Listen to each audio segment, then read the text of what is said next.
This is Audible. Tantor Audio, a division of Recorded Books, presents Dark Surrender by Rachel Van Dyken, narrated by Chris Chambers and Holly Jackson. Prologue. Alex, Rome, 48 AD. He's a bastard. I was used to the word. It was tossed in my face during every waking moment that I saw my father, though he wasn't my father by blood. One look was all it took. He was ugly, wearing his sin and darkness on the outside, like a cape wrapped around his body. His every step was cloaked with the heaviness of despair, as if one faulty stumble would cause his overly large body to fall to the earth, cracking the marble floor in half with a resounding slice. He limped toward the balcony. My mother followed, her ever-present smirk in place. She was horrible. A disgusting human being who fed off others' pain the way that most humans were taught to feed off love. She manipulated, and she was good at it. It was why the immortals cursed her with me. I was a curse. Though at the time she had thought I was a blessing. It made sense after all. The immortals blessing the most beautiful of the emperor's wives, with a son who was prettier than most males should be. As I walked through halls of gold, males and females alike stared at me with wide-eyed curiosity. I needed only to look at them and know that they wanted me in every physical way possible. I never acted on it. They weren't worthy of my love. Nobody was. And sharing my body with a human would mean love, wouldn't it?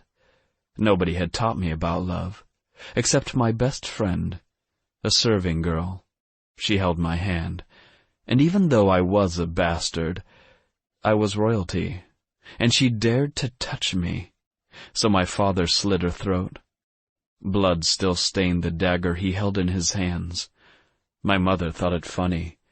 Claudius, really? She was just a girl. No girl will touch him. And men. At 19, I knew I was stronger than my father, but he purposely not allowed me to fight, worried that it would ruin my perfection. And since my perfection held people at arm's length, since they feared the rumors were true, that I was touched by immortality, that kept him powerful. Am I to have any of them? His face turned a splotchy red. I could hear his disgusting thoughts as clear as day. He warred within himself, unable to control the fact that even his own blood called for me, because of what I was. Perfection. My blood promised him everything. He jerked his attention away from me and onto my mother. I will ask you once and for all, who sired him? She smirked. And I've always answered the same, have I not, your grace? He is of immortal blood. A man with black and red and hair and shining armor of gold lay with me.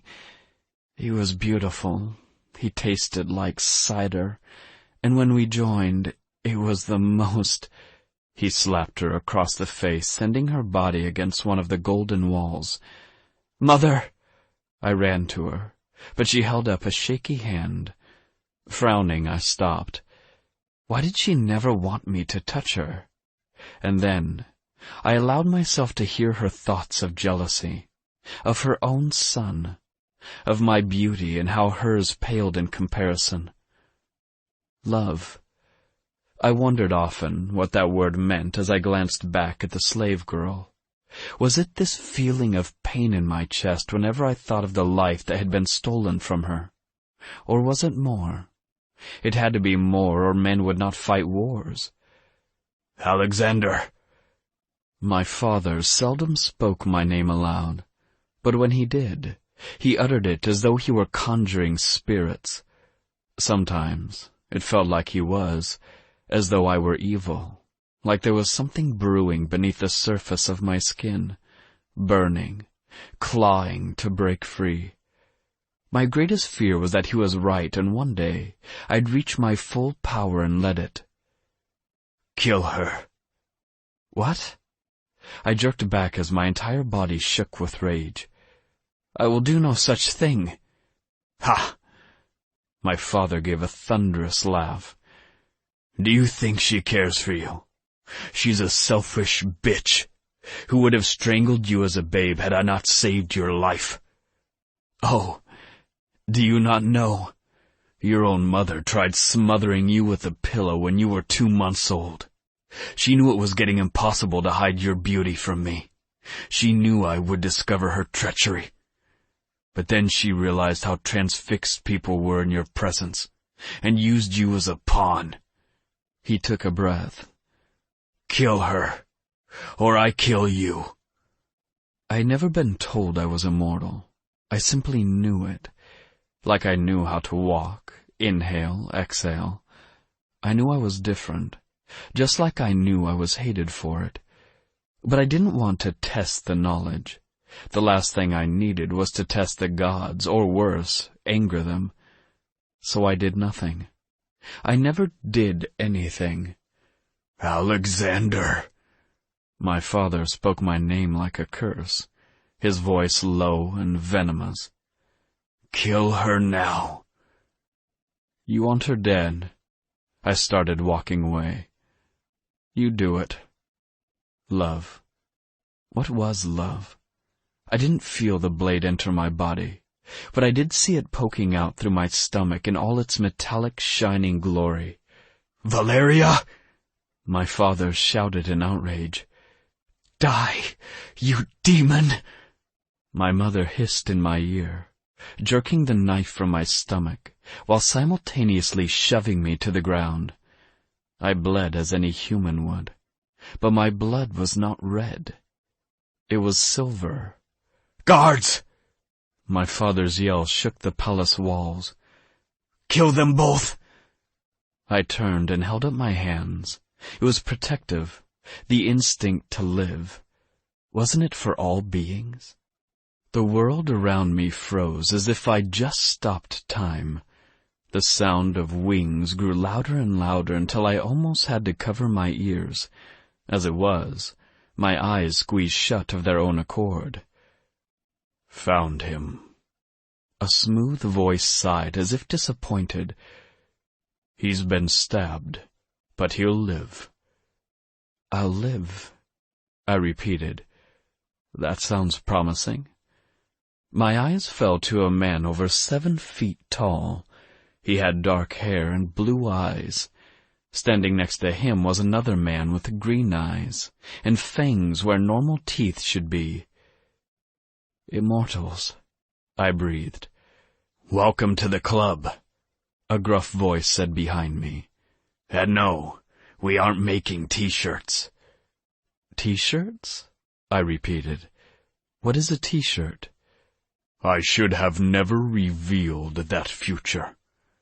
Another voice interrupted. This one was stronger than the others, and when I turned, I knew immediately why. He was an angel. His purple wings spread out across the room, their span so wide they nearly touched each wall. The flapping increased as the purple feathers turned bright red, then shuddered as the blood around us disappeared into thin air. Time to go, Alex. One of the gruffer men, who looked more beast than human, grabbed me. It's Alexander, I corrected in my haughty, prince-like voice. I'm gonna go ahead and go with Alex. Alexander's too much of a mouthful. Mouthful? What were these words they used? I understood nothing, but I knew I needed to go with them, that my future was not here. Perhaps it never had been. The burning beneath my skin increased as I clenched my teeth and waited for what would come next, either my death or my purpose. I was ashamed to admit I was afraid of both. The angel whistled, and then tilted his head back as his eyes rolled white, and then I knew nothing but warmth. It was the first time in my life I'd felt safe. Chapter 1. Alex. Present day. "Turn it off already," Mason grumbled. "We get it. Even plants are attracted to your scent. Now hurry up. My nuts are freezing." That right there, I rolled my eyes, is why you'll never have pups. "For the last time, wolves do not have pups," Mason growled, nearly swiping me with one of his claws, as I tried to focus on everything but the current predicament I was in. "Maybe she'll be nice," Mason offered in a gruff, albeit slightly encouraging voice, as he slapped me twice on the back, and then held out a berry in his paw. Dear God, man, do I look like I need a freaking berry right now? If you don't have whiskey or anything stronger than that, don't. Just don't. Mason's paw trembled. Shit. I reined in my emotions, careful not to kill any nearby flowers with my emotional intensity. Sorry, Mason. I didn't mean it. Not really. Damn it, stop whimpering and just give me the stupid berry. Mason wound up and threw it at my face. Deserved that. "Yup." He shook out his paws as they returned to fingers and shoved them in his jean pockets. "Besides, I was trying to make you feel better. You don't have to be such a jackass about it." It's what he does, Ethan said, sweeping into the room with all his creepy vampiriness. That was what I called it when he looked like he was one bite away from orgasming on the spot in front of God and everyone. Have a little decorum, am I right? Eat, I yelled in his direction. And for the love of God, could you please block your thoughts for 1 second? The vision of him sucking Genesis' blood, while simultaneously stripping her of every inch of clothing, burned into the forefront of his mind as he bit down on her neck. I'm busy having a nervous breakdown, and the conversation you just had with your wife about nakedness and whipped cream was it? Yeah, not helping. Ethan lunged for me. I ducked behind Mason and held up my hands. Lover, not a fighter. Son of a bitch. Invade my private thoughts again, and I'll gnaw your arm off without numbing you first. Promises, promises, I sang, then willed him to calm down. His eyes dilated slightly before he gave his body a shake. Better? Calming down another immortal always took a bit more concentration. But lucky for him, I needed something to concentrate on other than the fact that I was going to enter into a room and go under lockdown with a weak, sniveling little human. Give me a trank gun, then ask. I gasped. You're going to trank Mason in the ass? Nobody's tranking anyone in anyone's ass. Cassius entered the room with a resounding crack. I hated it when he did that. As if we weren't all painfully aware that he was like 1% away from being an actual archangel and owning our asses on a silver platter. I bowed, just to piss him off. He growled in my direction. The humans are ready. Goody, I said in a dry voice. Pray, let's not keep them waiting, my liege. Cassius leveled a glare in my direction as ice filled my veins, freezing me on the spot. He smirked. He can't perform sexually if he's frozen, Ethan pointed out, his fangs flashing in my direction, though the idea does have merit. Bite me, I yelled. With a wink, he shot me a knowing glare. You'd enjoy it too much, Siren. Yes, I just live for teeth cutting into my soft flesh. It gets me off. Said no man ever. Well, some men. Not now, Mason, I interrupted. Cassius waved a hand in front of my face, unthawing my body. She's scared. Aren't they taught that we're attracted to fear? Fear, after all, was the reason that we were in this predicament, wasn't it? Humans were needed in order to keep the immortal race alive, but over 100 years ago, because of the arrogant asshat Ethan, we'd had trouble calling their numbers again, meaning that mating with humans to create immortal children had suddenly stopped working. The humans kept dying, and a great chasm erupted between both races. The humans that knew of us and served us still tried to raise their human daughters and sons to please us, but the remaining council members, me included, decided that we didn't want their deaths on our hands. Ergo, we allowed ourselves to go extinct. And then Cassius, with his damn hero complex, decided, hey, why not call one and I'd take her? Only problem? Genesis wanted Fangboy, and Cassius was still in love with my adopted sister. Insert mind-numbing visuals that no brother should ever have to see in his entire existence here.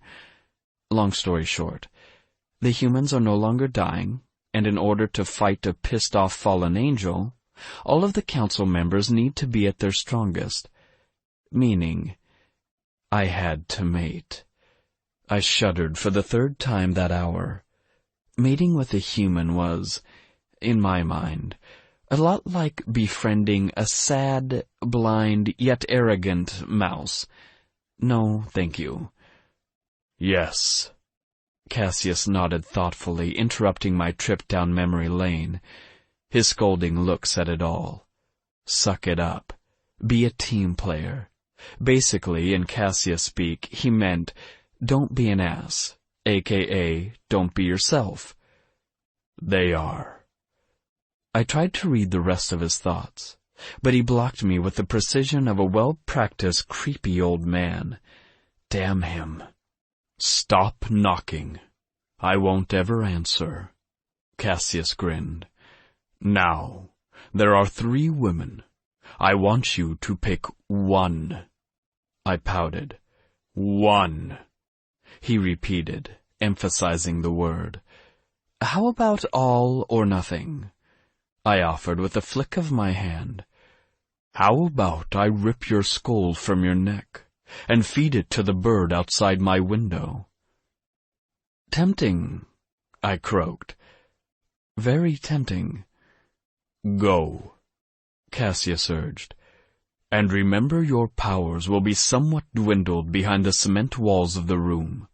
We don't want you killing them. Ha! Death by orgasm. Nice. I made my way toward the door, then froze as Stephanie moved to block my way. What up, sis? Be nice. Her eyes swirled white and blue. Please?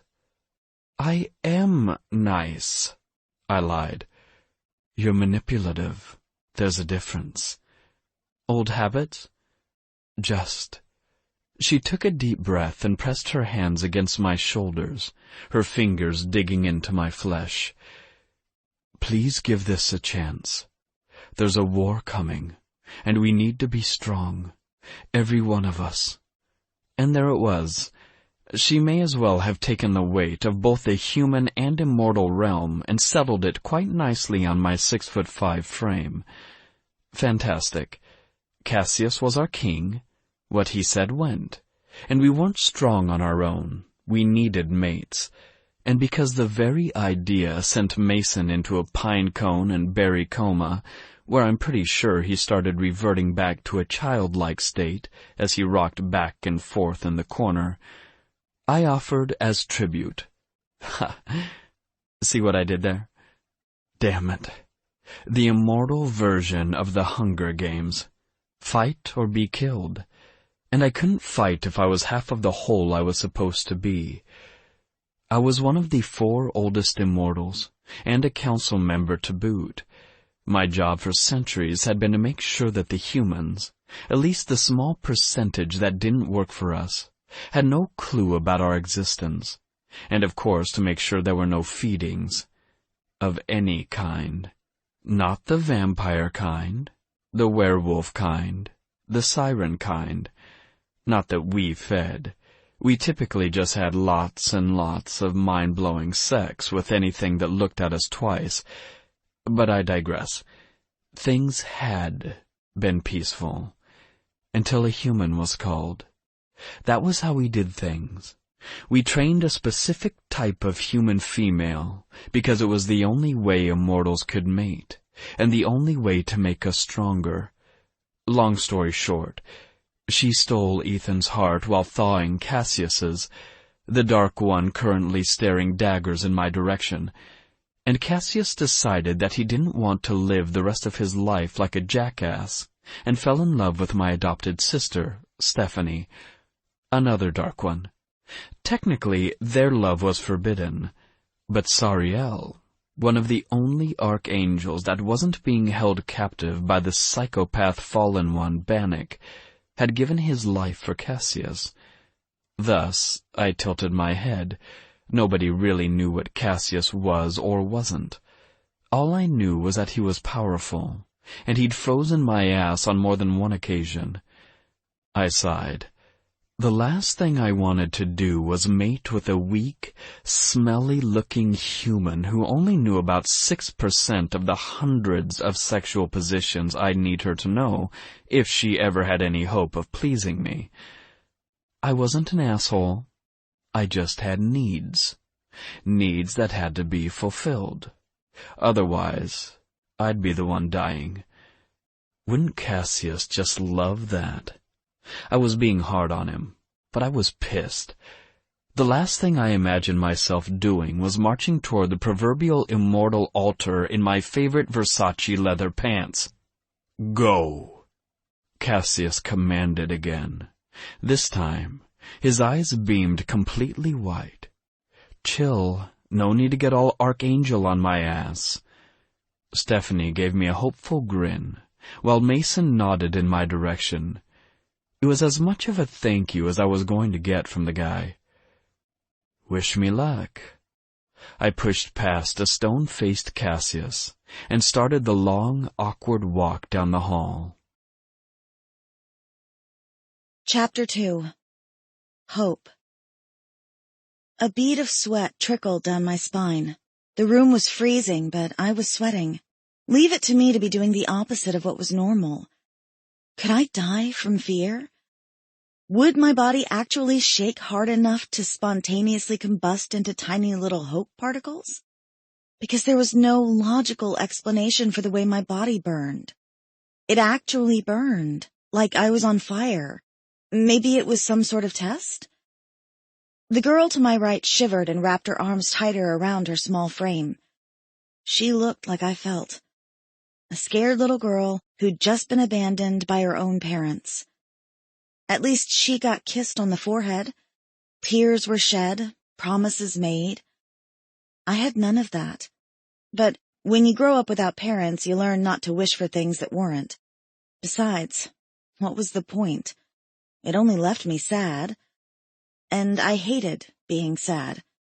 Just like I hated being scared. And hot. Seriously, why weren't they sweating? I was just about to tug my sweater off when I heard footsteps. I wasn't sure what was worse, someone just bursting into the room or hearing the pounding of heavy steps as they got closer and closer. And closer. Scuffle, tap. Scuffle, tap. Stomp, stomp. What was stomping, stomp?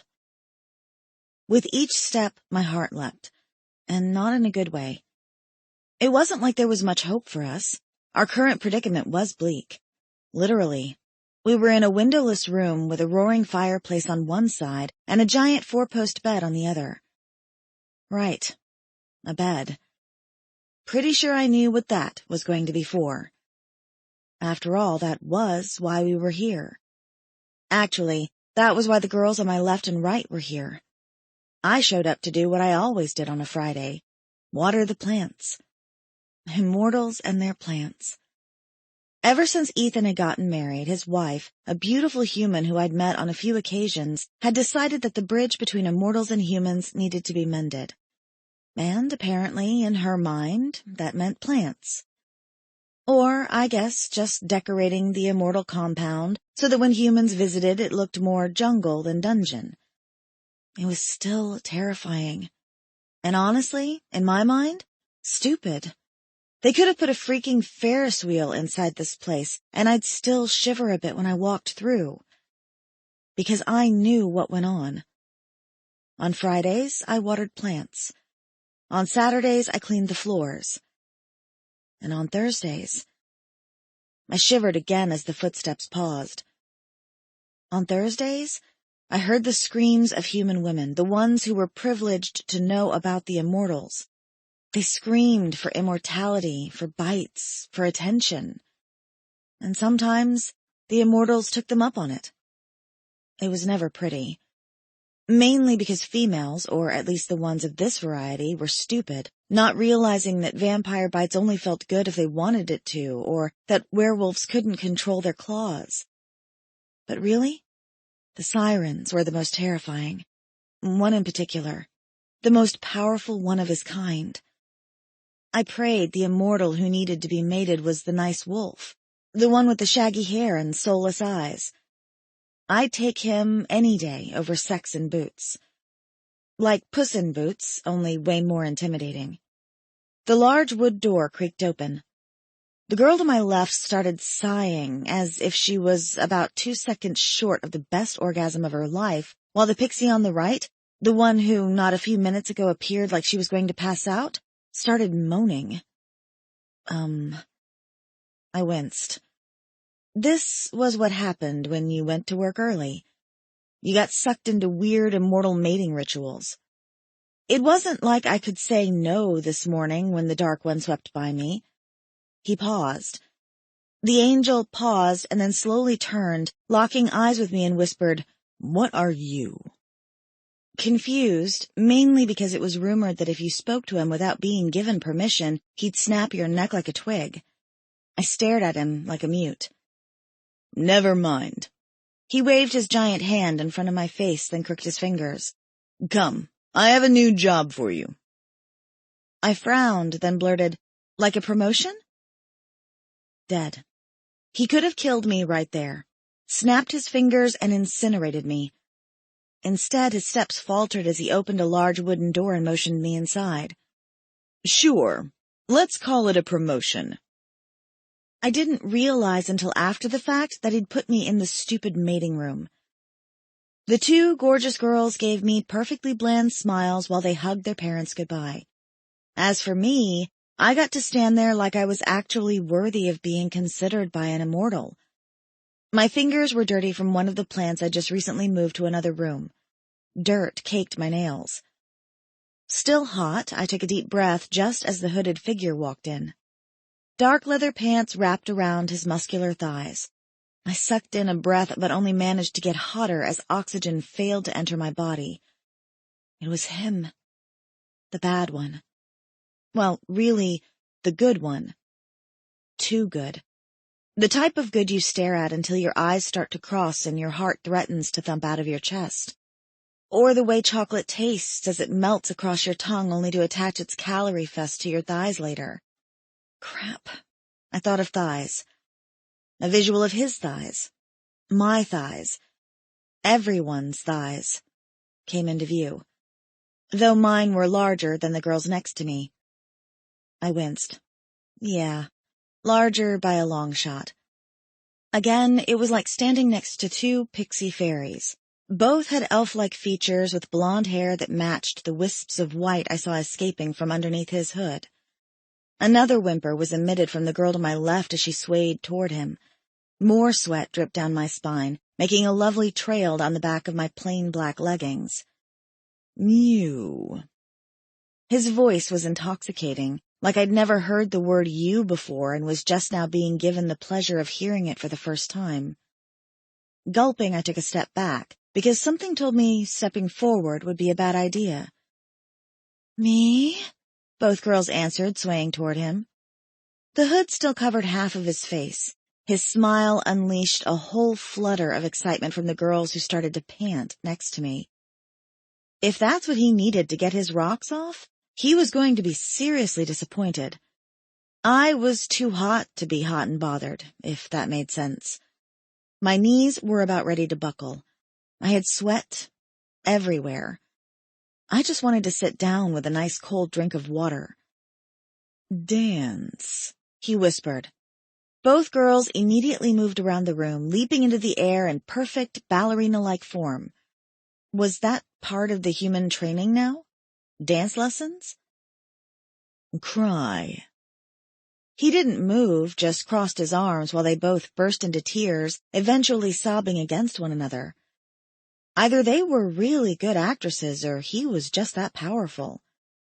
Which begged the question, what was wrong with me? Indeed, Alex mused. What is wrong with you? His blue eyes flashed as he glanced at my dirty flip-flops and slowly raised his gaze to meet mine. A look of disgust marred his near-perfect features. Other than the obvious, I mean. The obvious? I repeated. I'm sorry, I don't... Oh, believe me, I know you don't understand. How could you? The girls continued to sob while I held the immortal siren's pissed-off glare. His icy blue eyes refused to look away. I felt naked and afraid. Only I'd take the TV show over what he was currently doing. It almost felt like he was searching. Me. Inside my head. Stop that, I snapped. It feels funny. His eyes widened. What did you just do? I shrugged. I told you to stop. I'm an immortal. I stop for no one. The heat in my body intensified until I felt like someone had set a fire near my feet and blown on it. Stop twitching, he hissed. I'm really hot, I swayed. I can't help it. My vision blurred just as he braced me. So hot. I get that all day. Me. I'm hot. A slight exaggeration on your part. Cry. His eyes locked on mine once again. I shook my head. I don't want to cry. Laugh. What is wrong with you? I tried to jerk free, but the guy was a muscular demigod, or at least looked like one. Me struggling was probably as funny as watching a fly squirm in a spider's web. I accidentally knocked his hood back as I pressed my fingertips to my forehead. The girls behind me cried harder. He's so pretty. His smile widened and then disappeared altogether when he stared down at me. Well, don't you agree? Aren't I pretty? The way he twisted the words made it sound like an insult. To call him pretty. And the last thing I wanted to do was die. I mean, I had plants to water. My life sucked, but it was still my life. And as soon as I saved enough money for college, I was going to live it. No. His eyebrows shot up. Did you just say no? I think so, yes. No. That depends. He held up his hand. Leave us. I tried to walk away, but he held me firm in his grip as both girls sobbed and left the room, shutting the large oak door behind them. A lock clicked. My heart dropped to my stomach. I'm Alex. He still wasn't releasing me. I figured. How so? You're the last of the last male sirens. And I'm not pretty. Was he seriously that vain?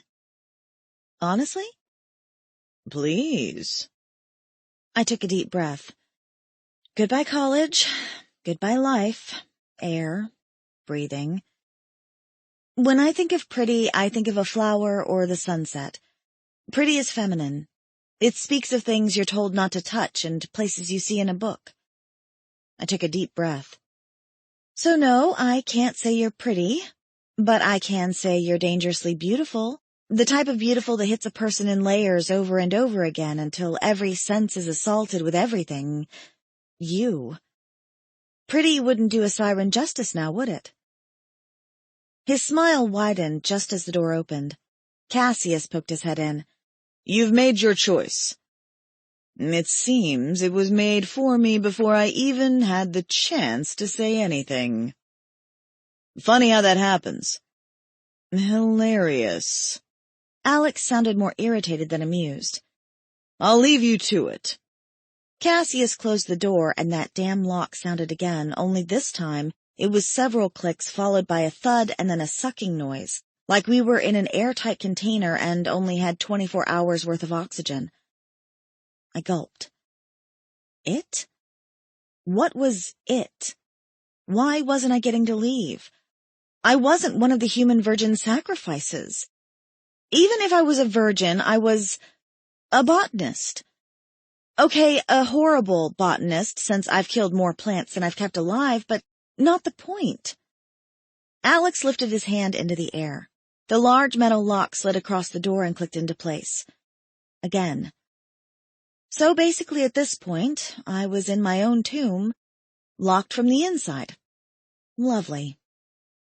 With one sweeping movement, he pulled the hood over his head and tossed the cape to the floor, revealing a hard rock 8-pack that could cut ice, and long tresses of hair of so many colors I couldn't focus on just one.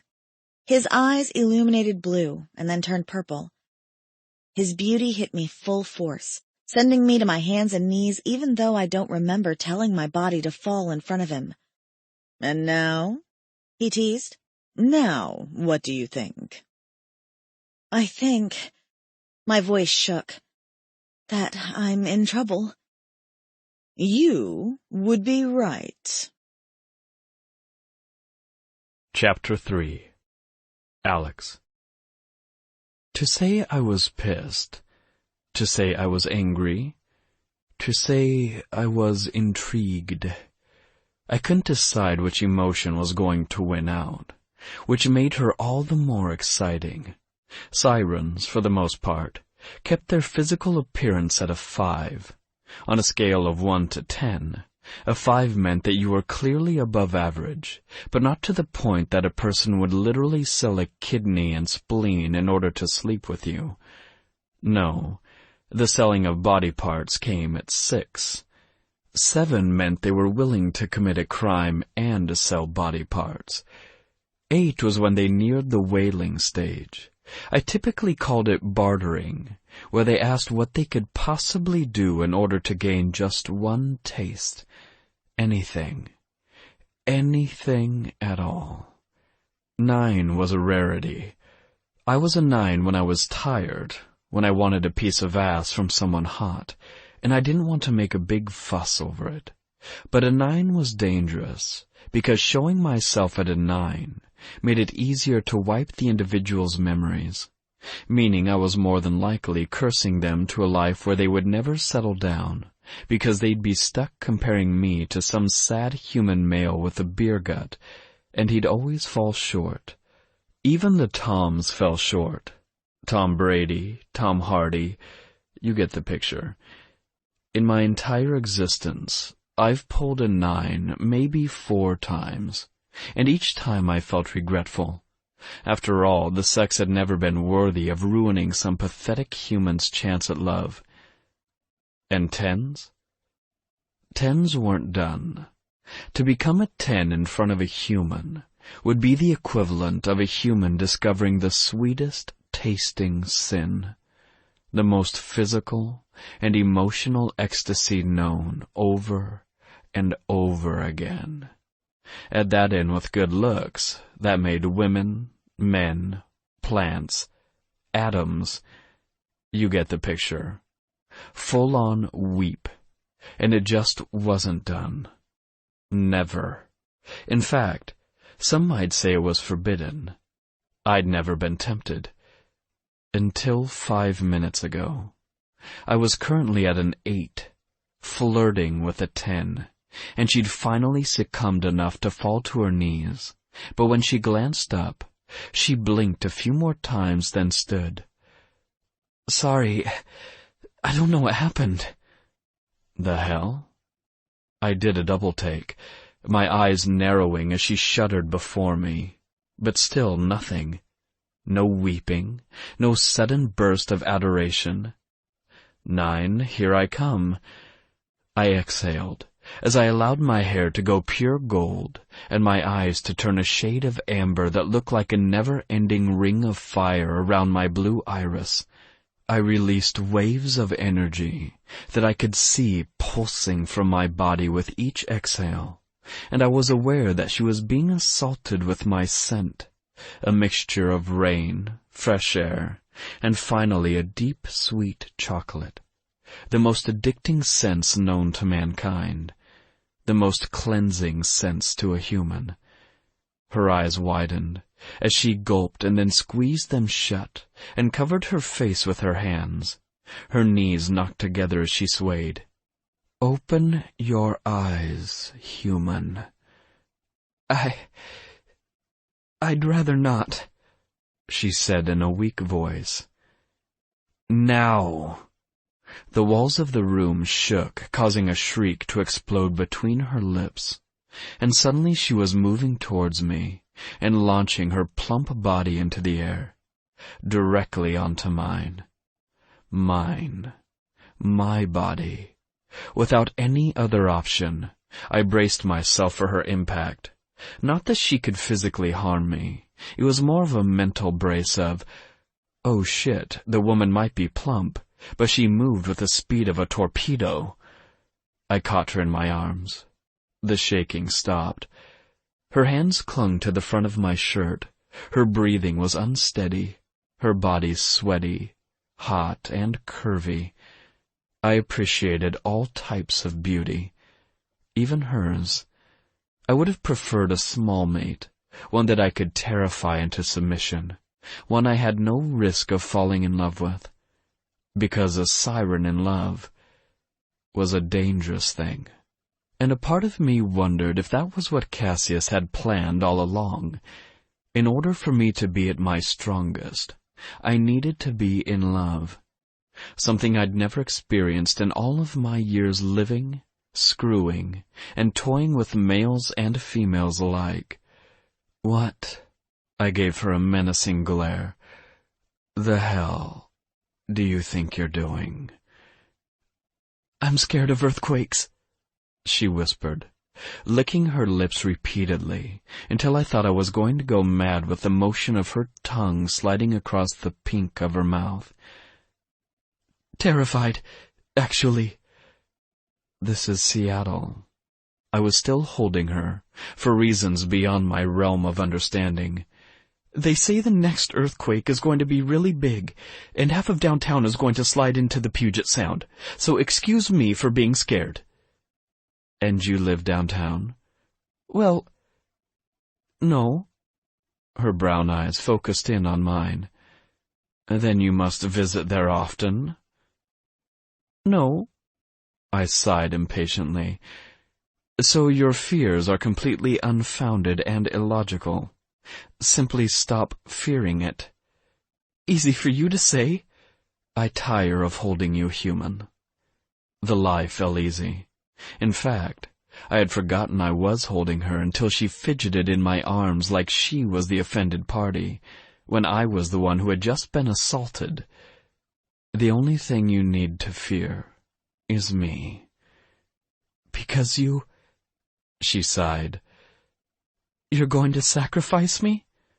I tried to hold the laugh in, but it was all too ridiculous. "Yes." I nodded seriously, my lips twitching with the urge to smile. "The process will be painless. I'll tie your hands and feet to the bedpost, strip you naked, and then plunge an immortal sword into your heart.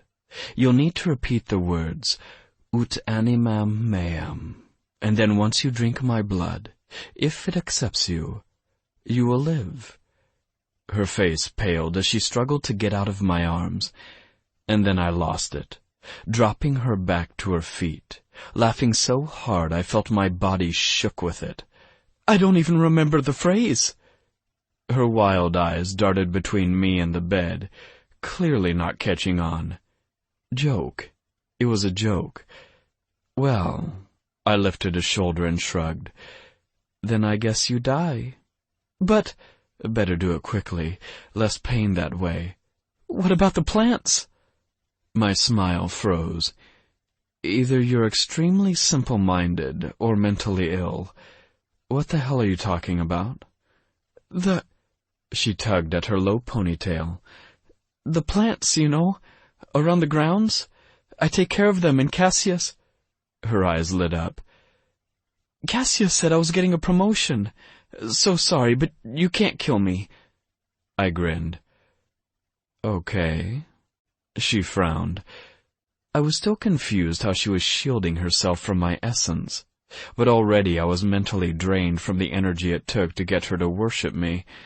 Instead, I returned to my normal everyday state and held out my hand. She stared at it. Take my hand. No, she swallowed. I think I'll just wait for Cassius. He's already mated. Her eyes narrowed. I'm not mating him. No. This was my favorite part. Watching humans try to logically put together all of the pieces of the puzzle, only to realize their brains were too small to comprehend the different parts they held, the angles, the colors. You're going to mate with me. I expected her to cry, maybe throw something. Instead, she froze and then with a scream ran headfirst directly into my body, sending me sailing backward against the marble floor. I was caught unaware, meaning I barely had time to stop myself before my head slammed back against the hard ground. She tried to run toward the door. Cat and mouse. I sighed from my position on the ground. I always did like foreplay. She jerked against the doors with fervor, I'd give her that, but they wouldn't budge. Not until she was mine. Not until the doors sensed my blood running through her veins. Why won't it open? Her voice was strangled as pieces of her hair fell out of its restraint and brushed against her shoulders. You can't keep me here forever. I can. I yawned. I will. Cassius? She started banging against the wood panels, while I went over to the bed and sat. She would tire eventually, which would be good, since I needed energy, and the only way to gain it was currently trying to escape me. Chapter 4. Hope. This was bad. Really bad. His purple and amber eyes glowed for a brief few seconds, then returned to an icy blue that reminded me of fresh water. The effect was assaulting, especially combined with the scent of rain as it filled my nostrils with the most cleansing feeling of euphoria I'd ever experienced. I mentally gave myself a good slap in the face and banged on the door again. Someone had to hear me. Anyone. I pounded harder, bruising my hand in the process as I screamed for help. When I glanced back at Alex, he was yawning. He pulled out a cell phone and turned on some music. You have a phone? My phone, he said in a sultry voice. If you want it, you'll have to take it. His eyes did that freaky glowing thing again as a wave of hot air hit me. This time the air tasted like a sweet milk chocolate. Heat wrapped itself around my midsection and then drifted down my belly. The heat moved. Alex's lips curved into a wicked smile as the heat slowly spread down my legs and between my thighs. I squeezed my legs together with a whimper. What are you doing? Nothing. He yawned. Yes, you are, I accused as the heat began to pulse. Oh, my. I braced my hands against my legs and took a few deep breaths, trying my best to push away the heat or at least focus on something else. Anything but the fact that he was quite literally giving me an orgasm from across the room. With nothing but a smirk. Oh, this was not good. Not good, not good. I'd had sex. It felt nothing like this. At all. Not even close. Why don't you come sit? Alex patted the bed next to him. I shook my head no. The heat intensified. I can do this all day. Me too, he gasped. How selfish. And when will it be my turn? I do like to keep things fair. Tell you what, I'll keep track of all sexual favors given just in case you forget. I know how humans can be with numbers. I'd rather you didn't keep track of those things. The heat tugged and pulsed between my legs until finally I clenched my teeth together and started walking toward him. The minute I did, the heat stopped and I could finally breathe. There, was that so hard? His grin was too beautiful for words. Wisps of white blonde hair fell in perfect waves around his face, only to change to a beautiful red the minute I sat down next to him. Fun trick. I crossed my arms to keep myself from shaking and managed to look into his eyes without screaming. He tilted his head. It was animalistic, calculating, and way too fast, like a blur. My eyes almost didn't catch the movement until after it was over with. Which one? My cheeks heated with embarrassment. Please let me go. Let's discuss where you would go. I typically can hear thoughts from anyone a few feet from me, but yours are so scattered it gives me a headache. Tell me, where is home? And if I tell you, I can leave? That's a risk you need to be willing to take. But any option is better than bruising your hands in an effort to escape. Besides, it's not like I can open the doors. Panic surged through me. But you're immortal. Of course you can. I'm just not strong enough. Neither am I, he said in a serious tone, his smile faltering. At least, not yet. You're just lying again. Appalled by the quaver in my voice, I scooted away. I wish I were. His wry smile twisted one side of his lips upward. Trust me when I say this. Neither of us will be leaving. Not yet. I wasn't sure if I found it comforting that he couldn't get out either, that he was just as trapped as I was, or if I was more terrified. So... His hand grazed my left arm, and then, as if puzzled, he pulled his fingers away and lifted them to his lips, licking them like I was honey and he'd just dipped them into a pot. Hell. I cringed as insecurity washed over me, right along with a lot of anger that I was still sitting in that stupid room. I was sweaty. It wasn't like I wasn't aware of my dirty fingers or that sweat caked my body and my hair was probably a mess. Before I could defend my state of disarray, he touched me again with one finger, licked, and then in a blur of movement, pressed me back against the bed, his large frame making even me feel small. His eyes were a crazed mess of amber and blue, wildly changing from one color to another as his hair stayed the color of fire. Without warning, his mouth swept down on mine. I was too shocked to push him away. Shock was quickly replaced with pleasure, and the same heat that had been dancing along my legs invaded my body like I'd just taken a shot of the smoothest whiskey. He pulled away and cursed, leaving my body shaking, pulsing, wanting, and needing more of it. I lifted my trembling fingers to my mouth while he jerked away from the bed and stomped over to the door. With a curse, he banged his hands against it. The door moved. It groaned and grumbled, but it didn't open. Damn it, Cassius! Open the door now! Nothing. The walls shook, the bed shook, I shook, but the door didn't move. Alex turned his venomous expression toward me and cursed as ice filled my veins. You bitch! My mouth gaped open. Excuse me? What did I do? What did you do? He repeated back to me like I was dumb. Well, you were born, so there's the first misfortune. Then again, you wouldn't even know your own age now, would you? Somewhere between 25 and 40.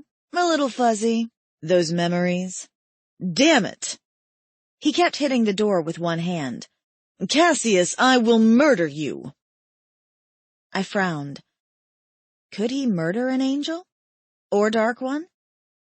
"Cassius!" he roared, as the lights flickered around the room, then went completely out, blanketing us in darkness. I shivered and pulled my knees to my chest, absolutely terrified of what he would do. I didn't know much about sirens, but I did know that they had very extreme emotions. Obviously. Suddenly a hand was on my arm. Alex gripped me hard, his fingers pressing into my skin, and then his teeth tore into part of my wrist. With a cry, I tried to jerk my hand away, but he was too strong. He flipped my hand over, and then quickly snapped his fingers onto the wound. A small fire started below my wrist, on the bed. It was blue. He cursed again, while I was mesmerized by the flames that didn't burn. Elf. Chapter 5. Alex, London, England, 1815. You're so pretty. Her fingernails scraped across my naked back while I dressed. When can I see you again? I slept with her because I wanted to. No other reason. I didn't love her, and I sure as hell didn't like her. But the invasive heat inside my chest demanded to be let loose, so I slept with her, which wasn't saying much since I slept with anything and everything that gave me relief from the pain. God, I just wanted relief. Once in my life. And the one woman I wanted to spend that life with wouldn't understand. I couldn't tarnish her with what I was, though God knew I wanted to. Every touch with her was pure torture, making it so I had to leave and find my pleasure elsewhere. There was love, and there was sex. This was sex. I'll find you, I said in a haughty tone, so she'd know I was dismissing her. I always do. Because I was desperate. Because I protect those I loved. Because I was a bastard. She grinned. Her smile, once captivating, was tired. I'd taken too much of her energy. Even now her heartbeat slowed. But when you were a human, you died. Cause and effect. By the looks of her, she wouldn't last another 10 years. Pity, because I'd have to find someone else that tasted like she did. And her taste was rare. Not as rare as some, but rare all the same. My mind flashed back to the woman waiting for me, the one my heart sang for, the only one I desired. Control. I had to control myself, because I'd always had this sickening feeling that if I didn't, if I hurt her, all would be lost. And not just between us, but the world. It was insanity, complete and utter madness. I rarely shared my fears with others, least of all her, and I wouldn't burden her ever. It was not hers to carry.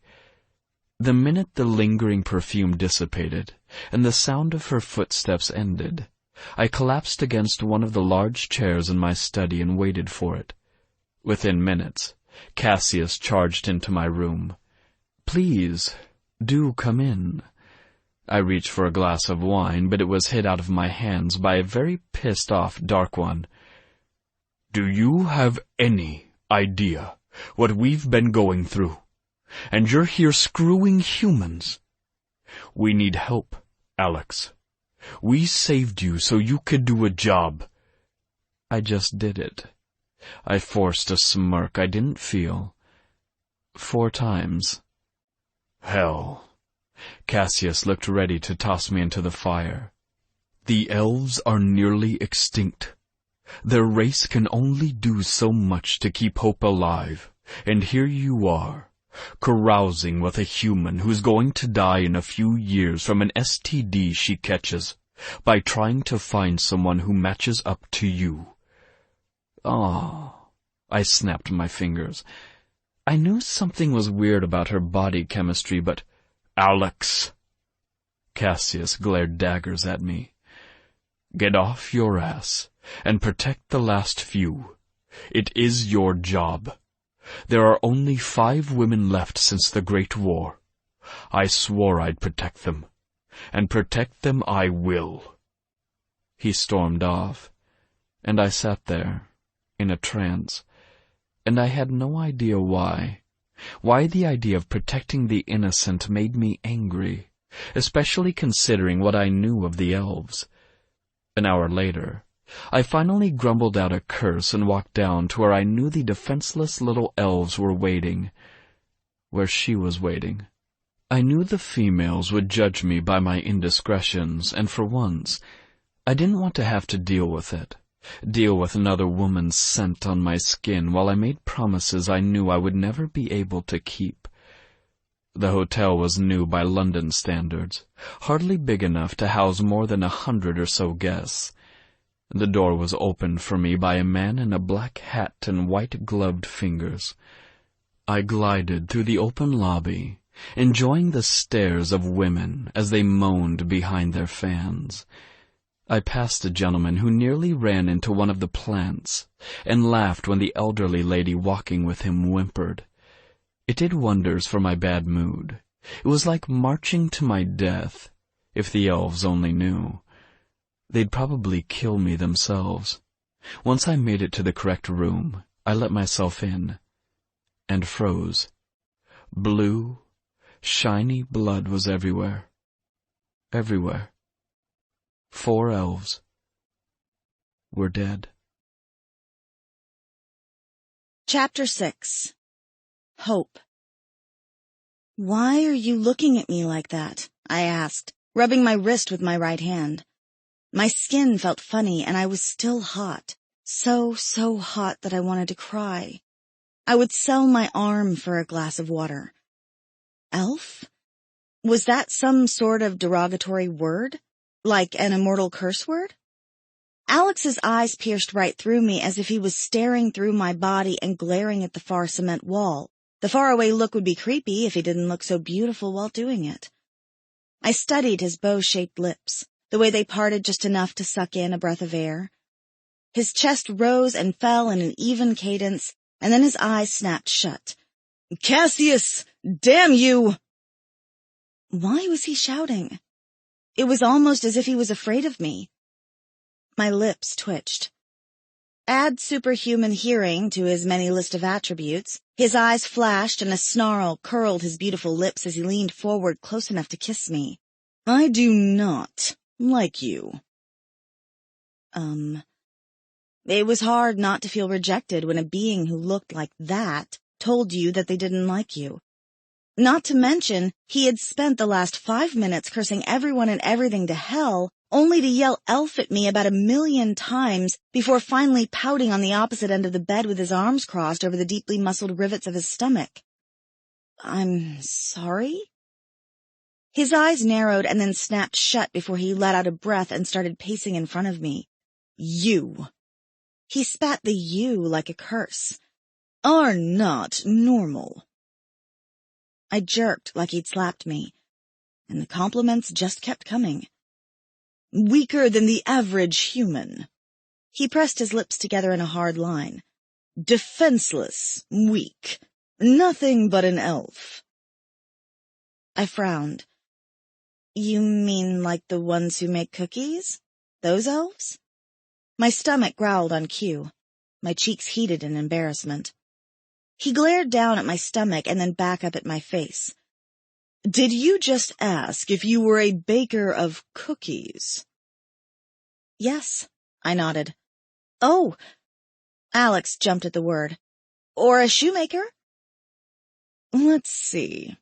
Alex pressed a hand to his forehead. "So when I say elf..." I nodded. "You either think of cookies or shoes." "Yeah," I croaked. Well, when he repeated it like that. That about sums it up. I pulled at my itchy sweater. Why is it so hot in here? His lips twitched. "Are you doing this?" "Not on purpose," he sneered, and a piece of reddish-blonde hair fell past his shoulder, narrowly missing my face. I could smell it all the same. The scent of rain filled my nostrils again, and I inhaled because I really couldn't help myself. Believe me, if it was on purpose, I wouldn't be in such extreme pain that I'm actually tempted to do it. Do what? I just had to ask. I knew it was impossible, but my body felt numb from the inside out. Like the minute I'd breathed him in, I'd taken a drug. My tongue felt heavy in my mouth. His eyes narrowed into tiny slits. You. Do me what? Do you. He emphasized the you, and then the heat spread down my thighs again, tickling, aching. Understand? I gulped, then nodded, then gulped again. Gods! Alex turned on his heel and in a flash was at the door again, hitting it with the palm of his hand. It won't work, damn it! Cassius, are you even listening to me? Well, this was fun. I was trapped in a cement room that was turning into a sauna by the minute, with a siren who was so in love with himself that I had no doubt in my mind if he could screw himself, he would, and I was going to die of thirst. Fun day. So glad I woke up and went to work early in a vain attempt to show the immortals my punctuality and ended up trapped with a sociopath. Alex let out a pitiful groan. His blue eyes snapped to mine one last time before he clenched his fists together and spoke. The only way we're getting out through that door is if I make you my mate. No. I shook my head as if to add more emphasis and repeated, No, I don't think so. I unvolunteer. First. He rolled his eyes. That's not a word. I could have sworn he mumbled idiot elf under his breath. Second, do you truly believe I want you? I could hear my own heartbeat in my ears as my chest cracked a little. No, I didn't. Because nobody had ever truly wanted me, not that I was stupid enough to admit it to him. I still had my pride, even if it was such a small amount, it was staggering. No. He swallowed. The motion of his throat moving caught my attention. His skin shimmered with a sheen of sweat. His lips parted and then a bead of moisture slid along that smooth neck and trailed down his perfect chest. Hot? I asked, crossing my arms. Sirens don't get hot, he snapped, seemingly upset about his own body temperature. I'm fine. Are you? Completely, like I said. He leaned back against the pillows. I can do this all day. Me too. I closed my eyes. It would be easier to hate him if I didn't have to look at him. It was hard to hate someone so beautiful even if the inside was ugly. The minute my eyes slid closed, the heat intensified. I was going to die in that cement room with a siren by my side, and all because my organs burned me alive from the inside out.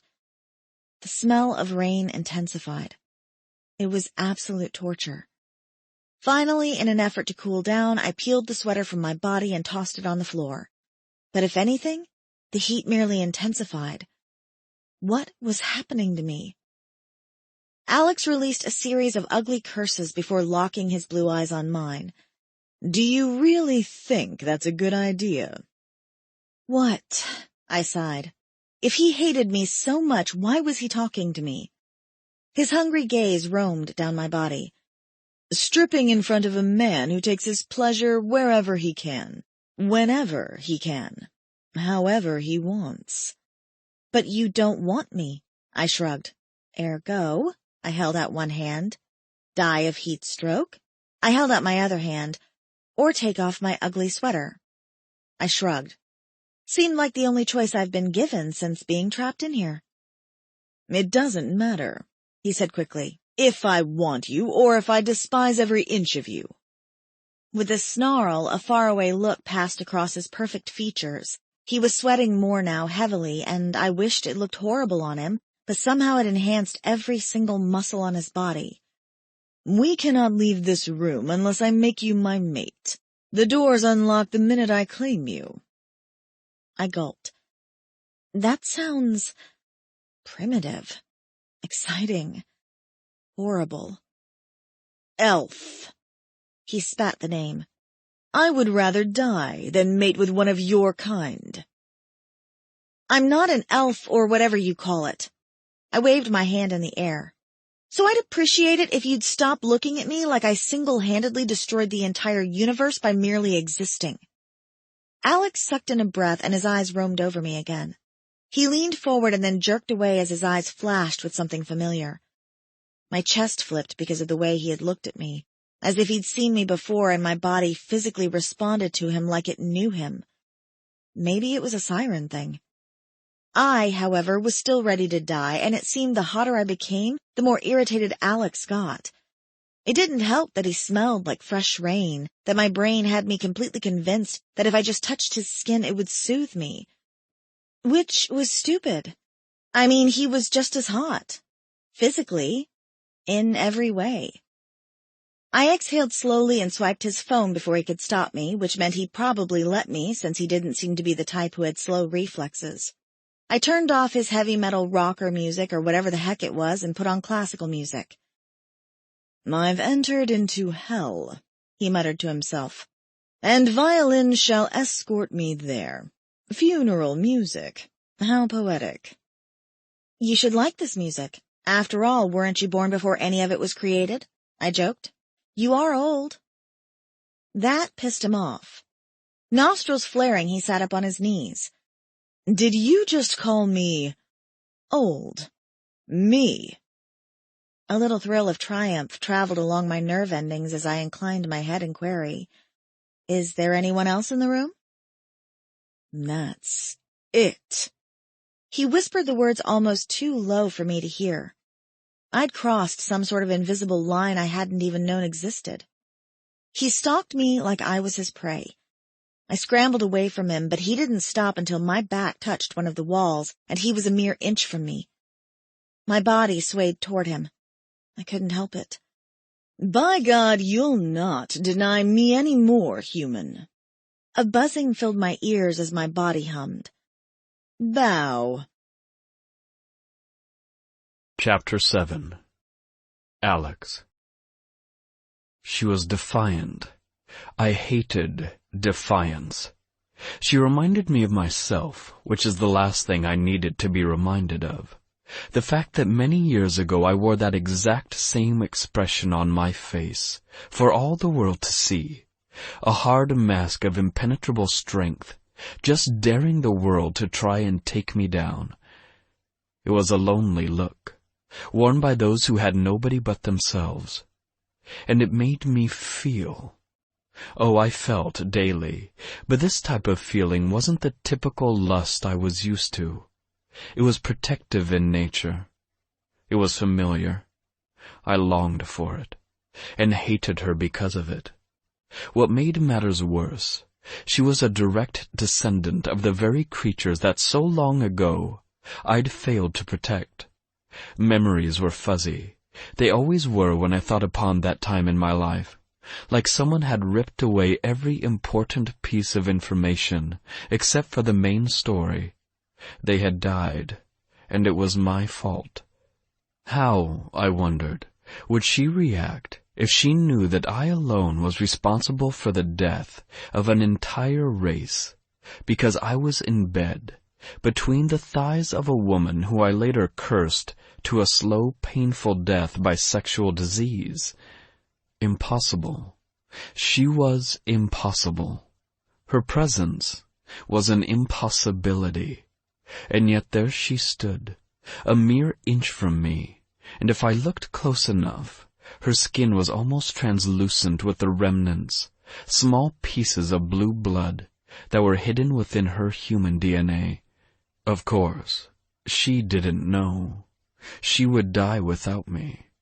Literally cook from the inside out, because the mating process started the minute the door sealed us in. Stupidly, I'd walked into that room and released my scent into the air to choose. And, unfortunately for both of us, I'd chosen her. I was selfish. Not so selfish that I would allow myself or her to die just because I'd rather turn her over my knee. I let out a low groan, the vision too erotic for someone so weak she'd probably bruise from a mere pat on the ass. The last thing I needed was someone who would fear sex. And I had a sinking feeling she would fear anything sexual from me. She would shy away, defy me, deny me my rights as a siren because of her damn pride, not realizing that the only way to stay strong was to take that strength from my mate. I said, I repeated the word, bow. No. She blinked her large eyes up at me. I can't. You will. I won't. Human. I'm a human now, not an elf? Truthfully, you're both, but that's neither here nor there. She chewed her lower lip. I focused in on that lip like a starved man, probably because it was painful to breathe. The pain of not touching her was excruciating, unlike anything I'd ever experienced before. I can make it go away, you know, I said in a calm voice. Thank God I still had the ability to speak. Pretty soon I'd turn into an unrecognizable animal, and it would only be her fault, not mine. The heat. Her pink tongue stuck out and wet her lower lip. I nearly exploded right then and there, the most likely result of that being to kill us both in the process. I was too strong for her. Oh, she finally squeaked out. I could work with Curious. Forcing her wasn't working. Seducing her had only done the opposite and made her angry. Damn, what I wouldn't give for one of Mason's cool berries now, the bastard. I opened my mouth to apologize, and only managed to choke out, "Touch me." Her eyebrows shot up. "I don't think that's a good idea." My body pulsed. Oh, believe me, it's the best idea I've had in a very long time. She reached her hand out, and my breath hitched as my body already sensed the pulsing heat from her palm. Time froze as her fingers collided with my skin, and the heat that had boiled beneath my body and hers instantly disappeared and was replaced with a comfortable warmth, and then the ever-present smell of rain as her body stepped into the comfort of mine. Her breast pressed against my chest, seeking me, only me. With a muttered curse, I wrapped my arms around her body and slid my hands down her wide hips. She was passable for a human.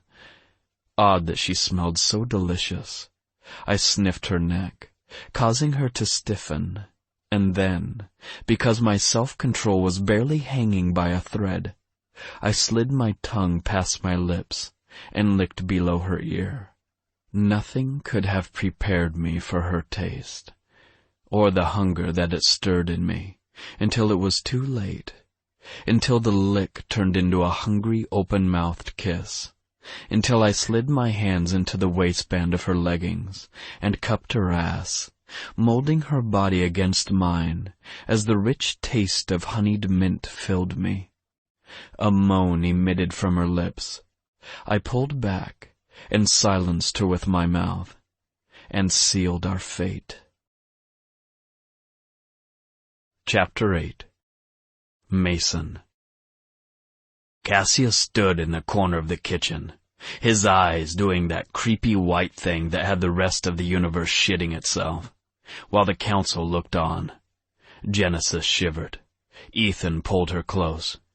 Stephanie sighed as Cassius' feathers strained toward her and fluttered. Damn flirt that man was. Not like he could help it. They were bound together by more than just their bodies. The spiritual realm was not something I would ever pretend to understand. Nor did I care.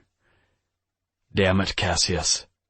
Ethan rubbed his face with both of his hands. At least let us know how it's going. I crunched down on the pine cone in my hand. The only noise in the entire room was my loud chewing. Ethan's jaw flexed. I crunched harder and shrugged. He could go to hell, and he knew it. The last thing I was going to do was stop my nervous eating because it bothered him. Guilt lingered at Alex's predicament. It was my fault he was in there, but the thought of going through another mating had me ready to puke up the only thing I could manage to choke down. It was a sad day when a werewolf couldn't eat meat. Others viewed it as a choice, a way to honor her, not understanding the reality that I lived on a daily basis. The simple truth? I wanted to die.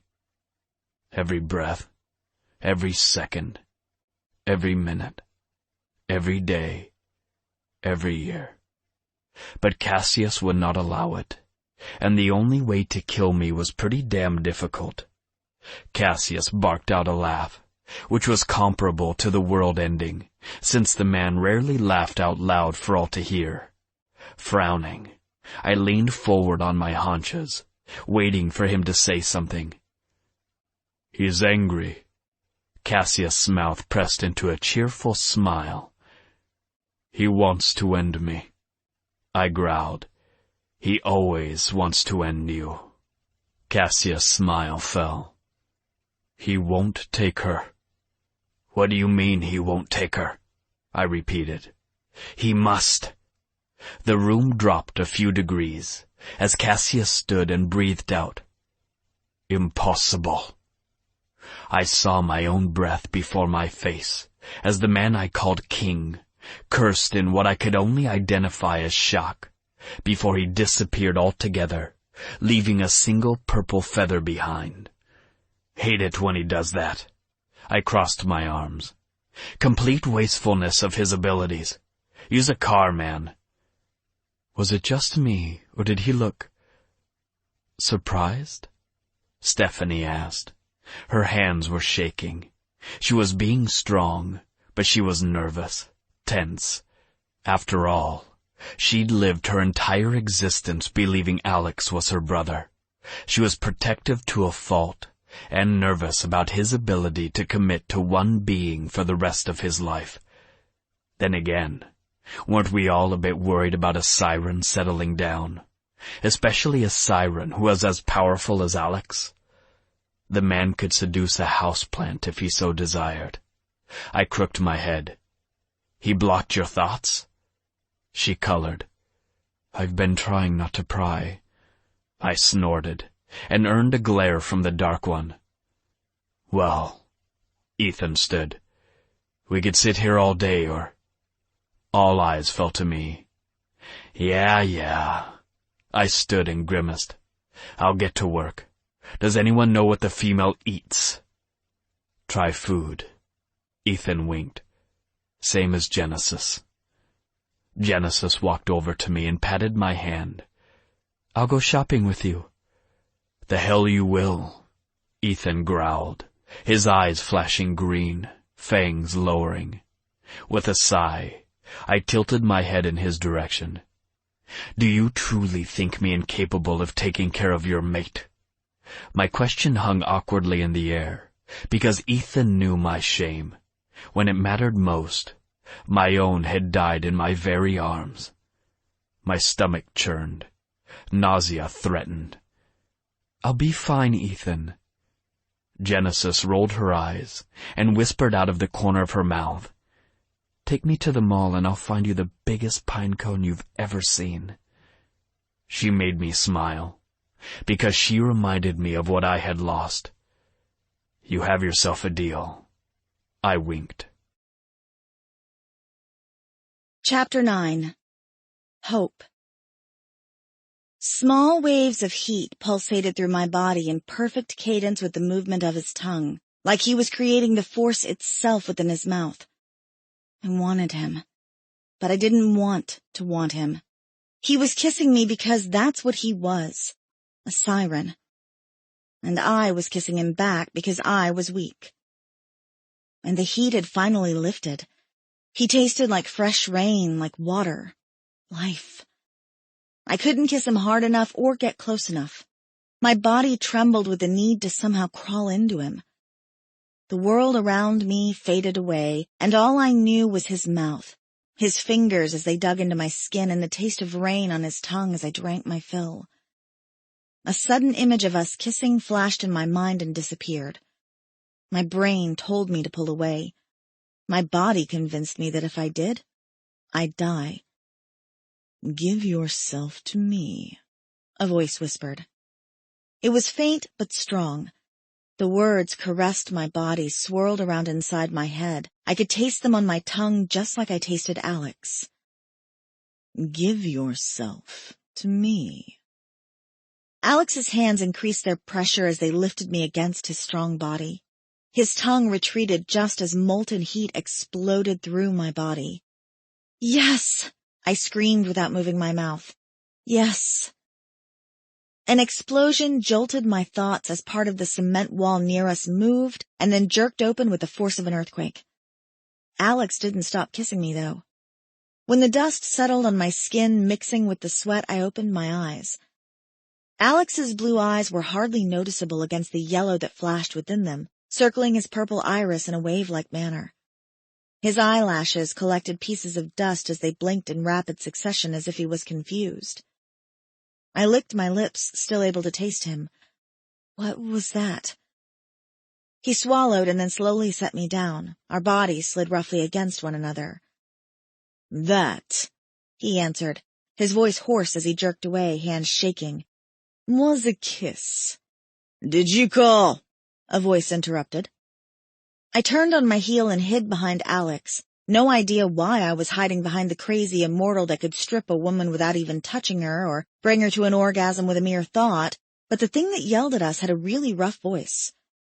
It almost sounded like he was trying not to bark out the question. I peered around Alex and saw the werewolf in full wolf form. Something my human eyes couldn't process because it wasn't normal. It looked wrong. He stood on his hind haunches at least 12 feet tall. Brown fur lined his body with stripes of white across his chest in the shape of a cross. And his eyes? They weren't the eyes of an animal. They were silver. And they were focused in on me. He sniffed the air and then let out a howl before falling prostrate to the ground. "Well, what's he doing?" I asked Alex once I could find my voice.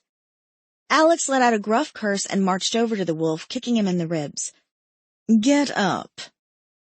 The wolf growled and kept his face against the marble floor. Alex ran a hand through his hair, and it was then I noticed that he looked more normal, human, approachable, but still too beautiful for words. His blonde and silver hair wasn't as shiny, his eyes not as flashy, his smile not as deadly. But it would be impossible to look at him and not shake a bit with the intense need to touch him. "Mason," Alex tried again through clenched teeth. "This isn't the time or the place." Mason snapped his teeth at Alex's feet. Alex stumbled backward and wiped his face with his hand, staring down at the wolf then back up at me. He's what?" I whispered, slowly taking a step toward the massive animal. "I hate my life," Alex whispered. "What?" "He's—" Alex glared at the wolf, his yellow eyes flashing. "Bowing." Chapter 10. Alex. Mason eyed me through creepy silver orbs of excitement. "She is an elf. She is the one. She is the one." "Stop." I pressed a hand to my forehead. "Yelling." Hope nudged me with her elbow. "He didn't even speak." "Oh, he spoke all right," I growled. And then because I was dehydrated, without sex, and possibly losing my mind, I took the protective stance in front of her and leaned down in challenge. "Look at her that way again, and I'll rip your haunches from your body and feed them to the demons." He grinned, and then, "She is the one." The words were repeated in my head with such resounding loudness that I stopped breathing for a few seconds. "Hi." Hope peeked around my body and waved at the wolf. like she was Little Red Riding Hood and he wasn't going to steal all her cookies, eat her grandmother, and then try to kill her too. "You don't wave at a wolf," I grumbled. "That's just begging the bull to charge, and the last thing I need is to get gutted by one of his claws because he slipped." I made air quotes and glared in Mason's direction. "One time, Siren," Mason shrugged. "And I did slip." "Slip my ass," I said through clenched teeth. My insides nearly spilled onto the floor. Hope made a gagging noise, and then she was walking toward Mason, like he was the freaking welcoming committee and she had absolutely no reason to be terrified of his fur, or height, or freaking canine teeth. She reached out, and then jerked her hand back. "I'm sorry, can I feel your fur? There's something about it that just—" Arrogance floated off Mason and slammed into me in fitful waves. My stomach clenched as he knelt down and held still. Hope touched his arm, and then moved her hand higher as Mason let out a low rumble and started to pant. "Any lower and he's going to have a problem," I said casually, even though it was a lie. I could feel Hope's embarrassment just like I could feel Mason's irritation at making her stop. It felt good to him, and I knew more than anyone that the last person who had touched him in wolf form had their hand cut off. The time before that was his mate. He didn't have friends except Genesis and us, meaning Mason never let anyone touch him. Ever. But he allowed Hope. I refused to acknowledge what that meant, just like I conveniently forgot that she had elf blood running through her puny, weak little body. Chapter 11. Timber. Hatred filled me. Black tendrils of heat wrapped themselves around my body, squeezing it tight, like a smoke-filled prison. And I breathed. In and out I breathed. It pissed me off. The only time I could feel was when I allowed the darkness to take hold. Every other minute of the day, I was numb, filled with a heat that could never be dampened, filled with needs that were never met, lust that would never be sated. I was in a constant state of ruthless agony and a never-ending thirst that couldn't be quenched. With a snarl, I tossed the cup of human blood back. The liquid spilled against my parched throat, and slowly, the cells knit across my flesh, from the inside out, and peace settled over me. This one. I stared down at the cup. She had been good. So good. And that was why I'd killed her. Not because I loved death and destruction, but because a part of me would always be jealous that she could smile, that she felt a temperature other than heat, that the smell of sulfur mixed with a deep burning wood wasn't her constant companion, that when she closed her eyes, she didn't even realize the air called to her. The mountains trembled with her human presence. Idiots. All of them. And too soon, the cells died in my throat. I felt their death, as if it was my own, and I was back to square one. An empty demon. A heartless monster. Darkness laughed, engulfed. I wasn't sure what I hated more, myself for what I was, or the being who refused to hear my cry long after my voice went hoarse and my lungs burned with injustice. I was helping to lead a war I wasn't sure we could fight, let alone win. If Bannock didn't pull his head out of his ass, or at least leave his dungeon of doom.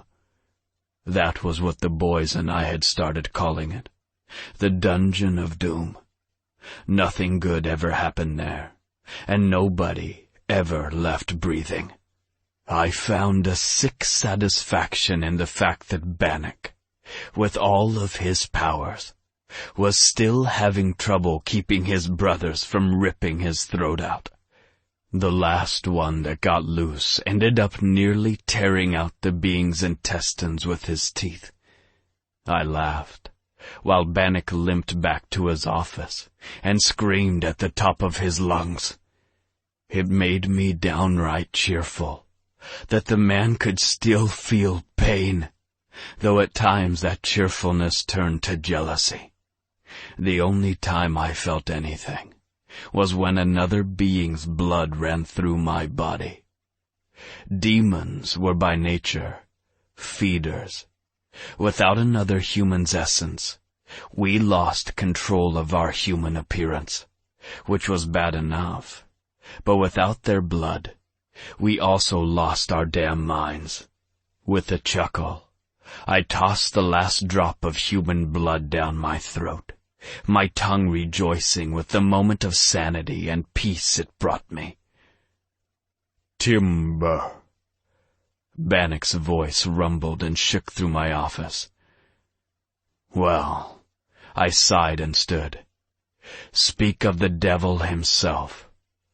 I'm much better looking, Bannock said in such an arrogant tone that I had half a mind to call upon whatever forces of evil still were willing to fight on my side, just to prove him wrong.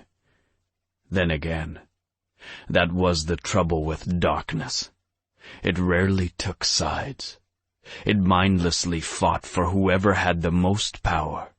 And right now, in this moment, that person, that being, was standing before me, all 10 feet of him, with dark brown hair and shots of red. He looked like he'd been formed from the side of the mountain, and his glaring white teeth gnashed into a snarl as he drove his hand through the front of my desk, splintering it in two. Sighing, I stared down at the ruined piece of furniture. That's 3, Bannock. You know I can't simply walk into an IKEA and ask for another. Last time I nearly killed the woman. Hell, she smelled like sunshine. I licked my lips, still remembering her taste. It was nothing compared to Stephanie, the little angel I'd been tempted to devour. Then again, I wasn't sure what would happen if I actually drank from a dark one. I'd probably go crazier. And as much as I wanted to taste her, I actually liked her. Unfortunate, since she was my enemy. It would be a pity to spill that much angelic blood, but it couldn't be helped. Not while Bannock still held my balls in the palm of his hand. One small squeeze, and I'd be damned. And the last thing a demon wanted was for his eternal flame to get snuffed before being promised another chance at redemption. Though every 666 years, when my judgment came, I was met with silence. So maybe I was already damned. Bannock rolled his eyes, while I pushed thoughts of my miserable existence away. Maybe, if you learn to control your urges, I'd let you off your leash. I had never, in all of my existence, wanted to kill someone as bad as I did Bannock, and that included Sariel or any other archangel that dared step in my way. I would kiss Cassius on the mouth before I would ever admit to Bannock that he had power over me.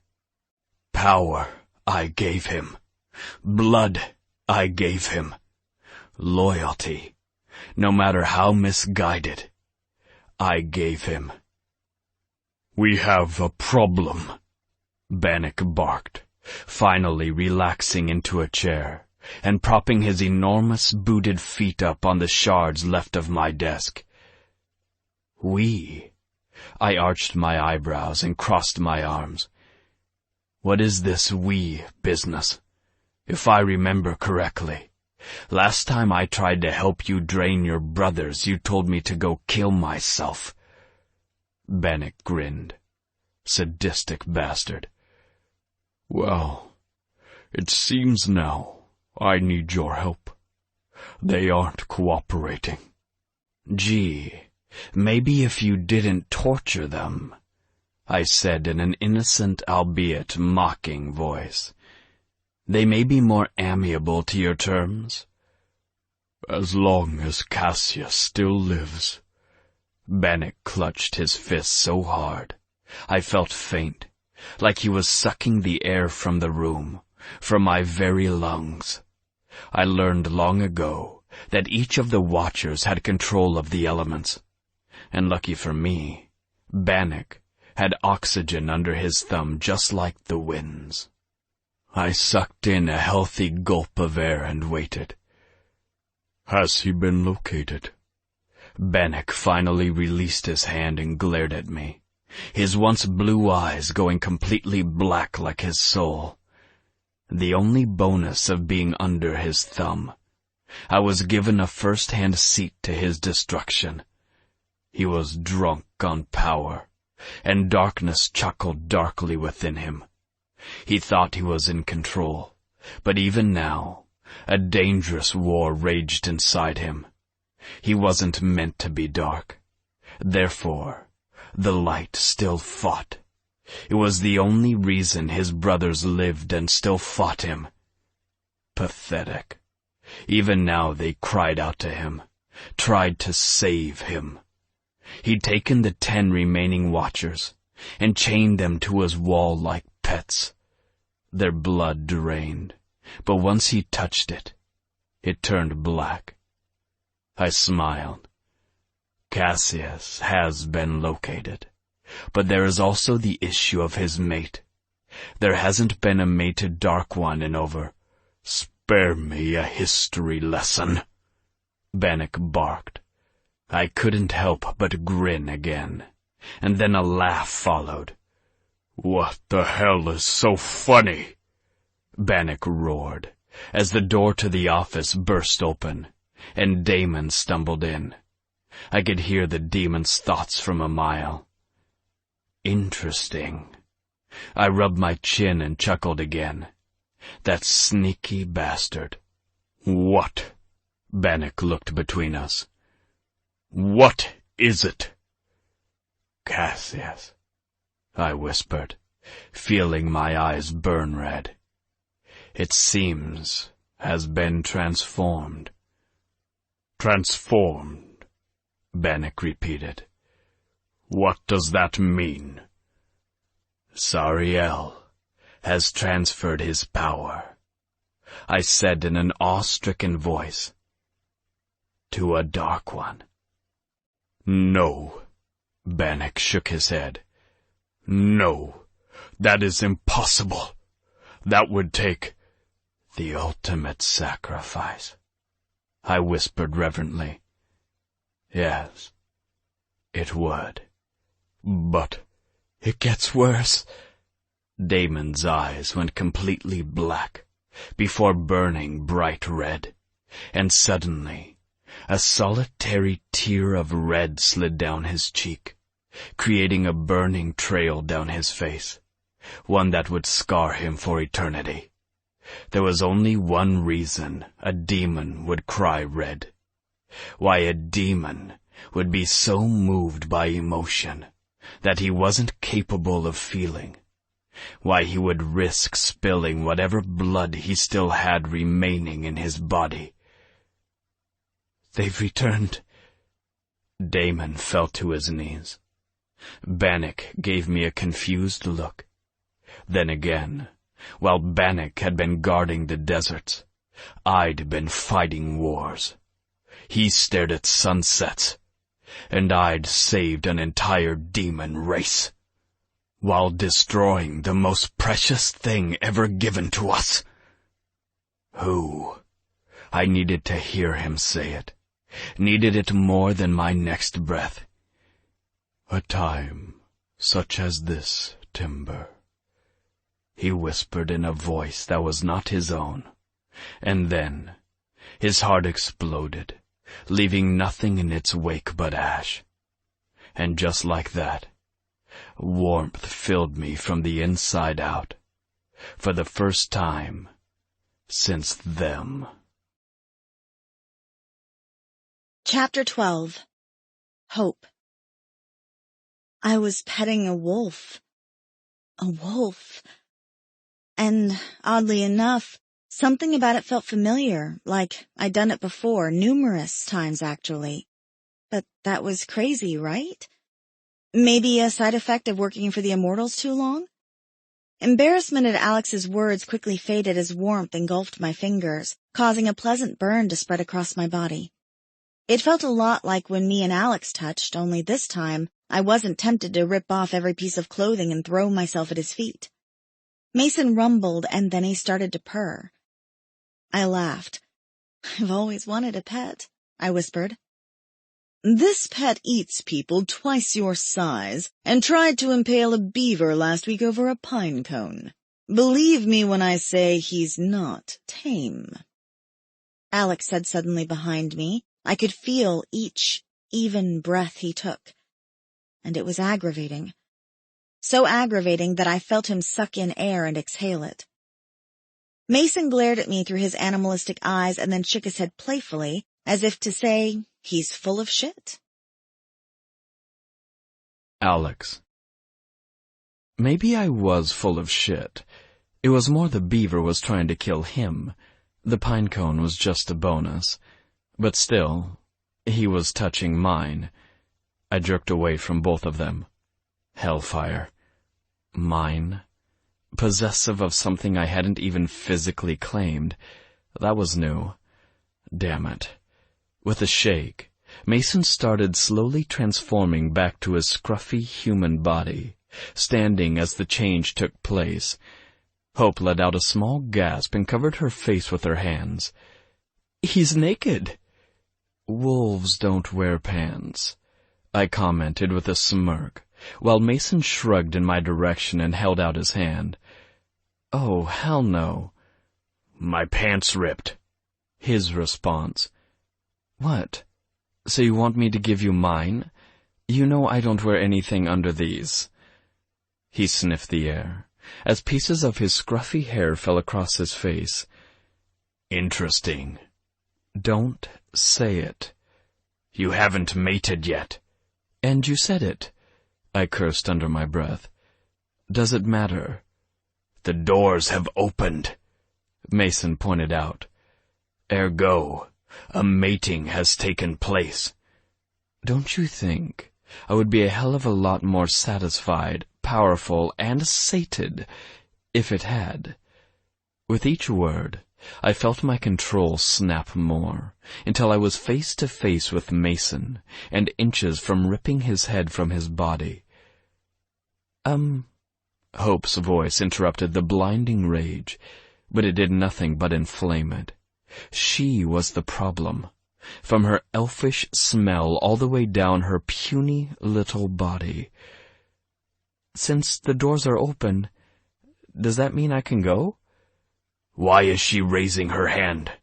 Mason completely ignored my murderous look, choosing to examine my female like he had a damn right to. "It's what human children do in school when they have a question," I snapped. "And truly, it fits, since she's nothing but a child." "Oh?" Hope put her hand down, and I had a sickening feeling that I just pushed her too far, that she was seconds from snapping or having some sort of emotional breakdown that females were prone to have when put in a situation where they lost complete control. Mason backed up. I should have followed. Instead, I flashed her a mocking grin and lifted a shoulder in a careless shrug. All I see is a girl. Her eyes narrowed, and then she turned that brilliant gaze toward Mason and bestowed an alluring smile as she approached him slowly. "And you? What do you see?" Her hips swayed. Her once pale lips went completely red, like the ripest of fruit. And before my very eyes, the little vixen did exactly what elves had done for hundreds of years. She enchanted. Sunlight danced across her face, and sweet music filled the air, the type of music that stuns you into silence. "I think—" Mason grinned at me, then put a hand on my back. "That Alex is completely screwed." He eyed her appreciatively. "And you're absolutely breathtaking. If you were my female, I would bring you the largest cow I could find and cover you with fur." "Oh, dear God," I swore under my breath. "She isn't a wolf. She doesn't want your meat, Mason." He blinked. "But every female wants my meat." "What kind of meat?" Hope just had to ask. "My meat," Mason said slower this time, like that helped clear things up. "Don't." I shook my head at her. "Stop whatever you're doing with the music and your eyes and let's go."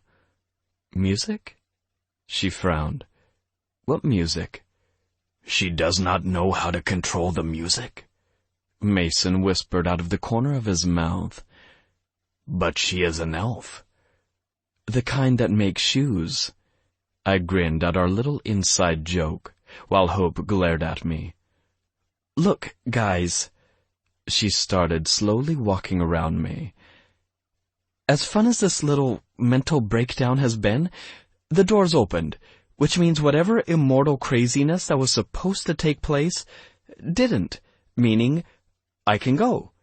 And you can continue." She frowned. "Offering your meat to women." Mason grinned. "I like her." "Stop winking at her. You'll make her think you want to chase her." Mason kept winking. I rolled my eyes and waited for her to try to escape, which she did. I only felt marginally bad when her body slammed into an invisible wall and bounced back. "You were saying?" I asked in a calm, detached voice. Hope rubbed her head. "But the door's open." Mason sighed and slowly walked through it, still naked, and called back, "Come along, elf." "My name is Hope." "That's what I said," he yelled back, then completely disappeared around the corner. "Is he hard of hearing?" She directed the question back to me. "Come on." I gripped her hand and walked through the wall to the other side. "Whoa." She stumbled into me. "How come it worked when I was touching you?" "Mates can't do things alone," I said in a pathetically hoarse voice, like my body was elated, turned on by the fact. "Therefore, where you go, I go. Always." I dragged her down the hall toward the back entrance where I'd left my car. "Wait!" She dug in her heels. I stopped only because I was too drained to fight her anymore. I needed sex, and I needed it hours ago. Or I was going to die. Literally. "What?" I barked. "Mason called me Elf, not Hope." "Elf." I spat the word, and then rubbed my face with my free hand. What I wouldn't do for at least a kiss. Something to sustain the urges, the itching, the emptiness.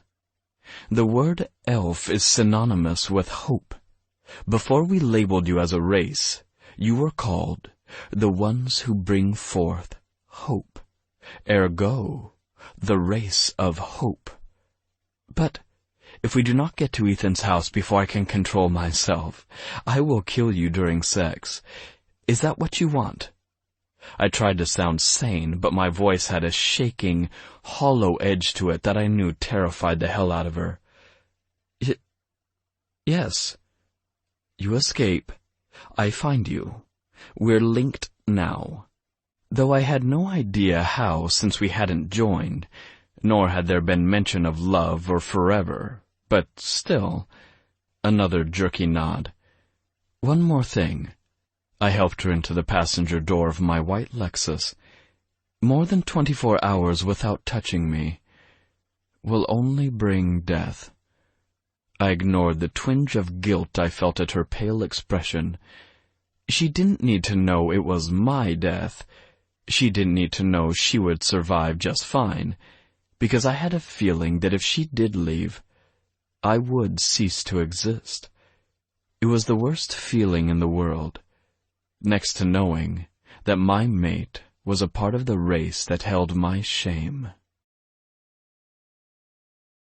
Chapter 13. Hope. I tried to stop shaking. I really did. But I was in a car with an immortal, and I was still awake, as in, I wasn't dreaming or even having a nightmare. This was real. And he'd just basically told me if I didn't have sex with him, I would die. Was he lying? Too many thoughts rushed to the surface. Thoughts about elves, about Alex, about why I needed to touch him, why I wanted to touch him, why I craved him even when Mason seemed friendlier, albeit in a pet sort of way. It was insanity, because I wanted to run. My mind told me that was really the only logical choice I had. But my body leaned toward him, wanted him, thirsted for him. And I felt like a complete fool that I had to actually concentrate on not touching him every single time I sucked in a much-needed breath. His golden skin pulsed before my eyes, like legitimately pulsed, causing a shiver of awareness to wash through me as he slowly exhaled and pulled up to a stoplight only to curse and jerk the steering wheel right and take us down an alleyway before popping out on the other side and nearly running us into a semi. I double-checked my seatbelt, then gripped the door handle just to keep myself from slamming into his rock-hard body. Immortals have road rage, too. I nodded as I talked to myself. Good to know. I need you not to do that. He finally broke his silence with his gruff voice.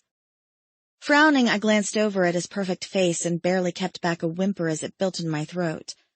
Do what, exactly? Talk. He grit his teeth. At all. Ever? Now. He said slowly and loudly, like I was hard of hearing. I was irritated, hot, angry, scared, and he'd just asked me not to talk or ask questions. Well, can I breathe, or is that against the rules, too?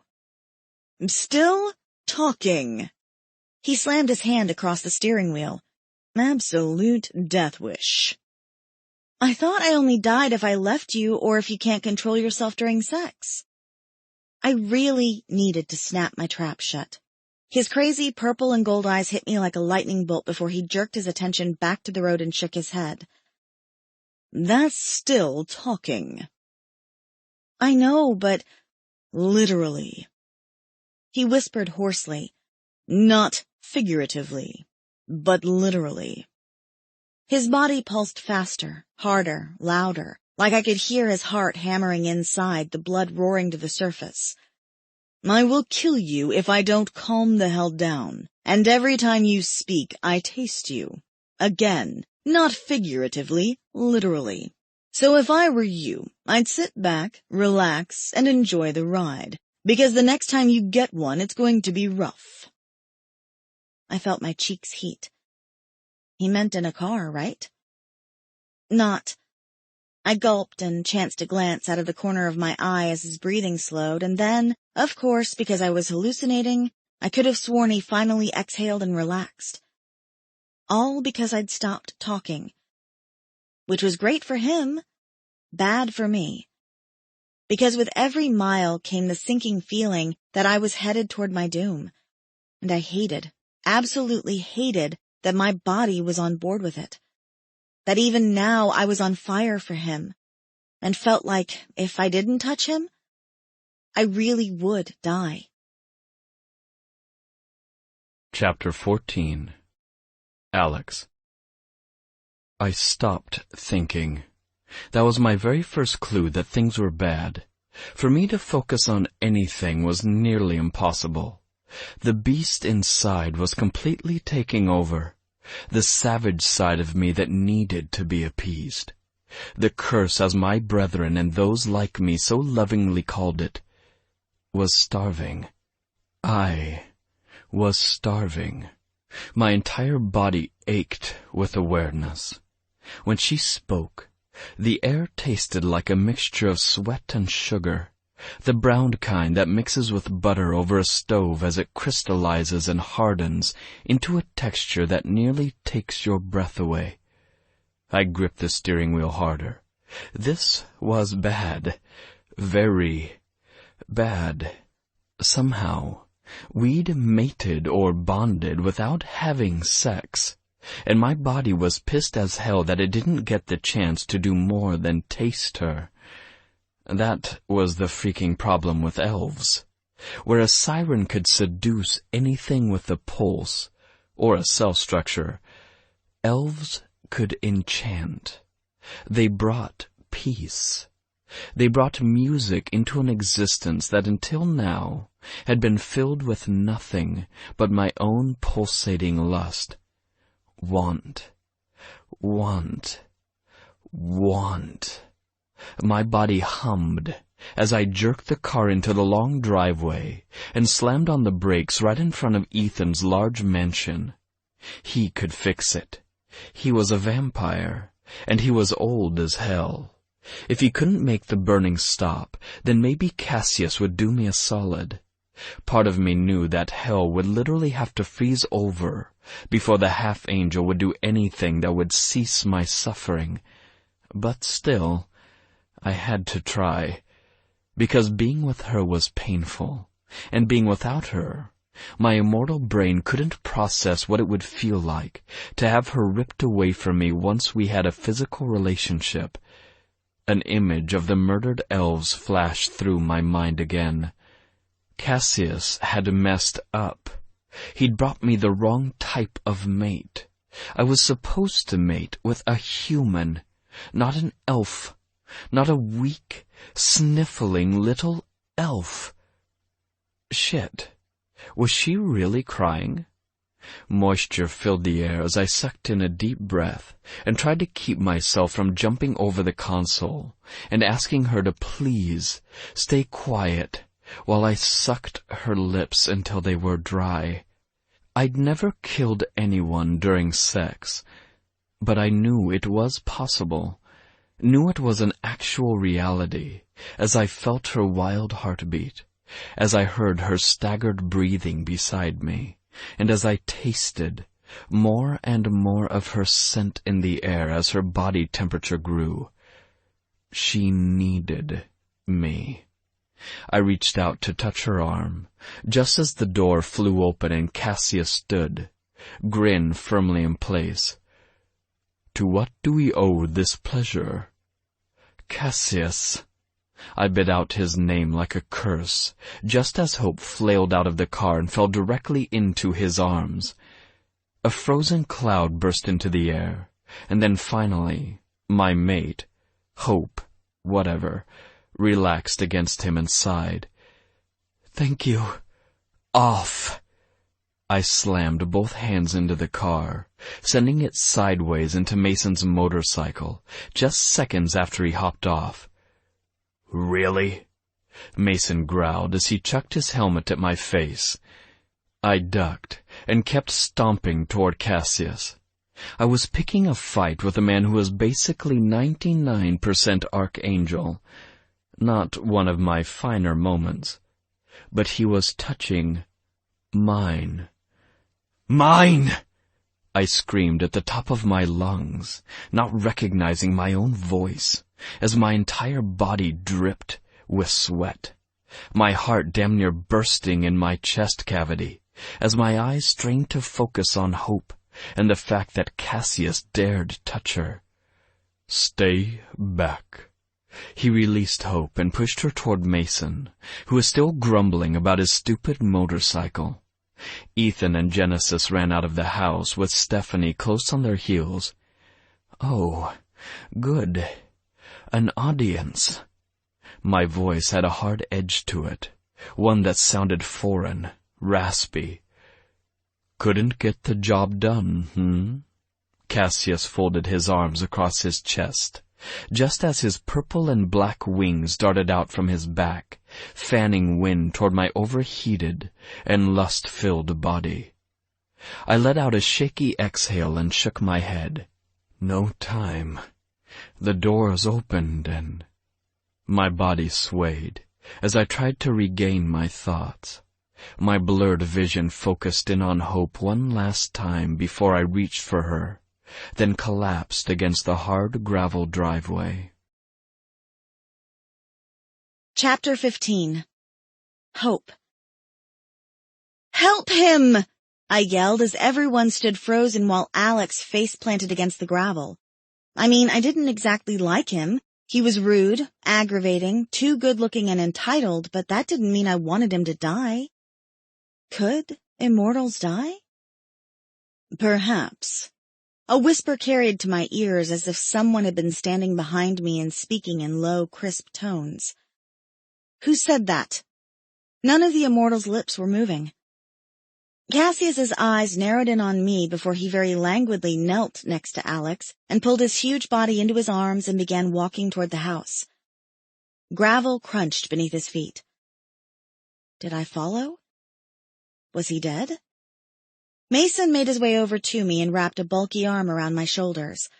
I let out a little harumph under his weight as he tugged me toward the house.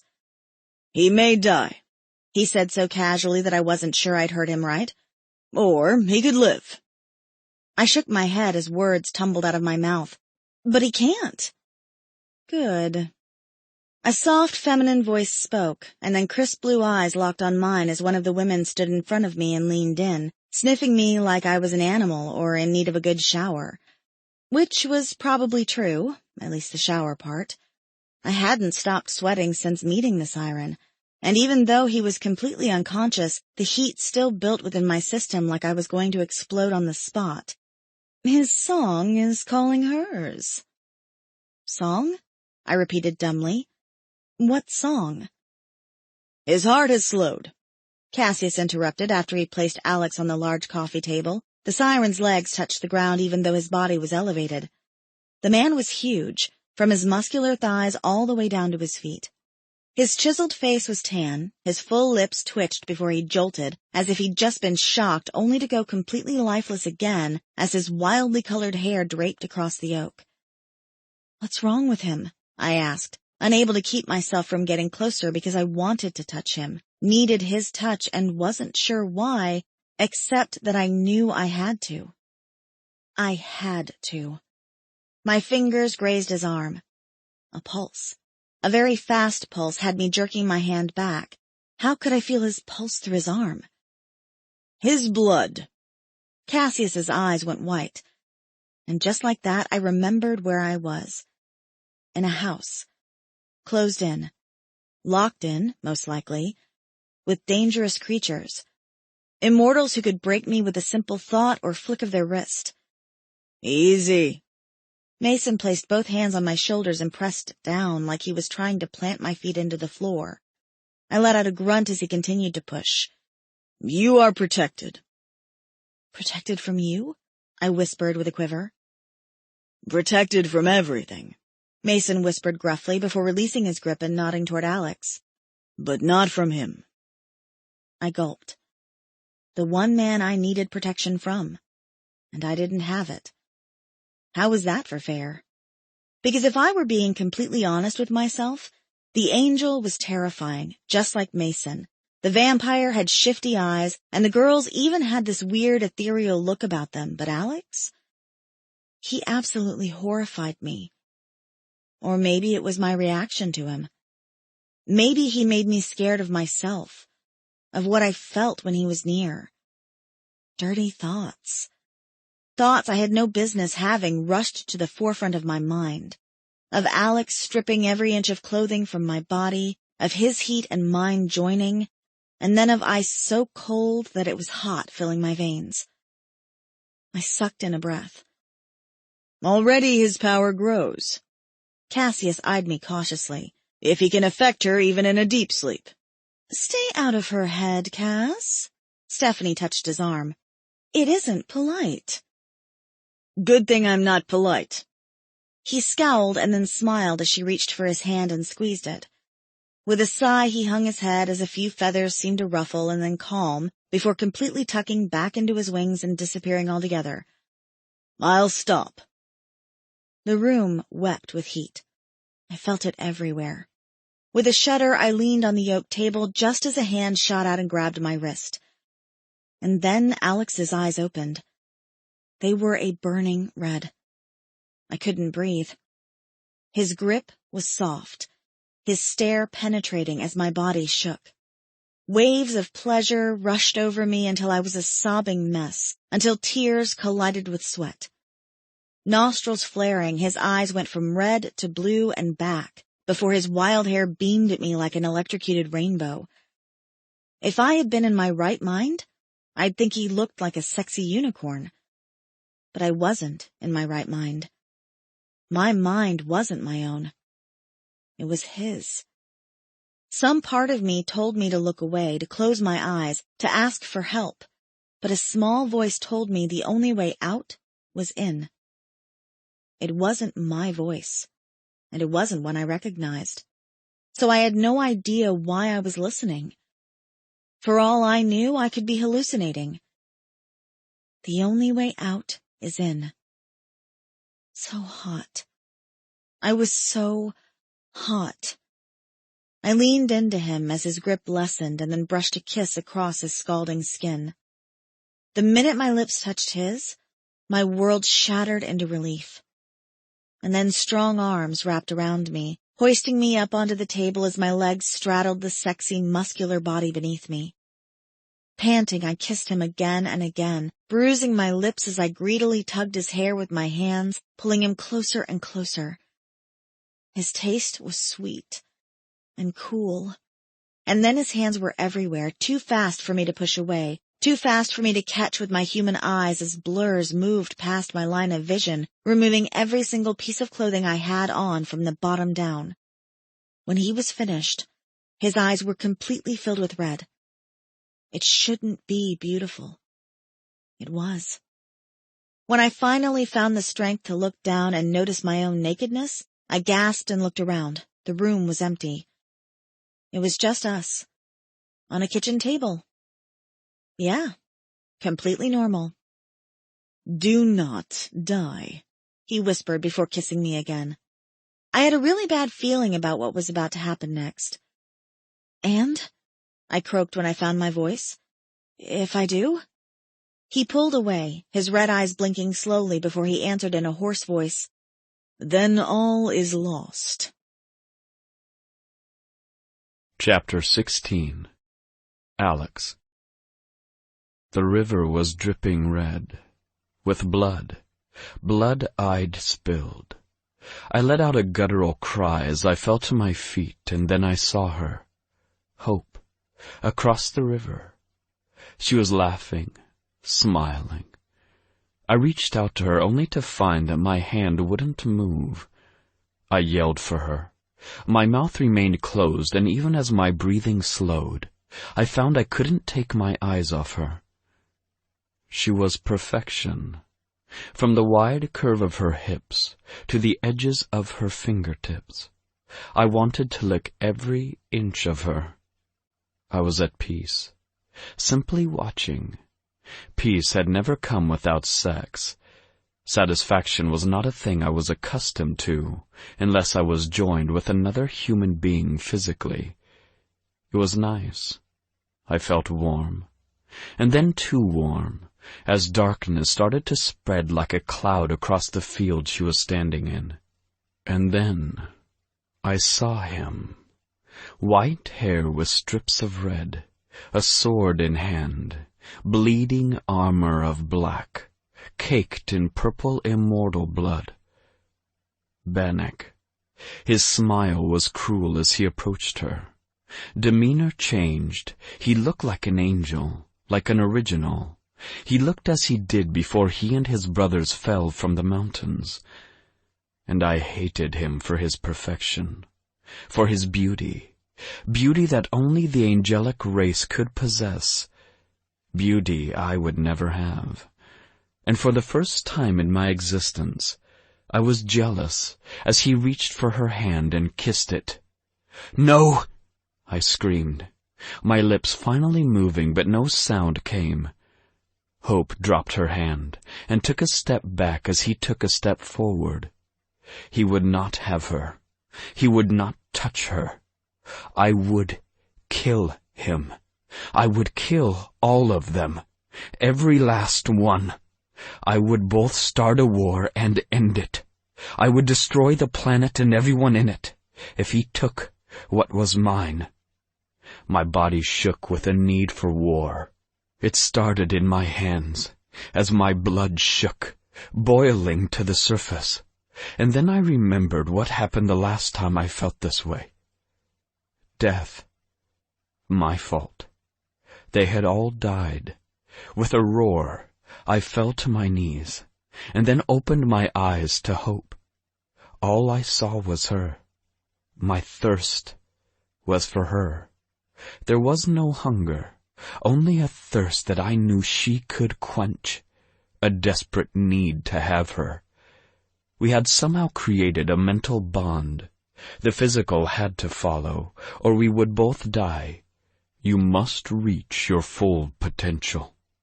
A familiar voice beckoned, and if what I'd just seen was prophecy, Bannock would succeed. If I did not take her, he would. And just like history repeating itself, a child of the elves would die. She would die.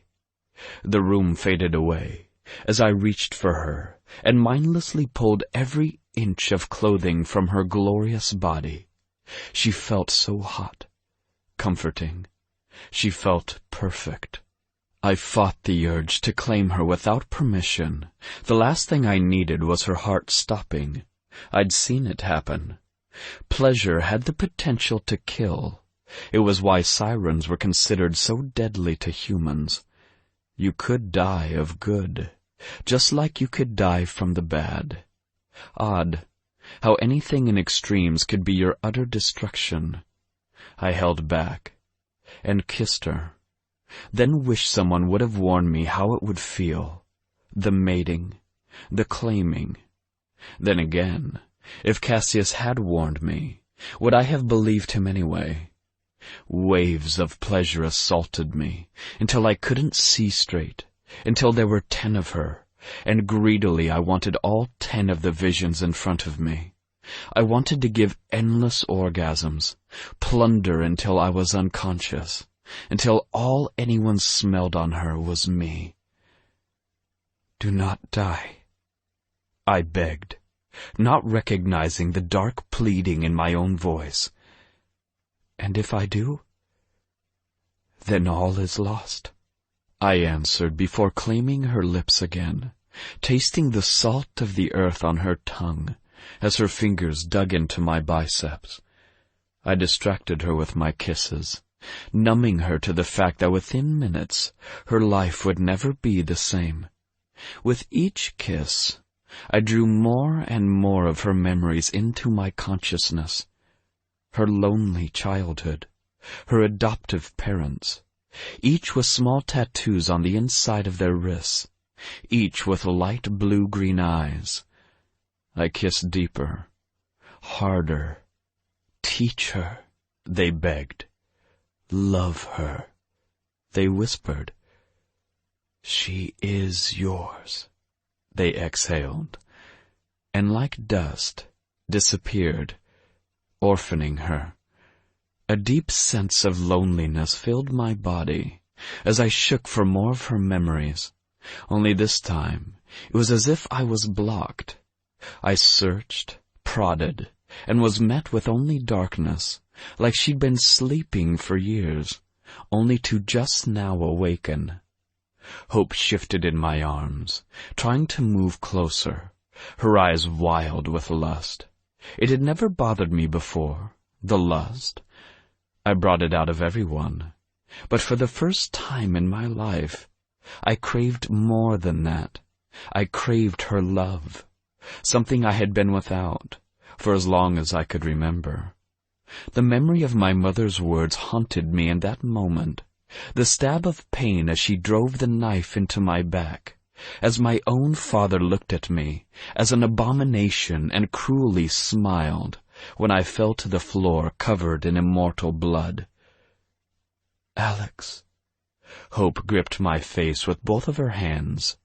My breath came out in heavy rasps, like I was choking on my own memories, and couldn't focus on anything except for the terror of never being wanted, or loved, or cared for. And then there was Hope. She kissed me softly then, on the corner of my mouth. I ran my tongue over the spot where her lips had touched, and was met with the salt of her tears. She was crying. No, I reached up and touched my cheeks. Those tears were mine. "It's okay." The weak elf calmed me. The weak human spoke peace into existence, and I felt it wrap its arms around me, grounding me. "This must happen," I whispered. "It cannot be stopped." "Do you see me stopping it?" she countered in a brave tone. "No." My lips twitched as I reached for the front of my leather pants and tugged them free. "At least not yet." Her eyes widened a fraction before she lifted her head and said in a shaky voice, "I'm not afraid." "Yes, you are." "Yes, I am," she echoed. "Death by orgasm wasn't really on the plan for today. Believe me when I say, I stole a kiss and then another. It would be a good way to go. Says the one who's living. Silly elf." I gripped her chin with my thumb and forefinger. "It's called the Little Death. Both people die. Let's just hope that once you find your pleasure, it isn't so overwhelming your heart stops." She gulped. "Will the heat get worse?" "It will always get worse, until you find what you need." "And what do I need?" Her heart hammered in her chest. I could hear it soaring to new heights as she leaned into me. I thought that should be obvious. I thrust my hips against hers. "You need me." I didn't give her time to think before I thrust into her, holding her body in place, allowing each sensation to build across her body in small, manageable waves, before the pleasure built once again. "What's—" She squirmed, and then relaxed before her body went completely rigid. Her eyes widened, and then she whispered, "Is that all?" Uncontrollable laughter bubbled out of me. I ripped off the Band-Aid. "Am I the Band-Aid?" "Go ahead," I challenged her, arching my eyebrows with amusement. "Move." She frowned. I gripped her hips and blew across her lips, knowing it would cool her down a fraction before the heat built up again between us. She had no choice but to move. She flinched. It was enough. Her entire body exploded around me like a rainbow bursting through the kitchen, and then she moved again. I gave her everything, allowing her to experience me without me forcing her, but when she slid her body against me a third time, I knew I couldn't stay frozen. Because a siren could only allow someone to take their pleasure for so long before they have to reciprocate. It would be a pity if she died, because I liked her. Too much, more than I should. "I love you. Don't leave me." Don't go to her. The familiar voice screamed at me, only to stop the minute Hope collapsed against my shoulder. She panted against my shoulder as she experienced another release, and then I whispered with a wicked grin, "My turn." Chapter 17. Hope. His eyes blazed red as he lifted me slowly into his arms. I opened my mouth to speak, but jolts of pleasure rocked through me, stealing my words. I couldn't stop these intoxicating zaps even if I wanted to. It was like every time I moved I was shocked. He was right. It would be a good way to go. I'd never felt anything like it before. How was it possible to feel so much, to be so sated yet greedy for more of him? His overly long hair seemed to grow before my very eyes into something out of a fairy tale, as rainbow-colored strands entwined with one another and then went completely black as night.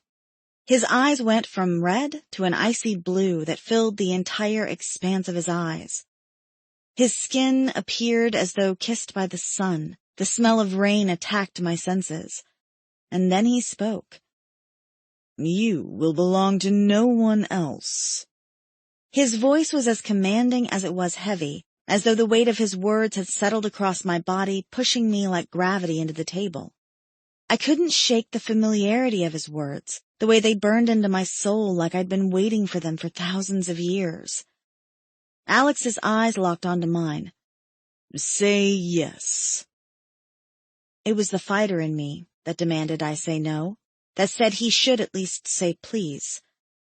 But I was too overwhelmed to do anything but nod as his head tilted to the side in a predatory movement that had me wondering if he was more animal than man.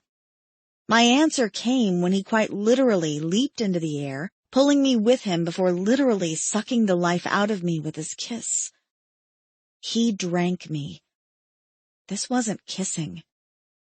It felt like he was devouring my soul, my entire body clenched as his lips molded around mine, sucking, plundering as his tongue flicked, as he sucked until I thought I was going to pass out. Air left my lungs. And then Alex exhaled into me, as if he was bringing me back to life, and at that moment he thrust into me again. Another breath, another thrust, until he filled me with each exhale, like he'd stolen my soul and was giving me his. A loud crack sounded as he slammed his hand against the wall by my head, and then I was in his arms as pieces of dust fell across my cheeks. "Mine." He exhaled a kiss. "Say it." I couldn't breathe, so I nodded as tears streamed down my face. It was perfect. I could feel him everywhere, inside my head, my body, my thoughts. The taste of his air was different. "Breathe," he commanded, pulling back just slightly as a piece of charcoal hair kissed his chin. "In and out."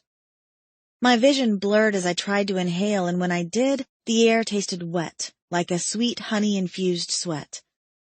"Yours," I finally choked out. "And now we begin," he smirked. "What?" Panic flooded my body. I thought we were already... we were literally in the middle of sex against a wall, and... He kissed my neck once, twice, his lips brushing down to my collarbone before he thrust one more time. My world exploded into tiny fragments before my very eyes as my body tried to rationalize the way he was making me feel, the pleasure that was pulsating through my veins. And just when I was able to finally breathe again, I lost all vision and consciousness. Chapter 18. Mason. "Relax," Cassius said again with a flick of his wrist as Stephanie moved her chess piece. "Things are going as planned."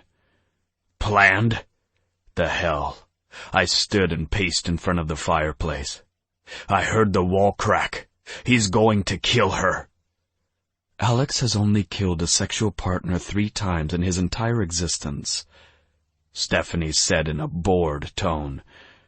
And he was young. That doesn't make me feel better, I grumbled. For some reason, I felt protective of the little thing. She was a curvy little spitfire who would most likely fight him at every turn. And the mating process. It needed two minds to willingly join both physically and spiritually. I gulped as a spasm of pain sliced through my chest. I placed my hand over the spot that hurt and rubbed. It always hurt. Because of her. It would hurt for an eternity, until we were rejoined in the afterlife. That was if the heavens allowed us to be together. It wasn't as if we were doing a good job of keeping evil at bay. I glanced around the room at the ragtag team. The Immortal Council was strong. Ethan had Genesis and their twins, who were growing before my very eyes. Cassius was an archangel and had his Stephanie. And now what? Alex had Hope. But did he truly have her? I let out a frustrated growl as a scream of pain erupted from the kitchen. My knuckles burned with the need to fight. My beast roared for me to transform and take that siren's head off. I'd been alive for hundreds of years, and it wasn't until recently that I had trouble controlling my temper, my urges. I blinked back the anger, the pain, the need to attack, and tried to take a deep breath. It grows within. Cassius suddenly sat at my side. Seconds ago, he had been playing chess, and now he was annoyingly poking around in my head. Go to hell, I grumbled, running a rough hand over my face. When was the last time I ate? Maybe that was it. I needed to feed. On something more than a berry, perhaps? Cassius suggested in that ridiculously arrogant tone of his. Don't make me kill you, Angel. I would pay to see that fight. Ethan smirked from across the room as he sipped a cup of blood, his eyes flashing green. She could die, I said again. Maybe if I kept saying it, they would take me more seriously. We need them to mate, and she is afraid of him. She's afraid of all of us. Genesis' soft voice was the only one able to bring me comfort. Her hand slid into mine as she laid her head on me, her weight settling nicely against my body. I craved her warmth, but not as much as I craved her friendship. It's a normal reaction. Normal, I repeated with a snort. None of us are normal. Humans are the weird ones, Stephanie agreed. Humans are the chosen ones, Cassius corrected. They cannot even feed themselves, I argued, raising my voice. If you asked a human to hunt a lion, they would become dinner. Hunt many lions in your day? Ethan piped up, and suddenly all of my family surrounded me like I was about ready to break through the window and go completely savage like those zoo animals in that silly Disney movie Genesis forced me to watch. What? I blinked at each of them. Ethan stood protectively in front of the hall leading to the kitchen, while Cassius braced my shoulder with his heavy-as-hell hand. Control yourself, Ethan warned. Your hunger grows. Fine! I threw my hands in the air. I will eat when they are done. Coupling. Genesis snorted out a laugh. Not that hunger. Ethan seemed amused. I don't understand. Your sexual hunger. Ethan's smile was so wide, I wanted to punch his teeth out, then slam his face into the glass coffee table. You can smell their lust.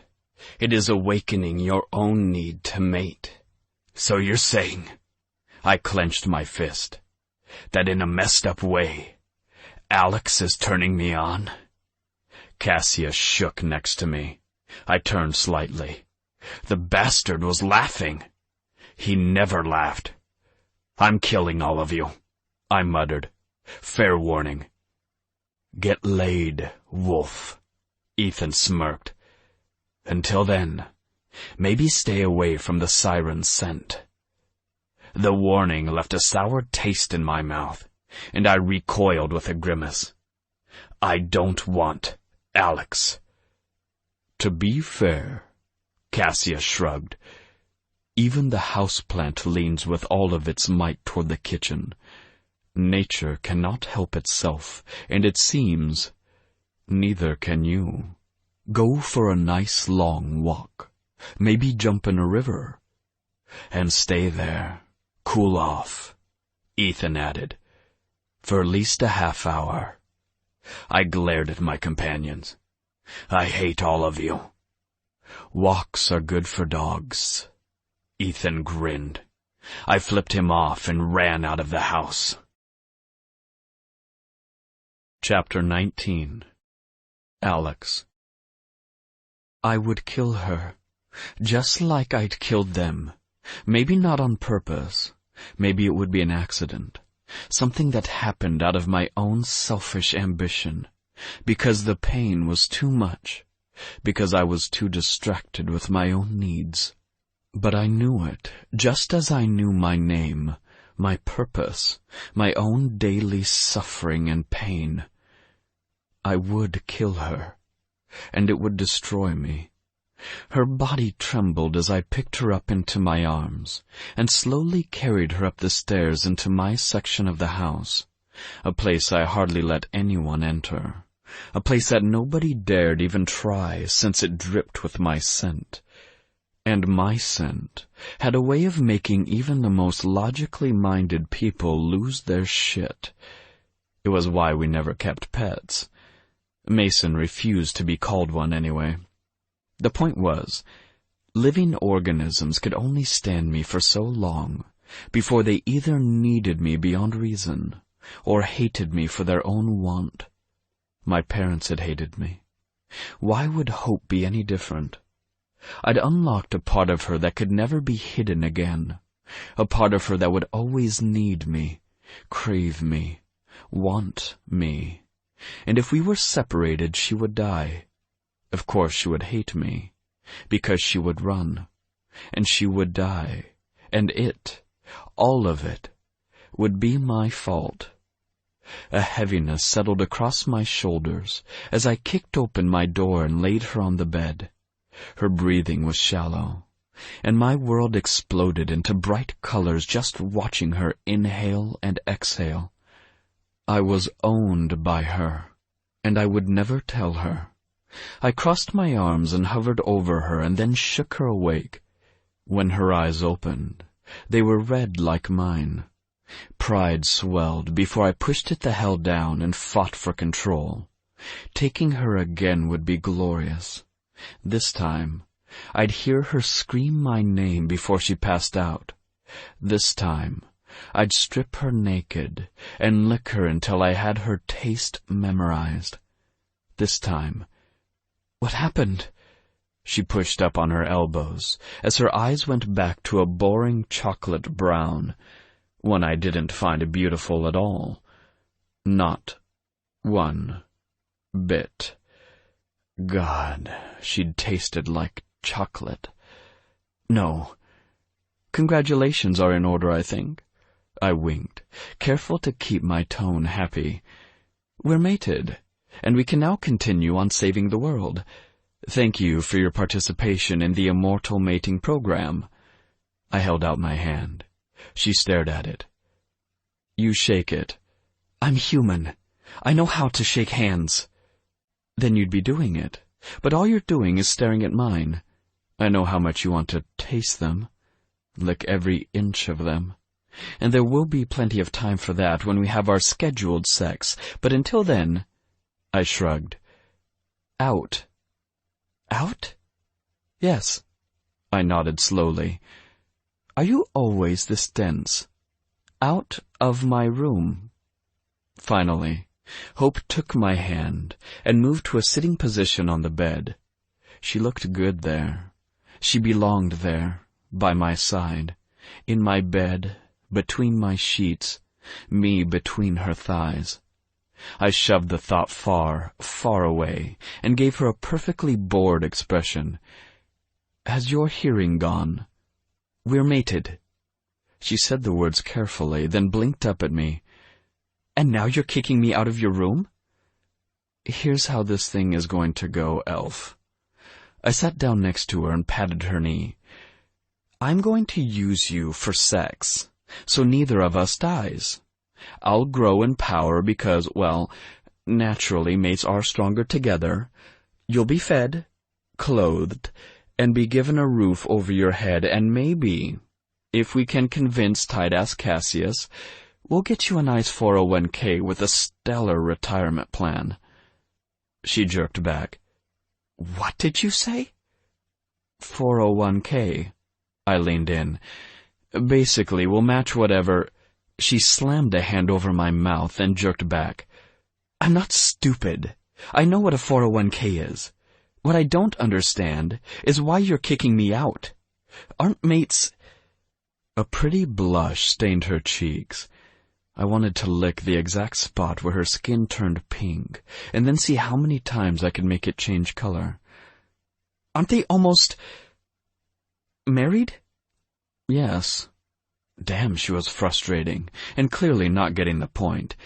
I didn't want to be mean, but it was necessary. Keeping her alive was more important than making sure her heart was intact.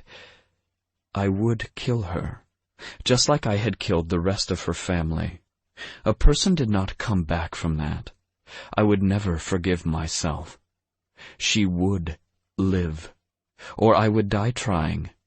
Even now I shook with the power she gave me, the power that I'd always tried to hide, ever since the elves' deaths. I had too much of it. I always did. I always would. "Look," I grabbed both of her hands. "It's been fun, but this," I pointed between us, "is nothing but an agreement that mutually benefits us both. We have a world to save from itself, and you have things to plant." Her stunned expression made me want to take back the words the minute I said them. She huffed out a breath. "So, I'm basically your sex slave." "With," I said cheerfully, "a 401k. Think of the possibilities, kiddo." I pulled her to her feet and slapped her on the ass. "Now, out you go. I'm exhausted." "But—" She choked out the word as tears streamed down her face. "Was I not good enough? Did I do a bad job?" I hated myself. "I've had worse, and with proper teaching, you'll get better." She was the best I've ever had. Even now I craved her, could smell my scent all over her. Hope was still frowning, and silently crying when I shoved her out the door and bolted it. I didn't have room in my life for failure. Not now. Not when I had a job to do. And I refused to fail them. Her race. For the second time. Distance. She needed distance away from me. Better she know that now than getting her hopes up that this relationship would be anything more than physical. It was survival. Necessity. It would never be love. Chapter 20. Hope. With every step I took away from Alex, a tingling sensation burned down my arms, like a low-level shock to my skin. I clenched my fingers tightly and kept walking until I reached his bedroom door. When I placed a hand on the doorknob, another jolt had me resting my head against the sturdy wood before I was finally able to turn the knob and pull the door open. Why was I so weak? And why did it feel like I was getting weaker? That was why he hated me. I represented nothing but weakness to him. But how was that my fault? How was any of this my fault? The burn transformed into a slow, pulsating hum as I glanced one last time over my shoulder to see Alex pull out an old-fashioned kitchen timer and turn it a few times. "Cooking a ham?" I tried, joking. It was either that or actually face the fact that I'd been completely screwed in more ways than one by one of the most beautiful creatures I'd ever laid eyes on. I'd been a loner all my life. And yet in that moment, I'd never felt it in such a suffocating way. Maybe it was the warmth he gave off. For one split second, I felt beautiful, flawless, important, wanted. I gulped back tears and straightened my spine. I might be physically weak, but showing him my emotional weakness was out of the question. That was mine, and I wasn't going to give it to him, even if my heart felt shaky with every breath I took. Sex clock. Alex winked. I hated his wink. It made my legs turn to jelly and my body burn with desire. It would be easy to hate him if his smile wasn't so perfect, if his scent didn't roll off of him in waves tempting me, teasing me with every inhale. He would be easy to hate if he was anything but a siren. Sex clock, I repeated dumbly as my body roared to life. I like to be punctual in all things. He crossed his toned arms over his bronzed chest. He almost looked normal. If normal meant he had diamonds for eyes and hair with shots of shimmering rainbow colors that changed with each movement, each breath. And his lips, full, tempting, made for sin, like they had a mind of their own.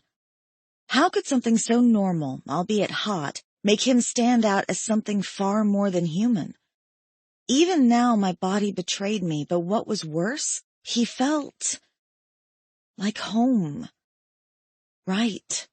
Like all my life I'd been missing a piece and finally found it, only to get told I was wrong. When the clock strikes... His grin grew as he moved his fingers in a little come-hither motion. You come. Running. He paused. Amongst other things. My body was completely in agreement with that plan. My heart hated my body, and my mind hated everything, even him. I closed my eyes briefly before I opened them again and said the only thing I could say. I have plants to water. His expression fell, and for a second he looked like he was going to say something, like he was going to reach out and pull me against his chest and tell me he'd been kidding, or that he couldn't handle another second without touching me. Instead, he reached into his pocket, tossed me his keys and said, Make sure you shower before you're in my bed again. I don't like sharing your skin with dirt. Gets on my tongue, understand? I had a sudden vision of chucking the keys at his head or maybe just shoving them into his heartless chest. Instead, I shrugged and said, I'll be back when my job's done. If I'm too dirty, you can always find some other human to torture. His predatory glare was back. Why would I waste my time on another human when I've spent all day training you? Just when I thought he couldn't get any ruder, any more cruel. I didn't hang my head. I didn't cry. Maybe because I knew it was too good to be true. A siren. And a glorified gardener. Who had elf blood, whatever that meant. Green thumb? Yeah, right. More like it was the only job I could get. I think. The memory was fuzzy, like all of my memories lately. I ran out of the room before I did something stupid like cried, or worse, begged him to kiss me again. As I stumbled down the stairs, keys clenched in my right hand, a jarring slice of pain struck between my ribs as though I was having some sort of serious heart attack. With a cry, I fell down the last 3 stairs and with a loud crack landed on both kneecaps. That was going to bruise. One reason, a gruff voice said as 2 legs appeared in my line of vision. Give me one reason not to rip his head from his shoulders. Strong arms pulled me into the air, nearly sending me into the ceiling before placing me on the ground. Mason sniffed my neck and then knelt before me, his gruff hair covering most of his face as twigs and leaves poked out from the sandy brown mess. Be still, he demanded in a low voice. Before his mouth descended just inches from one knee, he blew across the ripped part of my leggings, exposing one bloody knee, and then did the same to the other. Within minutes, the stinging stopped, and then the crazy wolf man licked me. Twice. I tried to jerk away, but his strong grip held me firm. When he stood, the pain was gone. The burning in my body, still sadly there. I didn't realize anyone else was in the room until a hand appeared from my peripheral and slowly slid up my neck. I can only stop it for so long. I turned and saw green. Bright green fire. Ethan's eyes locked on mine before he very casually touched his lips to my neck while Mason held my hand. A brief pain stabbed me in the neck, and then the burning increased before steadying off into a pleasant hum that didn't make me want to scratch my skin off. What did you do? And why was I between two immortal men like a sandwich? Fighting fire with fire. Ethan lifted his shoulder casually. It will get better. Give him time. It's a very... His eyes went back to normal. Tedious process. That? I pointed back up the stairs. That was tedious? It's harder for sirens. Ethan spoke the word slowly before sharing a look with Mason. Sirens. Mason spat the word. Are always hard, never soft. That's the point, I think. Ethan offered a slight smile while Mason let out a low growl. Thank you. I rubbed my arms as I stepped away from both of the overwhelming men and then tried to find my way out of the house. By the time I reached the front door, it had been at least 15 minutes. The car was exactly where Alex had left it. What was I even doing? Going back to work? Like that was going to make everything suddenly better? Like my life would make sense again? But it was all I had. The monotony of a job. I had to get away. From all of them. But especially from him. I glanced back at the house and slowly looked up only to see a curtain fall from a window. Alone again. Only this time I knew what it was like to be a part of something. To belong. So the pain at getting in the car and driving away wasn't only acute. It was a painful awareness that I really didn't fit in anywhere, that there was something wrong with me, not everyone else. He didn't want me. I was a means to an end. I closed off my mind to the feelings he'd brought out in me and focused on the road. Drive to the immortal compound. Water the plants. As I had done since the day I was hired. I tried to conjure up the memory and was left seeing an image of myself at the compound, listening to the human training coordinator rattle off instructions. But how had I known about the job? How had I even gotten there? Already being with the immortals was muddling my mind if I couldn't even remember what I had been doing 2 years ago. Or was it days? Panicked, I turned up the music and pushed all thoughts of Alex and the immortals away. Chapter 21. Alex. London, England, 1815. Their eyes were empty, as though someone had sucked the souls directly from their bodies. The scent of earth filled the air. I fell to my knees amidst the gory scene before me, dipped a finger in the blue blood, and tasted. The youngest elf had just left to get Sariel. They'd been nervous about another one of the elves. The scene unfolded before me like a play. One of the elves, the smaller, announced a pregnancy. A hush sounded around the room as a moment of silence descended over the chosen women. Elves were capable of mating with immortals and humans alike. They helped further the races, though every time they brought a new life into the world, it meant that they sacrificed their own. To bring life, it meant their own death, no matter who they mated with, human or immortal. That was why they were a protected race, but weak, weaker even than a human. Even though they had blood that fused with both worlds, they were a lot like Dark Ones. They didn't belong in either. And yet, it was a great honor to carry an immortal into the world. "Who is the father?" one of them whispered with leeriness in her voice. "He is beautiful," Her sigh was heavy with longing as the scent of burning wood and charcoal filled the air. "He said he would take care of me. Of us." One of the other women stood. "You smell wrong."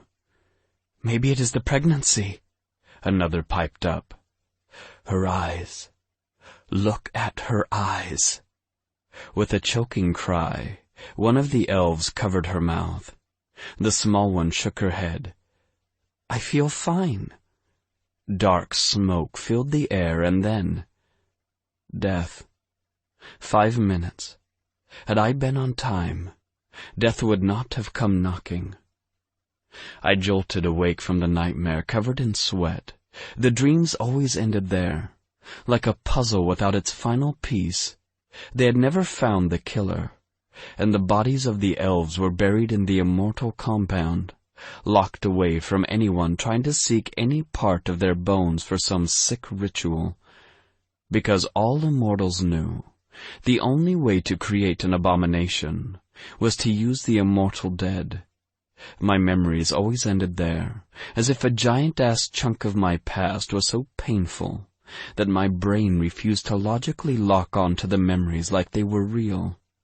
And every single mention of it to Cassius only ended up with him shrugging and saying, "All in good time." I wiped the sweat from my body with a cool sheet and stood as the moon shone into the room, casting a silver glow across the white sheets. She belonged next to me, but every time I closed my eyes, I saw her blood on my hands. I would be her death. With a curse, I stomped over to the window and pushed it open, taking a much-needed deep breath. My car was still gone. I glanced at my nightstand and let out an irritated sigh. It was late at night, too late for her to be by herself. Who the hell took a job watering plants anyway? Especially a defenseless human. Elf. Of course. It made sense that she would be drawn to life, because a small part of her was always consciously aware that her one and only job was to produce life, and then die. What a miserable existence. A weak existence. I had at least another 10 hours before I needed her again. Wanting her? That was an entirely different story. My body shook with want like I was a drug addict. My mind told me that one taste was all I needed, and the burn would stop. But I knew the truth. The burning hadn't stopped since I'd turned 15. The burning would not stop until my death. A loud knock on my door jarred my thoughts. The door opened. Of course it did, because privacy wasn't exactly something that was freely given at Ethan's. But I was too much of a menace to society to live out on my own. Cassius had created a nice little protective barrier around my room, making it so that the trees didn't try to uproot themselves in an effort to fly through my window and fall prey to my seduction. In all my years living, it had only happened once, and it was awkward as hell getting pinned to my own bed by a freaking branch. "What?" I barked. "You're a giant asshole." Mason seethed, and then shook his head like he was trying to clear his thoughts. "Damn it! Turn it off!" "Like I can," I yelled back at him. "You think I want you to—" I made a face. "Mason, that's a physical impossibility, and you know it." "Out of my head!" "You need to get laid," I smirked. "If I wasn't mated, I would do you a solid and—" "Finish that sentence, and I'm killing you. To hell with what Cassius says," Mason growled. "I'm perfectly fine. You've just been running too hot lately." "You're telling me," I whispered underneath my breath, as a flicker of power burned beneath my skin. I thought I could hide it, but in the last few hours it had gotten worse. The need, the want, the desire to explode everything around me into tiny little fragments for my own pleasure. Now what's this asshole business about? She fell down the stairs. Mason lifted his chin in defiance and then smiled wickedly. But don't worry, Siren. I licked her wounds. Color exploded in my line of vision. I'm sorry. You did what? I rasped. Licked. He took a step toward me and crossed his arms. She tastes good, no? Son of a bitch! I charged at him, slamming his body against the nearest wall as cement crumbled to the floor. You touched mine! And? Mason wasn't deterred. If anything, he looked downright cheerful. I liked it. My fist came down on his face so hard that blood spewed from my knuckles and caked his cheek. That tickled.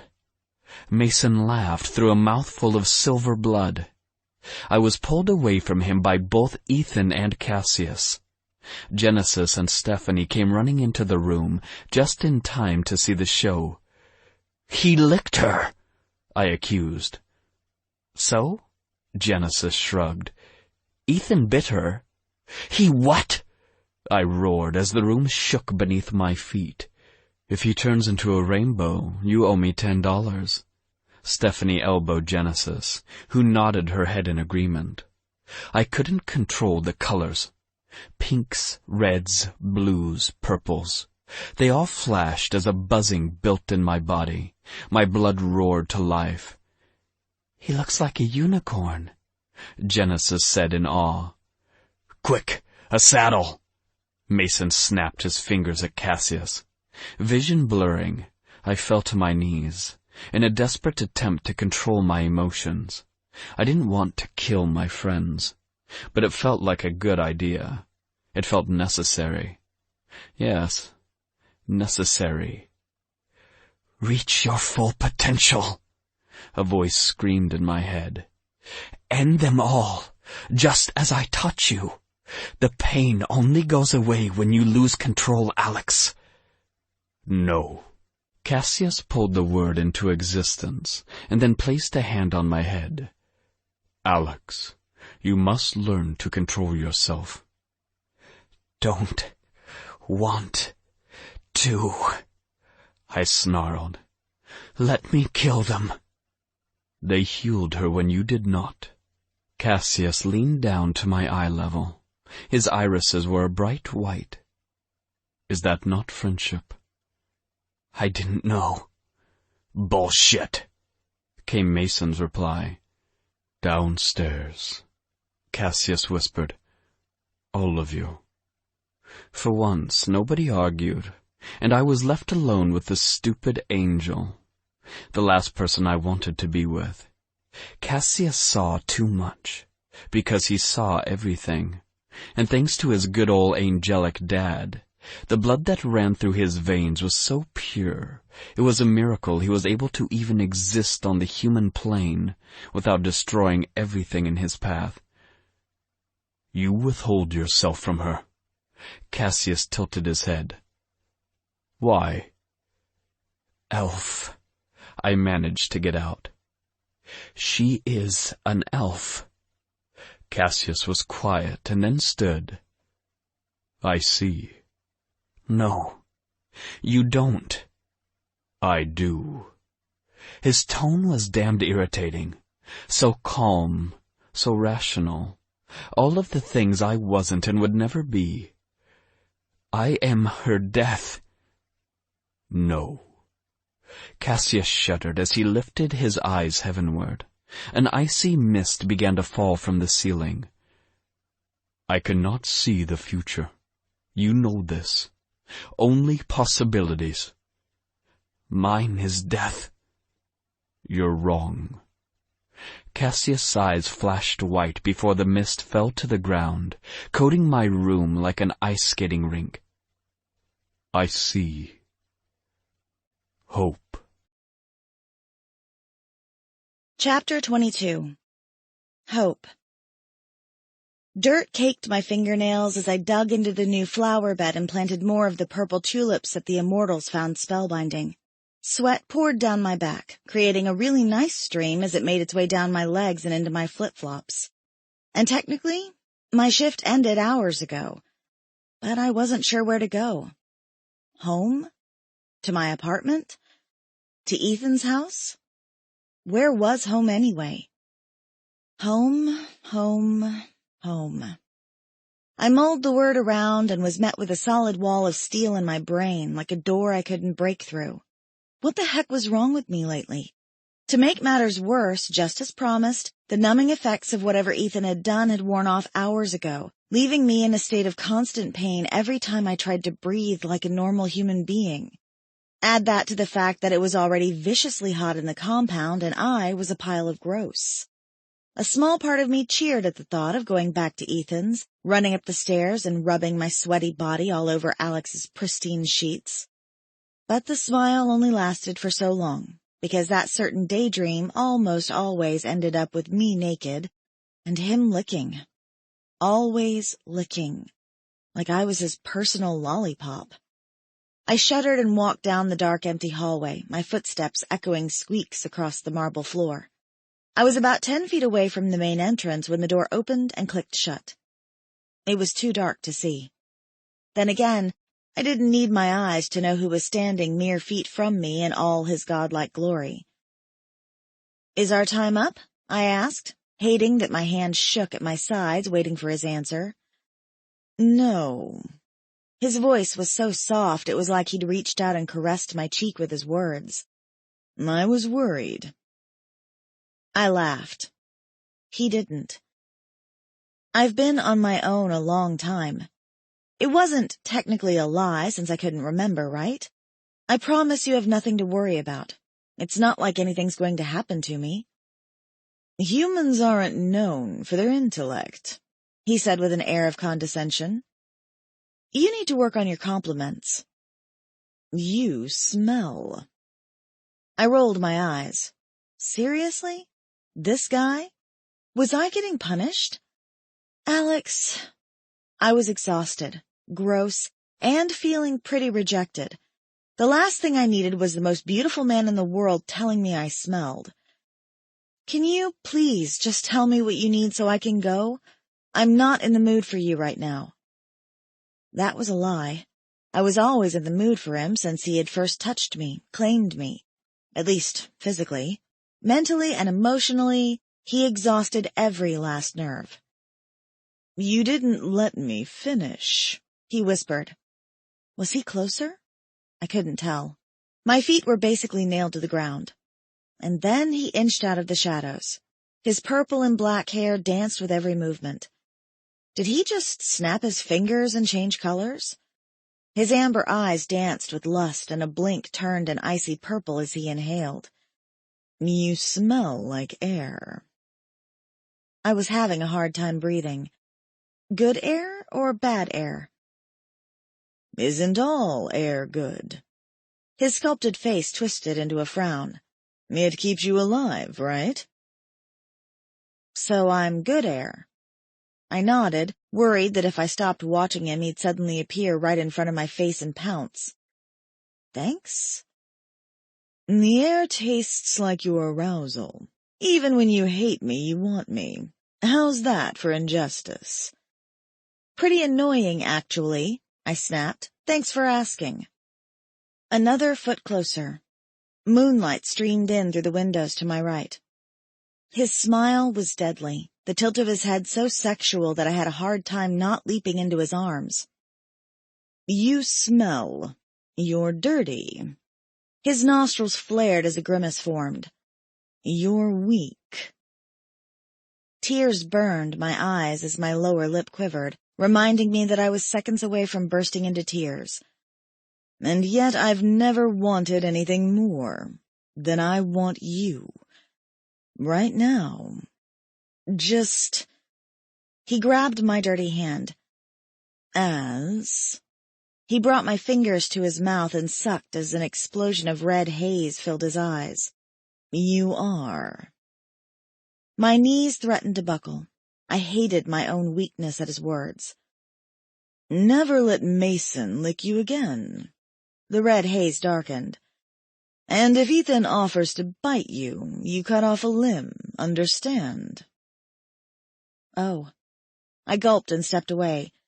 So that's what this is about? Possession? His smile illuminated the entire room. If it was a simple possession, I'd have you and go. No, this goes much deeper. His lush lips parted as he sucked the air between us, drawing me to him. My mouth was inches from his. My body strained toward him. And then something slammed into me from behind. No! Alex shouted as I fell to the ground in a heap. A searing pain exploded from my head. So we meet again. A gruff voice echoed through the hall.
Hall, my vision blurred as two boots stepped by my head. You know, I think that's the first time I've ever been able to sneak up on you. A bit distracted, are we, Alex? Go to hell. Tisk, tisk. I already live there. The man's accent was slight. The smell of charred wood filled the air, burning my nostrils. What have we here?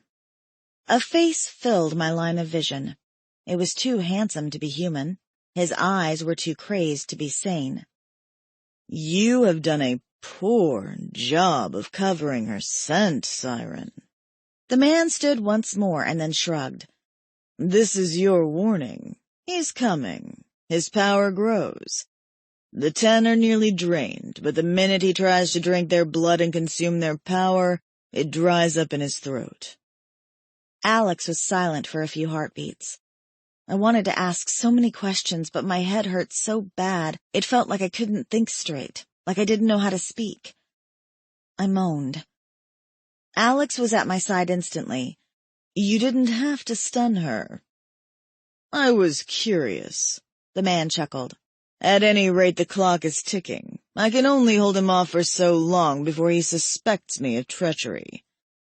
He's an idiot if he thinks demons don't play both sides. Ah, well, the man sighed.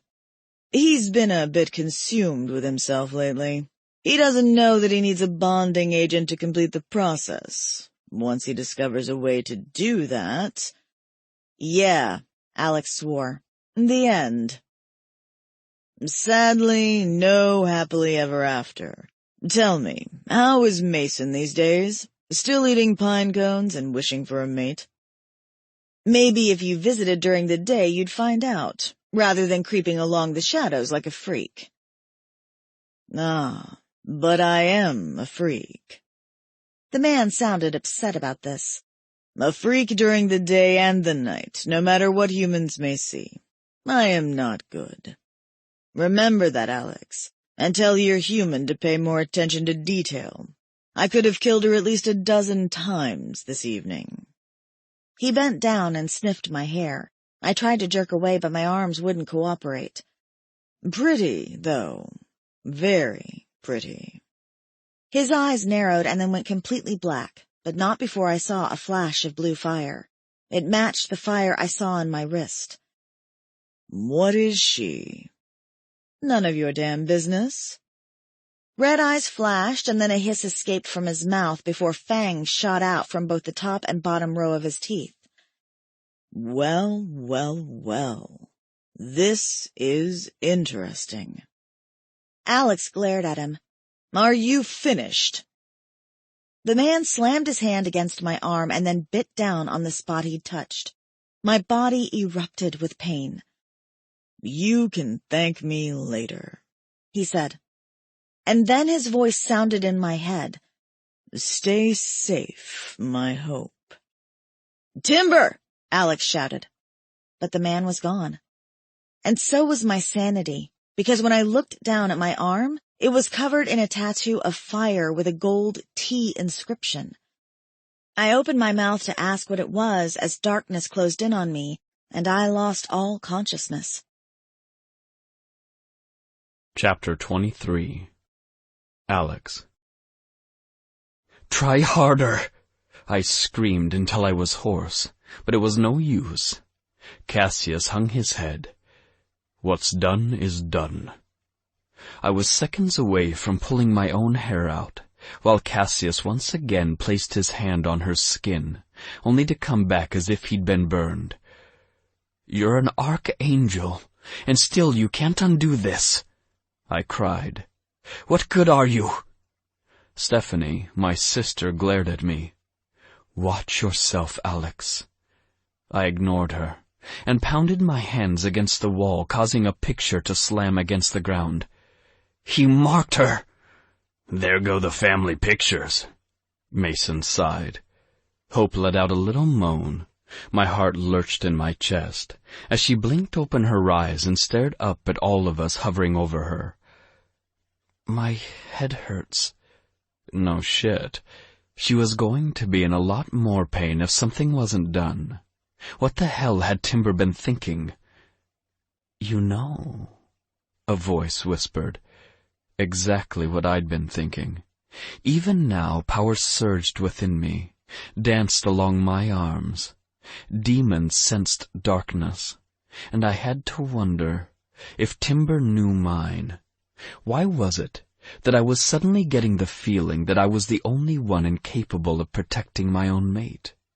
Mason could lick her wounds, wolf bastard. Ethan could infuse her blood, and I could screw her into oblivion. Wow, good one, Alex. So useful. As if reading my tumultuous thoughts, Cassius placed a hand on her temple and said, I'll take care of that. His statement hung in the air, thickening the tension to a choking degree, while I watched her visibly relax, and then stare up at me with fear-stricken eyes. "The man at the compound," she whispered in a small voice. He did something." There was no time to prepare her. I would have done anything in my power to protect her. But that was just it, wasn't it? She had the most important part of a siren. My body. I had nothing else to offer her. I hadn't been given the same gifts as everyone else, and the gravity of this situation killed me. Would she always need someone like Mason watching over her, since I refused to tap into the rest of my power? If he was the better mate, then what the hell was I doing? "You cannot break the bond," Cassius' mind whispered into my brain like the annoying angel he was. I gulped and gave a stiff nod in his direction. Once mated, breaking the bond had the potential to kill one or both partners. My death I could handle. Hers. "We all have our parts," Cassius' mind whispered again in his creepy, holier-than-thou voice. I shoved his presence out of my brain and focused in on Hope. Color was returning to her face, but the tattoo grew. It wrapped its black tendrils up her arm, slowly creeping across her skin, until it slid around her neck like a necklace fit for a queen. The symbol of a crow would appear between her breasts. I'd seen it before. And then a smaller version would kiss the back of her neck. She was marked. Her arms were shaking as she scratched at the black inky movements of the tattoo. "Don't." I placed my hand on hers, enjoying the buzz that still hummed beneath the surface of her skin. Touching it will only make it worse. Tears streamed down her cheek. "Worse? How the heck can this get any worse?" She shook her arm as her breathing turned ragged. Her heart rate soared, fluttering like a million butterflies trying to break out of her body. I could feel her every fear, and I blamed myself for them. I closed my eyes and focused on her breathing and inhaled. She followed. "Again," I whispered in her mind. Finally, her breathing slowed to a normal, healthy rhythm. Demons feed off emotions just like sirens, only where we share power and grow, they drain. I sighed, while Mason shuffled on his feet. I didn't want to have to say it, at all, but nobody was speaking. Damn it! I ran my fingers through my hair, my hands shaking with the movement. Any emotion you feel, he will feel, but he'll drain it from you so as to keep you from attracting attention. "I don't even know who he is!" she yelled, getting frantic again. "He's a powerful demon," Ethan spoke first. "One who cheerfully plays whatever side suits him. For now, he's on our side." "But never good," I said quickly. "Demons are never good. Understand? They're born out of evil." Cassius huffed next to me. "Oh, please." I rolled my eyes. "You have maybe 1% of their blood in your system. Maybe if you had more, you'd be able to remove his mark." Hope's lower lip quivered. "Am I going to have this forever?" I hung my head. "Until he calls his power back." "Yes." She sent me a hurt expression that had me ready to slit my wrists in dramatic fashion, like that would solve everything. "Why?" "I think." Cassius tilted his head. "He was trying to protect you." "From Bannock?" Genesis piped up. "No." Cassius' eyes jerked away from mine. "From Alex." Chapter 24. Hope. I was sent to my room. Well, not really my room, but Alex's, which made everything that much worse. I was afraid to touch anything. And it didn't help that his scent was everywhere. To be completely honest, it freaked me out that I knew what he smelled like, that the pillow I was resting my head on was so delicious I'd been tempted to stuff my face in it and suck in a giant breath. That was just what I needed. Alex to walk in on me sniffing his pillows like I was committing a crime. The man was arrogant enough, and I hated that he knew the effect he had on women. Why had I been able to control myself around him before? And now? Now I wanted to touch him every single moment we had together. My body and my mind were at war with one another. It was completely exhausting and depressing. This is ridiculous, I grumbled to myself. What was I supposed to do? It wasn't like it was humanly possible for me to relax, not with the creepy tattoo wrapping itself around my body. Any normal person would be freaked out. I think if anyone deserved a time out, it was me. Granted, I'd known about the immortals, but going from knowing about them to actually living with them was a giant stretch even by their standards, right? I mean, my little brain wasn't exactly accustomed to seeing things like Cassius suddenly breathe ice into the room, or Ethan suck off of his wife's neck, or even Mason. The man had clawed the crap out of the couch by accident. His nails could have impaled me if I was an inch closer to him. That wasn't normal. And then there was Alex. I sighed as my body heated. Alex, Alex, Alex. I squeezed my eyes shut and tried to force all sexy thoughts of him away from my brain. He really wasn't that pretty to look at. Because he was too pretty. Prettier than me, by a long shot. If you stared at us side by side, you'd think he was doing charity or something. It was that bad. Then again, he even made the rest of the immortals pale in comparison. Stupid Alex, I muttered. You called? A silk voice wrapped itself around me. Warmth invaded my fingertips as my heart fluttered. Alex loomed over the bed. At least he was clothed. A white t-shirt had somehow glued itself to his body, making sure that every single muscle strain was available. His black leather pants weren't helpful. They were tight. Why leather? Why not jeans? They itch, Alex said, answering my thoughts. Besides, I like soft things against my skin, don't you?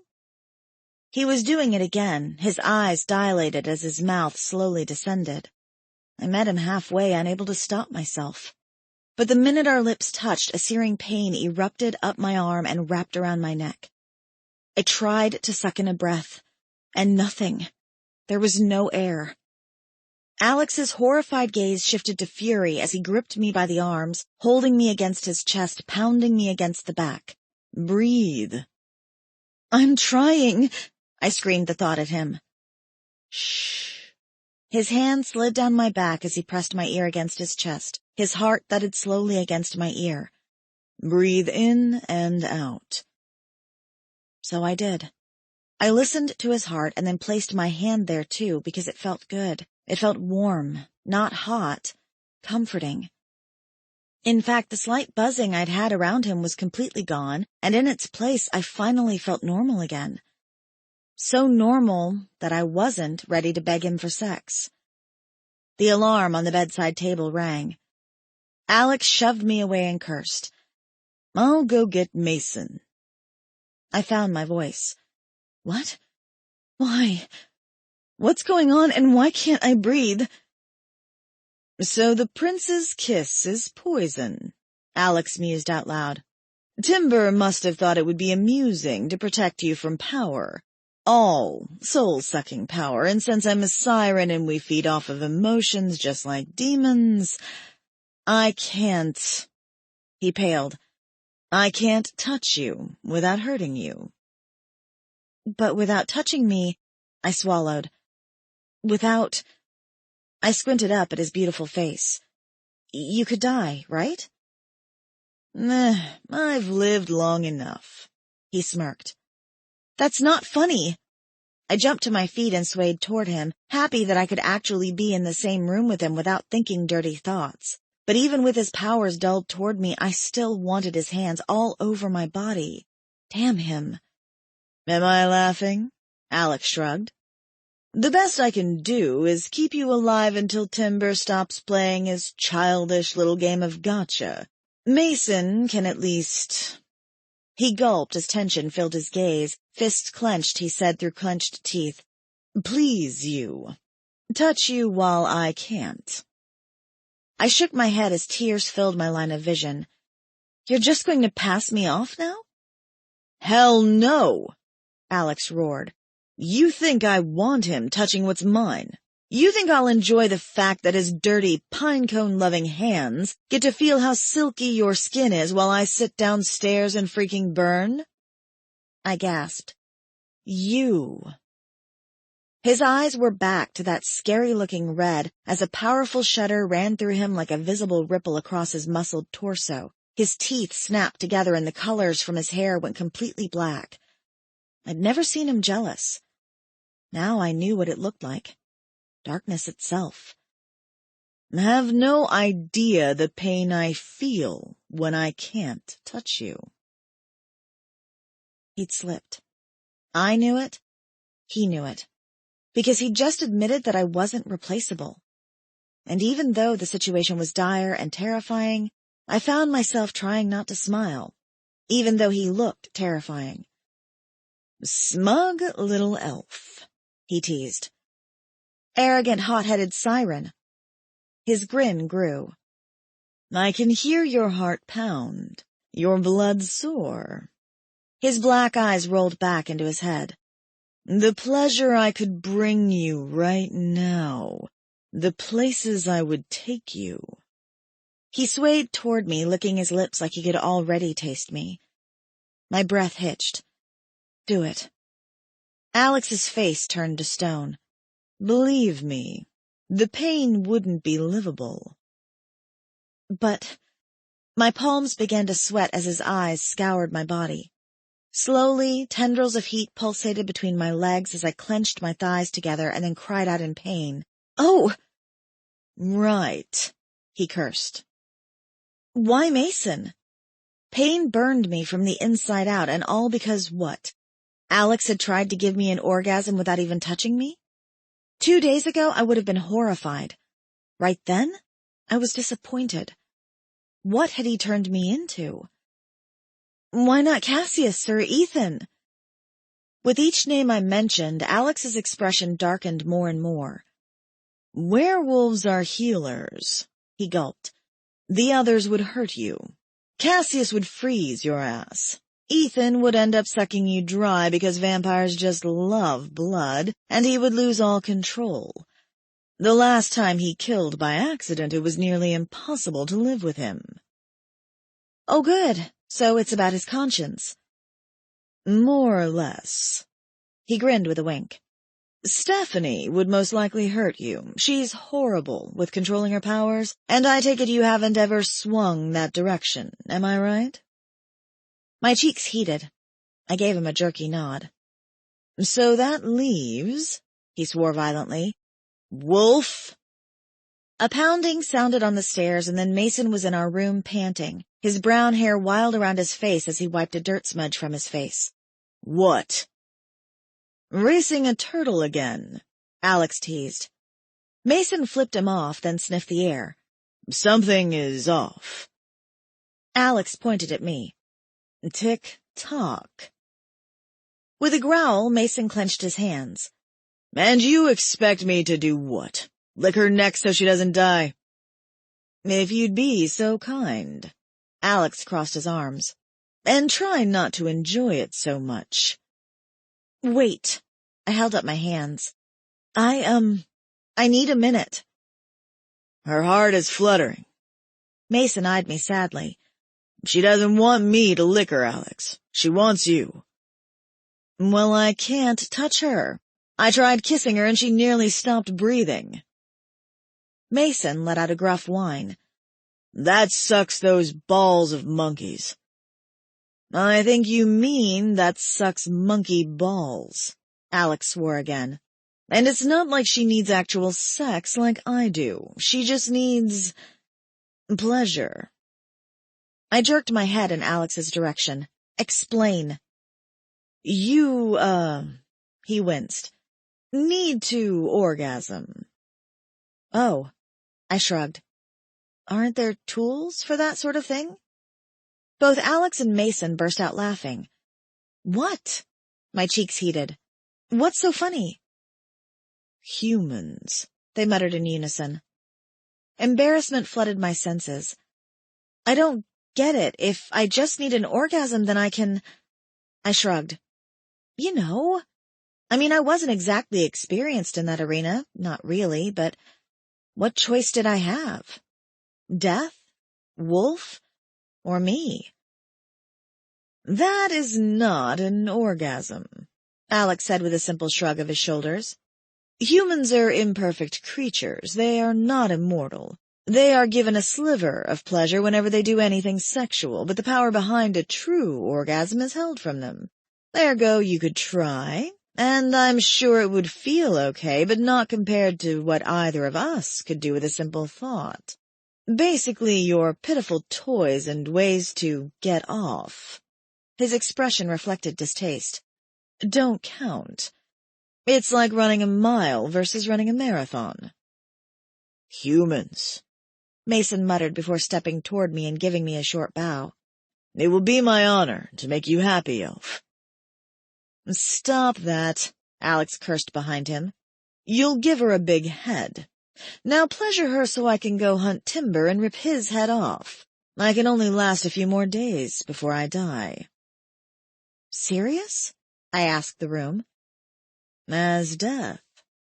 Alex was still smiling, though it was frozen on his face, like he was trying to make me feel better about the fact that if he didn't have sex with me, his mate, he was going to cease to exist. Mason touched my hand as an electrical current from Alex slammed into me right along with the thought, I'll kill him for touching her. You've given me no choice, Mason said out loud right back at him. Wait. If I could hear Alex's thoughts when Mason touched me, that meant Alex's power wasn't blocked. And I felt no pain. I glanced between the two of them. It was either the best idea I'd ever had, or the last one I'd ever think. I gulped and reached for Alex's hand while still linked to Mason, and reached up on my tiptoes to kiss him. Chapter 25. Alex. Mason let out a guttural moan as he shuddered next to me. Hope's mouth fused to mine, her free hand winding through strands of my hair, tugging them free. Holy shit. I locked eyes with Mason while kissing her. A look of pure steel crossed his features. We were at an impasse. She wanted me, but she needed him in order to get me. I was selfish enough to be completely on board with him getting used, but at the same time, Mason had been celibate for over 100 years, so the fact that he was getting hit with the force of my arousal coupled with hers, not to mention that we were mates, I was surprised he was still standing, and not panting or at least trying to hump the dresser. Hell, I was having a hard time not humping the dresser, and she was kissing me.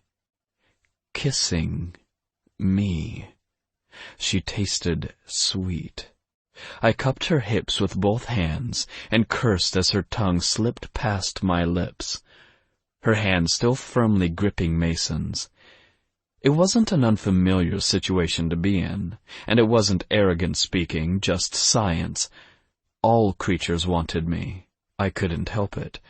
And right now, Mason was having a hell of a time not wanting Hope, even though he knew the rules. Mine. My mate. I had to give him credit. He was holding strong, not moving an inch while she kissed me, so I allowed myself to close my eyes and drink in her kiss. Just a few more seconds, and then she deepened the kiss. The tips of her breasts pressed up against my chest, and I lost my freaking mind. I grabbed her by the ass and pulled her toward me, which caught Mason off guard completely, jerking him against her backside, leaving her between both of our bodies. With a shaky sigh, Mason rested his head on the back of hers, his hand sliding down her hips, grazing over my fingertips. I shook as every part of his skin grazed mine before coming into contact with hers. Swaying on my feet, I broke off the kiss and stared him down. He gulped as a bead of sweat trickled down his temple and slid down his chin. "Can you handle this?" "No." "Honest?" "It may kill me." "Good way to go." "You have no idea." Mason took a few ragged breaths, and then slowly nodded at me, giving his consent, even if it was going to make him go insane. I was already halfway there. 24 hours. Sirens hated going that long. And Hope? Her taste was addicting. She blinked up at me. "This works, right?" Mason grunted behind her. Guilt flashed across her face. I tilted her chin up with my thumb. "Trust me, he's not suffering." "Speak for yourself," Mason gritted out. "I feel everything." Hope looked drugged. Hell, she was probably in little elf heaven. She wasn't just drunk off of the feel of me, her mate. She was drunk off the power of being at the mercy of two immortals. Her eyes flickered closed as I ran a hand down her cheek and cupped her neck, and then I shared a look with Mason before he bent down and licked down the side. His tongue slowly ran down to her collarbone. I lunged for that exact spot, tasting the healing properties of his saliva right along with the fresh smell of rain on Hope. Mason pressed his hand against my back, pulling the three of us so tightly together that all I could do was inhale Hope, while watching his resolve crumble before my eyes. He was losing it. What did I expect? For Mason, a man more animal than anything, to survive a siren's mating? Hell, Mason. I gripped his arm. Focus. "I'm trying," he said through clenched teeth. "Damn it.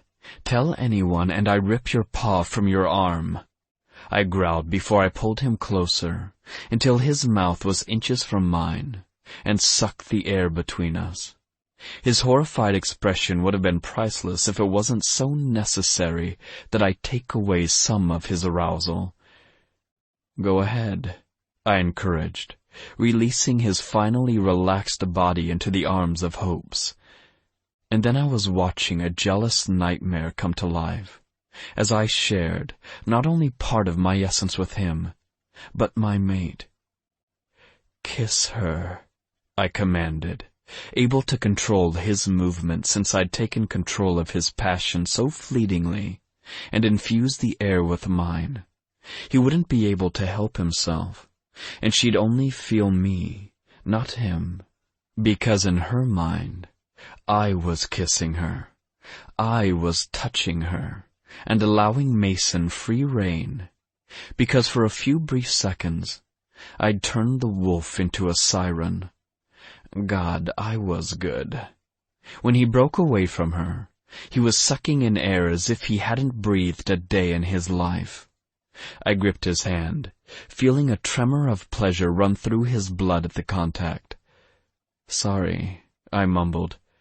"The hell you are," he fired back. It wasn't me he was attracted to. It wasn't even Hope. It was the sexually charged air. He couldn't help himself. In fact, I was surprised that none of the others had made it upstairs. Ah, yes, an orgy.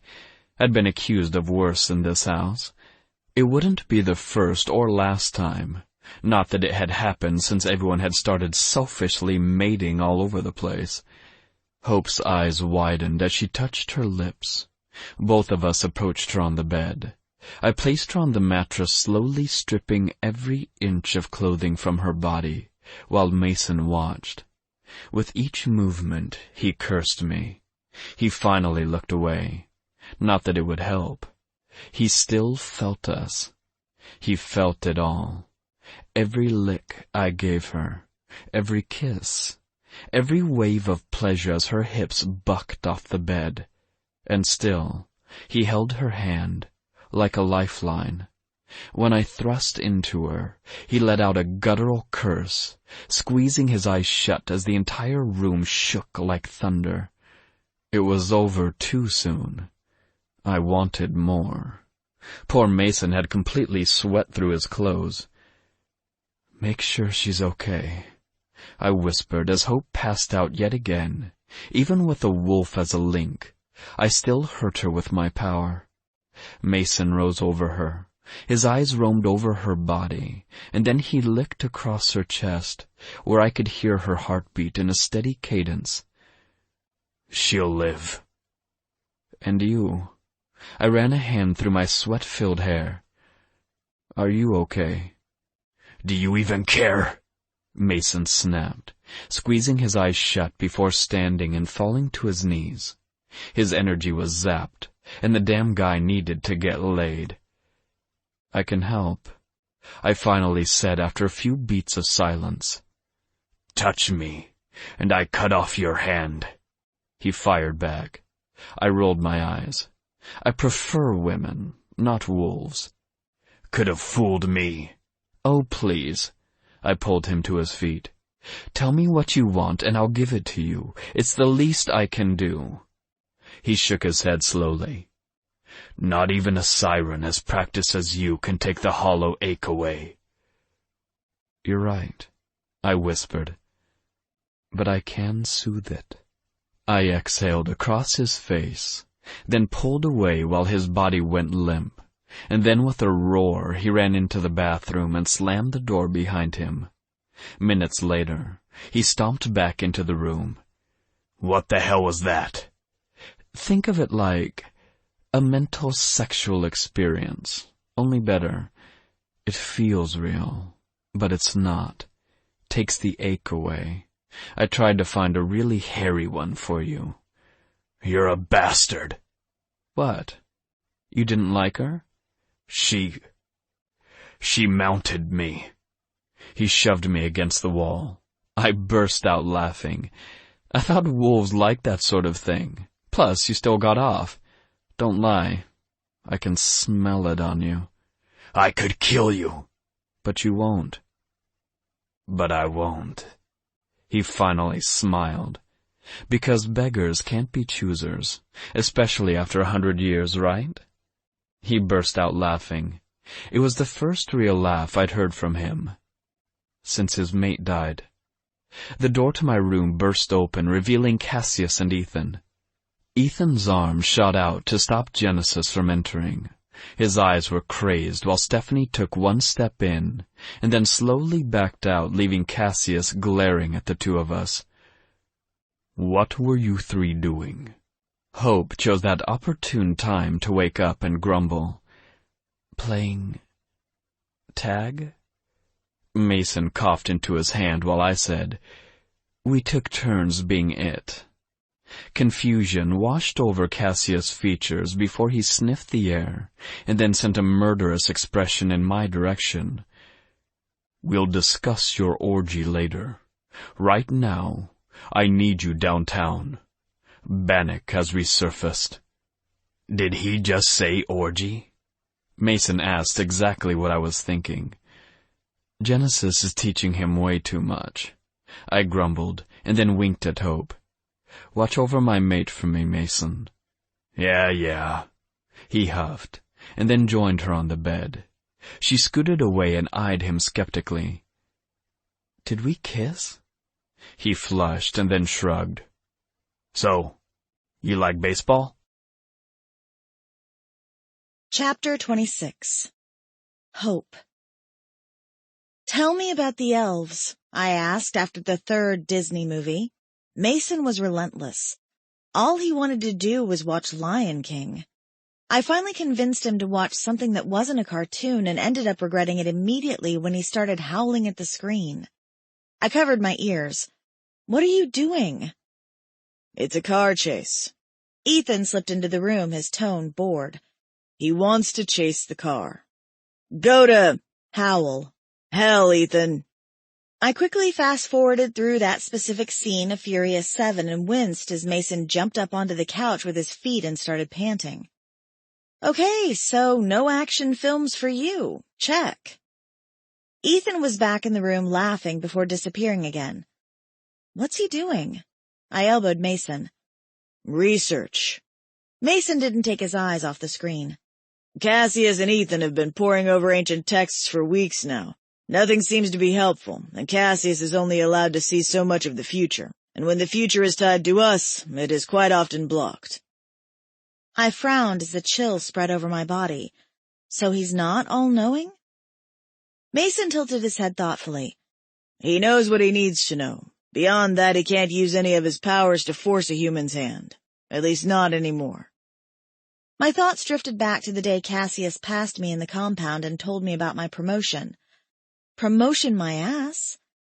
Had I known I was going to become a mate to a sex-crazed maniac and end up getting wolf spit on me, I think I would have said pass. I chewed my lip. Maybe. Images of Alex surged to the forefront of my mind. I wanted him. Again. Seconds after Alex left me with Mason, Mason had gotten a text and then, with jerky movements, had reset the clock on the nightstand. It was like getting punched in the face. I wanted more than that. More than his touch, more than the feel of him. Being with him physically was one thing, but that was as far as it extended. It was like every time I pushed him, he backed off when really all I wanted him to do was fight me. Or maybe just fight for me. I feel your sadness, Mason said in a thick voice as he plopped down next to me. It's choking. Oh. I tucked my feet under my body and grabbed the nearest blanket. I'm sorry. I didn't know you could feel emotions like that. All immortals can. My abilities are a bit sensitive when it comes to you. He flushed. After. With a cough and a flick of his wrist, he waved me off. You know. He frowned and then shook his shaggy head. The sex? I helped out with a laugh. He barked his own laugh and smiled. Yeah, that. Though it always feels like more with you, ever since we first met. Familiar, right? Very. He nodded. So, the elves. I tried again. Tell me about them. He stared down at his hands, licking his lips before whistling out of the side of his mouth. Cold air hit me in the face as Cassius suddenly towered over both of us. Yes? History lesson, Elves 101. Mason jabbed a finger in my direction. It's time, and you're a better storyteller. Cassius's eyes went solid white as he leaned over me and briefly touched my forehead. It felt like I was falling into a pit of emptiness, and then my feet hit solid ground. Cassius and Mason flanked either side of me, and I had to briefly wonder if that was my future, the immortal sandwich. I shivered as snow began to fall across my face, and then I realized it wasn't because I was cold, but because it looked cold, so my body responded in the only way it knew how. You'll get used to it. Cassius shrugged. Come. I followed him up a snowy trail through a forest that shimmered with each step I took. It felt like the stars were closer somehow, like we were reaching the sky, but on Earth still. We stopped at the top of the hill. Cassius's black and red hair chilled until pieces of ice formed around some of the wet pieces kissing the edge of his jaw, causing a layer of frost to cover his lips. When I looked back at Mason, he had his shirt off. What? He shrugged. It's hot. Immortals. Elves are a very old, purely female race born before the immortals needed humans to mate. Many of them were killed off in the First Great War. 100 escaped. 5 survived. A large fire rolled down the hill, consuming every tiny house, every piece of forest, lighting it up into an explosive flame. And the man. The same man from the compound, the one who had marked me, Timber, walked amongst the flames completely untouched. He lifted his hand into the air and the flames stopped. His gaze snapped to mine, a cruel smile crossed his features before he was stabbed in the back by one of his men. The steel went completely through his armor. I gasped. I tried to run to him, but Cassius grabbed my arm before I could get one foot in front of the other. He collapsed across one of the elves he had just killed. Rather than find joy in his apparent death, the woman cupped his bloodied body with her hands and slowly began sucking away the black blood. It stained her teeth while she sucked. What's she doing? Making him whole, Mason said, dumbfounded. He was nearly sucked dry. His skin had even turned a normal color. His eyes flashed a bright blue before she pressed her cuts to his, the blood mixing, fusing together. And like watching a light get shut off, hers faded, completely into his body. He stood and touched his chest. No wound. A trail of blood ran down his cheek, scarring the right side. There is only one reason a demon cries red, and this is why. Timber was the first demon to weep over a lost life. Timber fell to his knees and yelled out a gut-wrenching scream. Why? And suddenly a man I didn't recognize was at his side. He looked a lot like Cassius. His jet-black hair was tied at the nape of his neck, his eyes white. He knelt next to Timber and whispered, You have been raised for a time such as this. Did you know? Mason interrupted the scene by asking Cassius a question. I have not seen this past. My vision of the elves has always ended when Timber is revived. What is this? Mason asked in a humbled whisper. Cassius exhaled slowly. It seems the past has finally invaded our future. The man next to Timber spoke again. Protect her when no one else will. I command you. You will forget all of this until she awakens. And if I fail, Timber asked, do not fail. Each word was said so loudly with such finality that I had to cover my ears. The man disappeared into thin air. And when Timber turned toward the rest of his followers, the ones still alive, the demons still crawling all over the mass of dead bodies, he did something incredible. Find the ones who still live. Save them all. Burn the rest. Tell no one of what you've seen here. We have a new master. They fell to their knees. Not me, he whispered in a choked-up voice. But soon, she will smell like life and death. She will reek of resurrection. She will be life itself. She is our hope. The vision ended. I collapsed on the couch, covered head to toe in a cold, wet frost. Well, that didn't go as planned. Mason shook his hair wildly like a dog as pieces of icicles impaled themselves on the coffee table. Cassius had a faraway look on his face. Ethan ran into the room. Did I just hear you right? Cassius nodded and turned to him. We've been looking in the wrong place this entire time. All eyes fell to me. I had a bad feeling. Bannock is not their true leader, Cassius whispered. She is.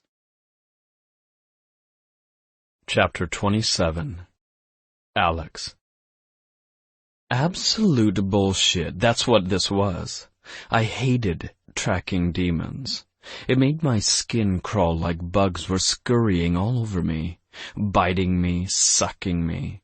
Every look sent my way made me want to punch teeth out. I understood why, and typically it didn't faze me. But damn, they all wanted to feed off of me. I promised them something they'd never had in their entire miserable existence. Peace. I promised to sate their lust. If they only knew that once I did that, they'd just crave more and die from want once I walked away, they wouldn't be so eager to send their inappropriate thoughts my way. Hell, if they knew what I was capable of, if I knew, the power would destroy everything in its path. Octavian, I clinked my beer bottle with his. I need to talk to Timber. He's out. Octavian chugged his beer and slammed it down onto the bar. His blonde hair fell in waves over his forehead. Said he had shit to do. And I don't? He snorted. Please, like you do anything but screw. I itched to snap his neck like a twig. Would have done it if it wouldn't have pissed Cassius off.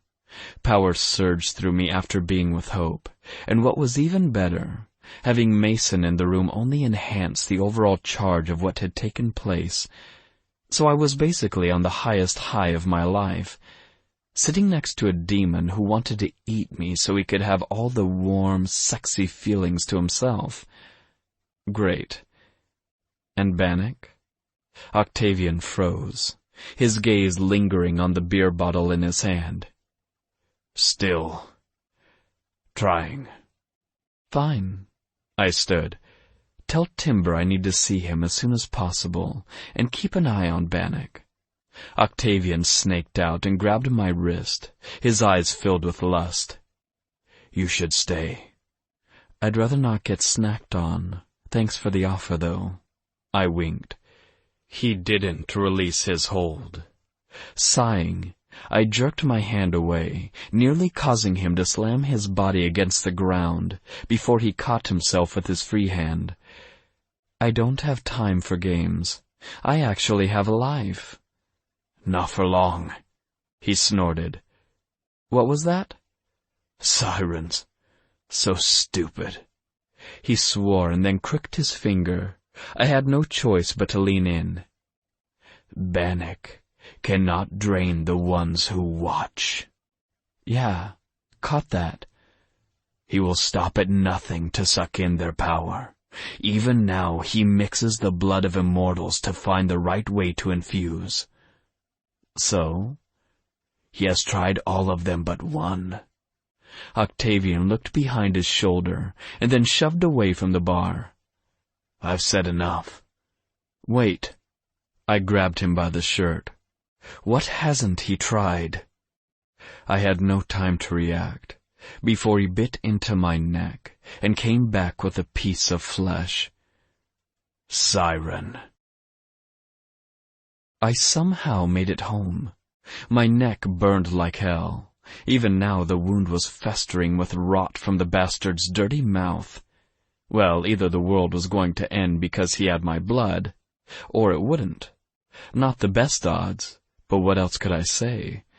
When I stumbled into the door, it was to find Cassius embracing Hope, with Mason and Ethan surrounding her as well. "The hell is this?" I roared. "Shh!" Genesis slapped me on the chest. "They're searching for something. They're touching." "Apparently, you and Mason did a lot more than touch today," Stephanie piped up with a smirk. "Don't test me." I fought to gain control of my emotions as more blood seeped through my fingers. Stephanie gasped and ran toward me. "What happened?" "Oh, you know, a poisonous demon bite. But please tell me more about the living room orgy and how it's missing the most important person in order to start the fun." "Wow." Stephanie smirked and tugged at a piece of my black hair. Damn it, I was losing control more and more. "Don't think I've ever seen you get that jealous." "Please, I'm always jealous. I can't help it. I want all the attention, narcissist and all that." I tried to play it off, but I was starting to get worried. The demon bite shouldn't hurt this bad. The power should be out of my system after trying to heal the bite, and instead, my hair was turning a jealous black. My eyes burned, and I thirsted. She rolled her eyes. "I'll wake him. Just give them all a minute. It's been a taxing few hours." "No shit," I said through clenched teeth as pain exploded in my neck. Stephanie moved behind Cassius and gripped his purple feathers. They went ramrod straight toward her, and shivered as she whispered something to them in the angelic tongue, one that even she wasn't supposed to know. Look at that, breaking rules all over the place since Cassius had turned angelic on all our asses. A ruffle ran through his feathers before they made a little rustle, and Cassius opened his eyes. "He got bit?" "Yes," I said through clenched teeth. "He did. Care to kiss it better?" Cassius shrugged a shoulder and completely ignored my jab. "Did you find Timber?" "No, Octavian, however, has chosen his side. Don't be so sure. Mason's eyebrows rose as Hope suddenly came out of the vision and collapsed against him. I growled. I normally didn't make such animalistic noises. Mason's lips twitched. Laugh, and I kill you. He's really become so much more violent lately, Genesis mused. And he's getting laid more often. How does that happen? Hilarious. I gritted my teeth as panic swept through me. Not without help, though, Stephanie teased. Please, like you all aren't jealous of the fact that Mason had the best hour of his life. It was more like 30 minutes, Mason sputtered defensively. And I barely remember it. The bastard had the freaking audacity to blush. Remember, Cassius can taste your lies, I sung in a sarcastic voice. Anything to get the focus away from my growing problem. Hell, maybe it would be better if I died. Better if they didn't have to deal with whatever was growing within me. It is wrong to lie, Mason, Cassius scolded in that fatherly voice that had me choking out a laugh, and then gritting my teeth as a fresh swell of pain shook me from head to toe. Damn it, I hated demon bites. Mason stiffened and narrowed his eyes at me. Remember, he matched my voice. You need me in order to live. Ethan whistled. Checkmate. Like you even know what it feels like to win at chess, Genesis pointed out before grasping his hand in hers. Why is everyone fighting? Hope's blurry-eyed look was like a punch to the gut. She was absolutely beautiful, every last curve of her, and she was mine, mine to mate, mine to protect, mine to save. A surge of lust hit me before pain exploded in my chest. And what's that on your neck?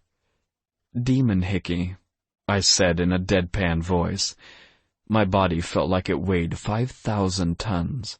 I tried to lean against the couch and missed, sailing to the floor with a thump. Alex! Hope was at my side immediately, but I jerked away from her. With her expression full of hurt, she tried touching me again. Don't. I shook my head, but it just made the pain worse. It will hurt you, and I don't want to hurt you right now. You are hurting her, Cassius said in that scary-as-hell angelic voice. When you reject the one who cares for you. Can we talk about this when I'm not dying? I wobbled to my feet. I need sex. Mason bit out a curse while I gave him a hopeful look. Count me out. Ethan held up his hands while Genesis rolled her eyes and shoved Mason toward me. I'm a prostitute, Mason mumbled. That's what this has come to. Don't be silly. I used him to stand. Women are prostitutes. Men are gigolos, Cassius said, shocking the hell out of everyone in the room, Stephanie included. The hell have you been letting him read, Steph? I grumbled, as Mason half carried me up the stairs. And can someone please do something about this bite? It's spreading. It spreads because you let it, Cassius said, following us closely. His thoughts blocked completely from my nosy access. Bullshit. It spreads because it's poison. Hope was close on my heels, and soon the entire gang was in my bedroom. The timer on my clock had been reset. Just another reminder that what I needed wasn't gonna happen. Ethan let out a curse as I was tossed across the soft bed. I saw two of Mason, and Cassius' face was blurring in and out of my line of vision, like someone was messing with a TV screen and kept adjusting the brightness. Wow, my wildest dreams are coming true. An immortal orgy. Be honest, am I shaking a bit right now? I feel like I'm shaking. And to think, all I had to be was at death's door. Yeah, I was delirious, all right. You're not dying, Cassius said yet again. I'm going to have to disagree. I feel cells dying, but sure, Angel, I'm not dying. I'm simply ceasing to exist. Is that a better way to explain things? Cassius rolled his eyes, or at least he looked like he was rolling his eyes. It was impossible to tell. I'll find timber, I thought I heard him say. Tell me you didn't just say something about finding timber. Another demon. I have one bite, don't need two. Good idea. Ethan would agree with him. He needs to reverse the protective tattoo on Hope. Otherwise, he really will die. Would his death be so horrible? Mason just had to say. I'm right here, like an inch away from you. Mason growled. I smirked in his general direction. You're just pissed because I've seen all of your little wolf fantasies. And, because I was delirious, I added, Tell me, is this whole Little Red Riding Hood thing new? Or have you always been obsessed with girls who carry baskets through the woods? Let me kill him, Mason begged the room. And nobody answered. Thanks, guys. A piercing pain shook my right shoulder. Great, it was spreading. Hope was suddenly at my side, touching me. I inhaled her scent, leaning toward her. I knew she was probably touching Mason, and I didn't want to see it. I couldn't see it. It made me too angry, and any sort of intense emotional response would just drain me more. I joked about sex, but that wouldn't save me either. I needed the bite to be gone. It was parasitic by nature, and lucky me, sirens were the only race of immortals who didn't just magically heal after a few days. We had too much emotional essence, meaning the demon bite, once given, was in freaking heaven. When demons bit vampires, it was like biting into acid, and I'd seen scars to prove it. When they bit angels, they simply turned to dust, and when they bit a dark one, well, nothing really happened to either party, other than severe pain, since dark can't really harm dark in that way. I let out a yell of frustration as the stinging spread down my arm. I'll return. In a loud, annoying flutter of wings, Cassius was gone. A soft hand pushed back my hair. What can I do? Why did she have to smell so good? The temptation to devour her was so strong, I had to clench my teeth. See? Even at death's door, all I really wanted was sex. That, I whispered hoarsely.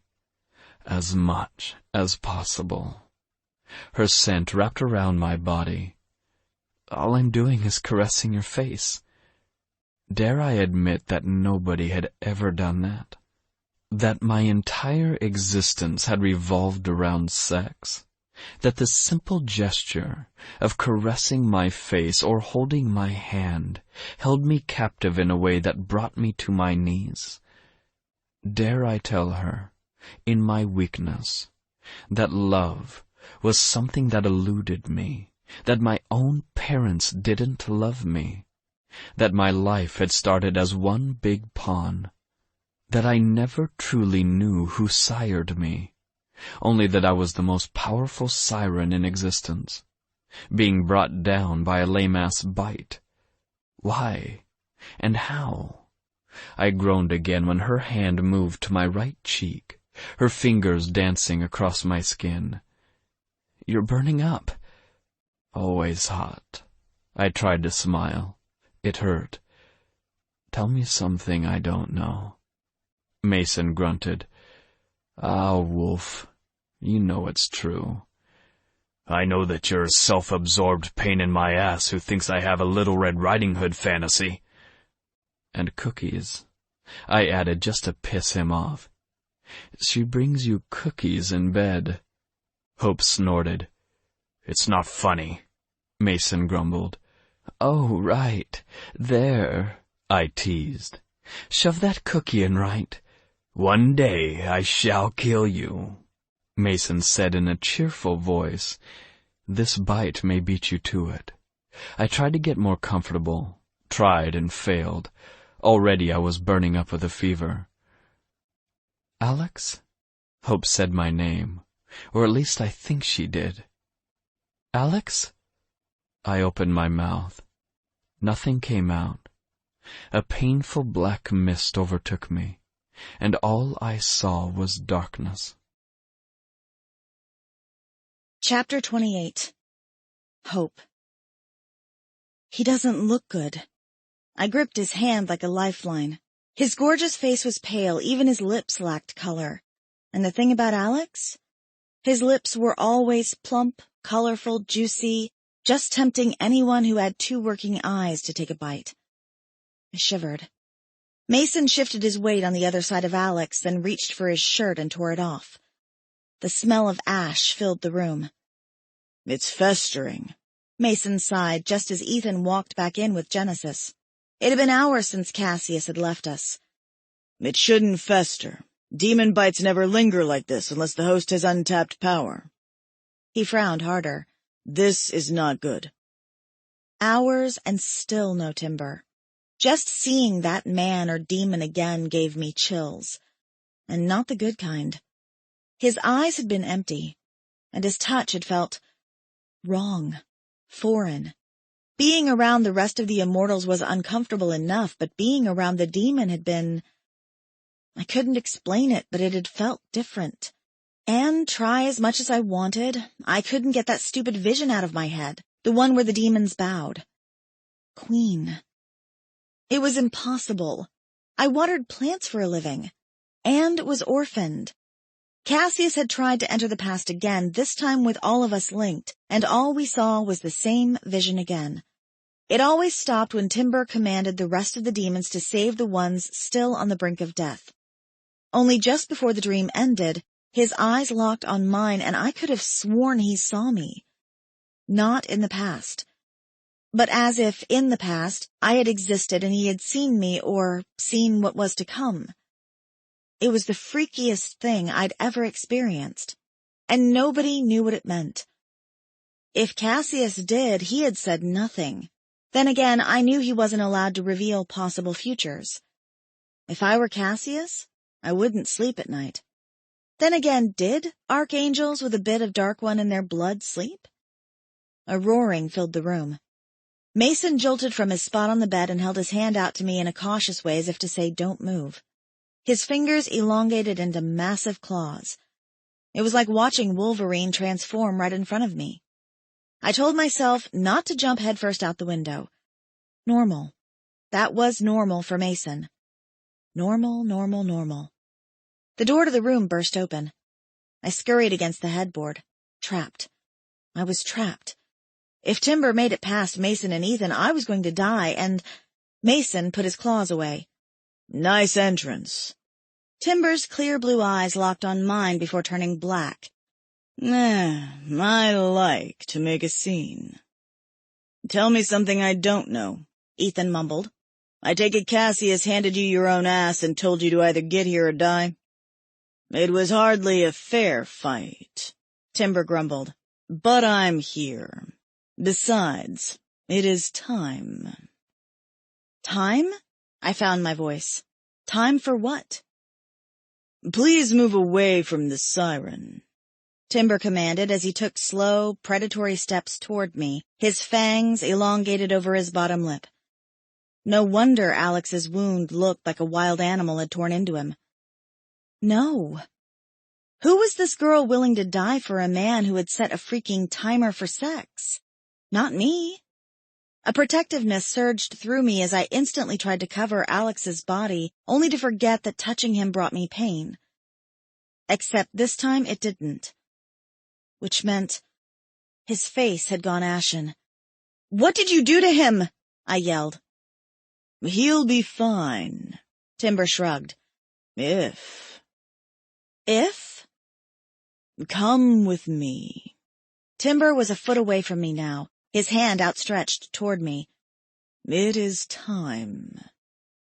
"Time for what?" I roared. "I don't understand." The room froze. It froze.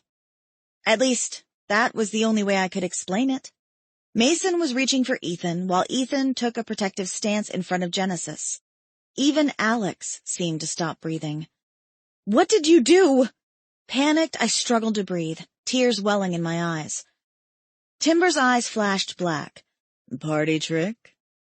"What?" He reached out in a blur of movement and grabbed my chin between his thumb and forefinger.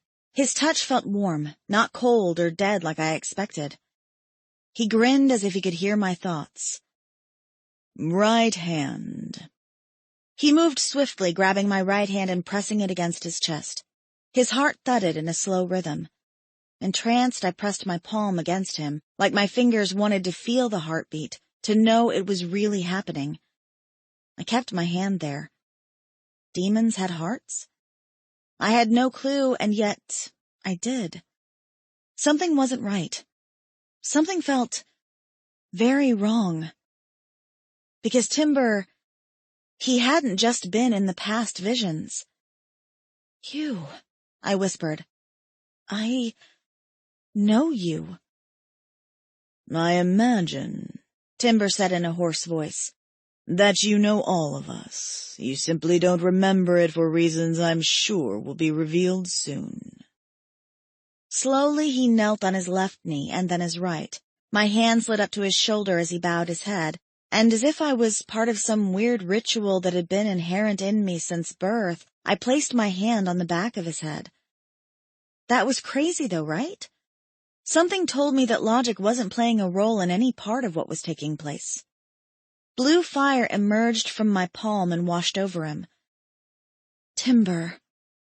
I barely got his name out before the fire enveloped his entire body. Zippanos.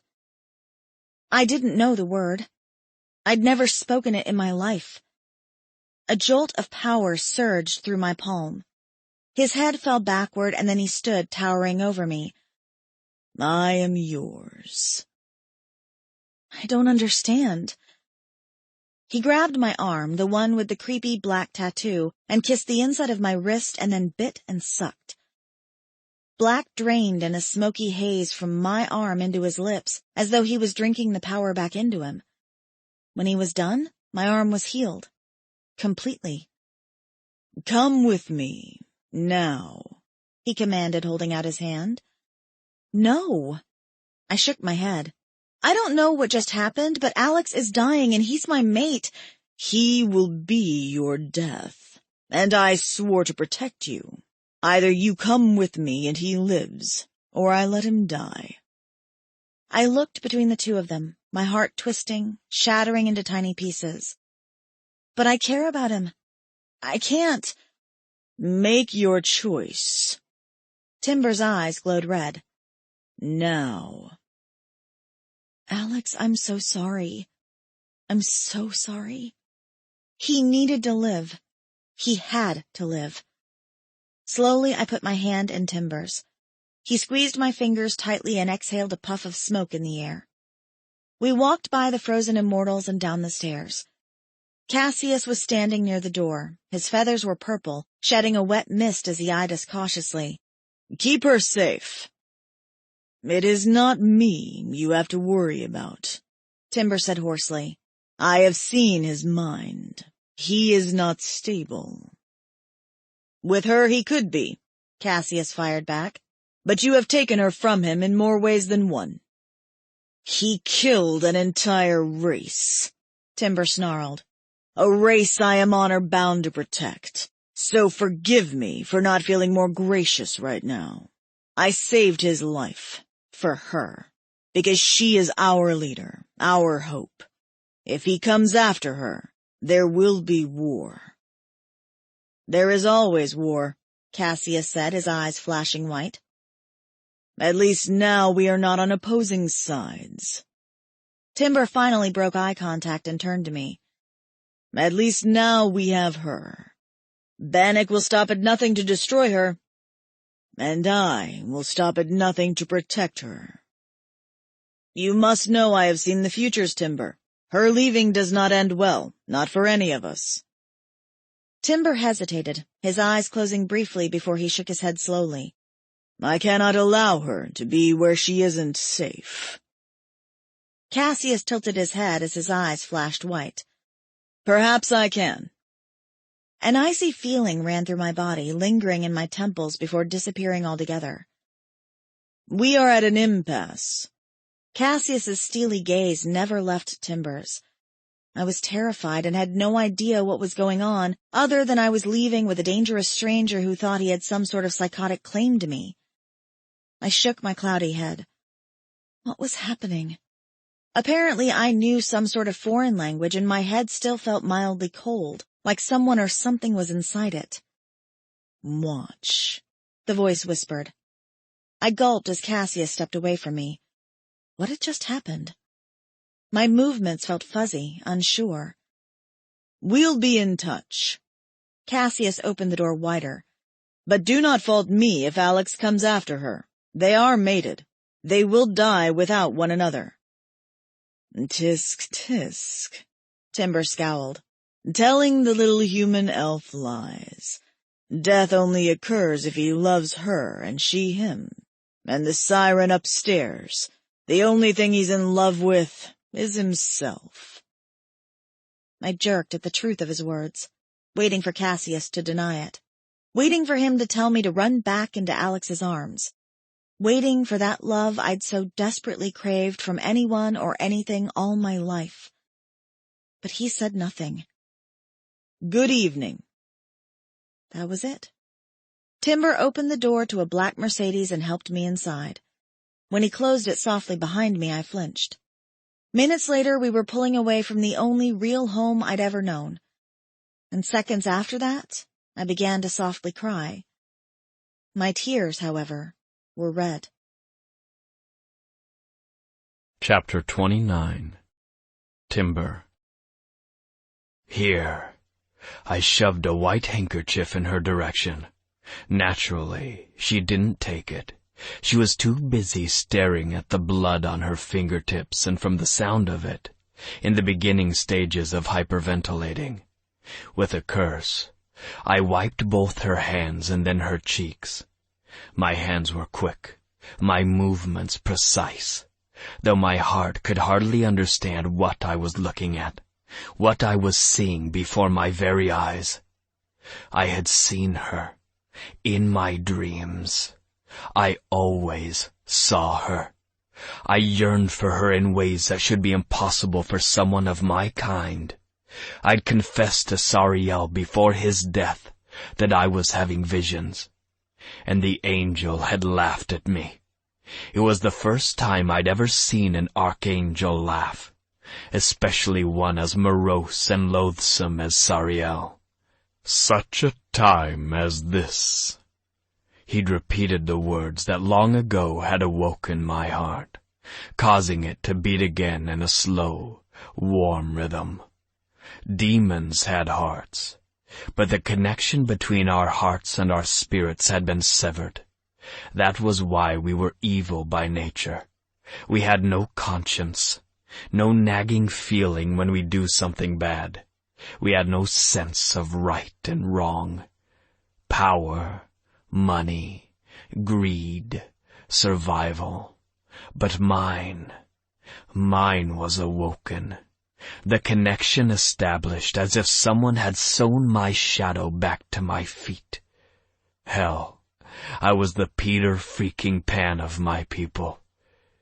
Here, boss, Octavian said from the front seat.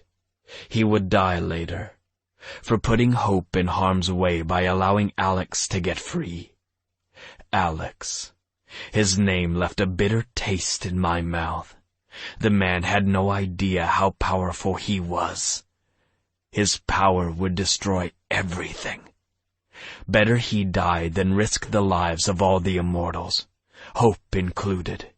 He was capable of killing so many, and what was worse, he wasn't aware of how easily he could be used as a pawn if someone got a hold of his power, his thoughts. I shuddered and stepped outside the car. Hope did not follow. I didn't expect her to. She was scared, and while I wished I had time to go slow, time was of the essence, so I walked around to her side of the car opened the door, and held out my leather-gloved hand. "Come." "But—" "Hope." I snarled her name. "You don't have to trust me. Not yet. Just know that I will protect you until my last breath. Do you understand?" "Why?" "Humans," I spat, always wanting to know the reason, as if the reason will make this any easier. "Elf," she corrected in a small voice, her eyes finally lifting to meet mine. They were a glorious brown, the color of the very earth that had formed her so long ago, the first real human race, until it all went to hell. Literally. "Sorry," I whispered. "You're correct." I took a deep, soothing breath. The air smelled like her, like dirt and sand, roses and trees, rain and forest mist. "Elf." With a gulp, she put her shaky, warm hand in mine and stood to her full height, which hit me just below mid-chest. "You're tall." She had to lean completely back to look me in the eyes. "Yes, well," I tilted my head. "We can't all be short little elves." Her shoulders hunched. "Like the Nabisco elves." I barked out a laugh. "You're no cookie elf." "Thanks." I tugged her toward the house. My house. The only safe place I could think to bring her. Werewolves guarded the front gates, and vampires guarded the doors. A parting gift from Sariel. The morning after he was taken, I woke up to find my house littered with immortals, and not the demonic kind I was used to. When I told them to go to hell, the vampires at the door told me they were guarding a demon. They were already there. That's how things had been ever since.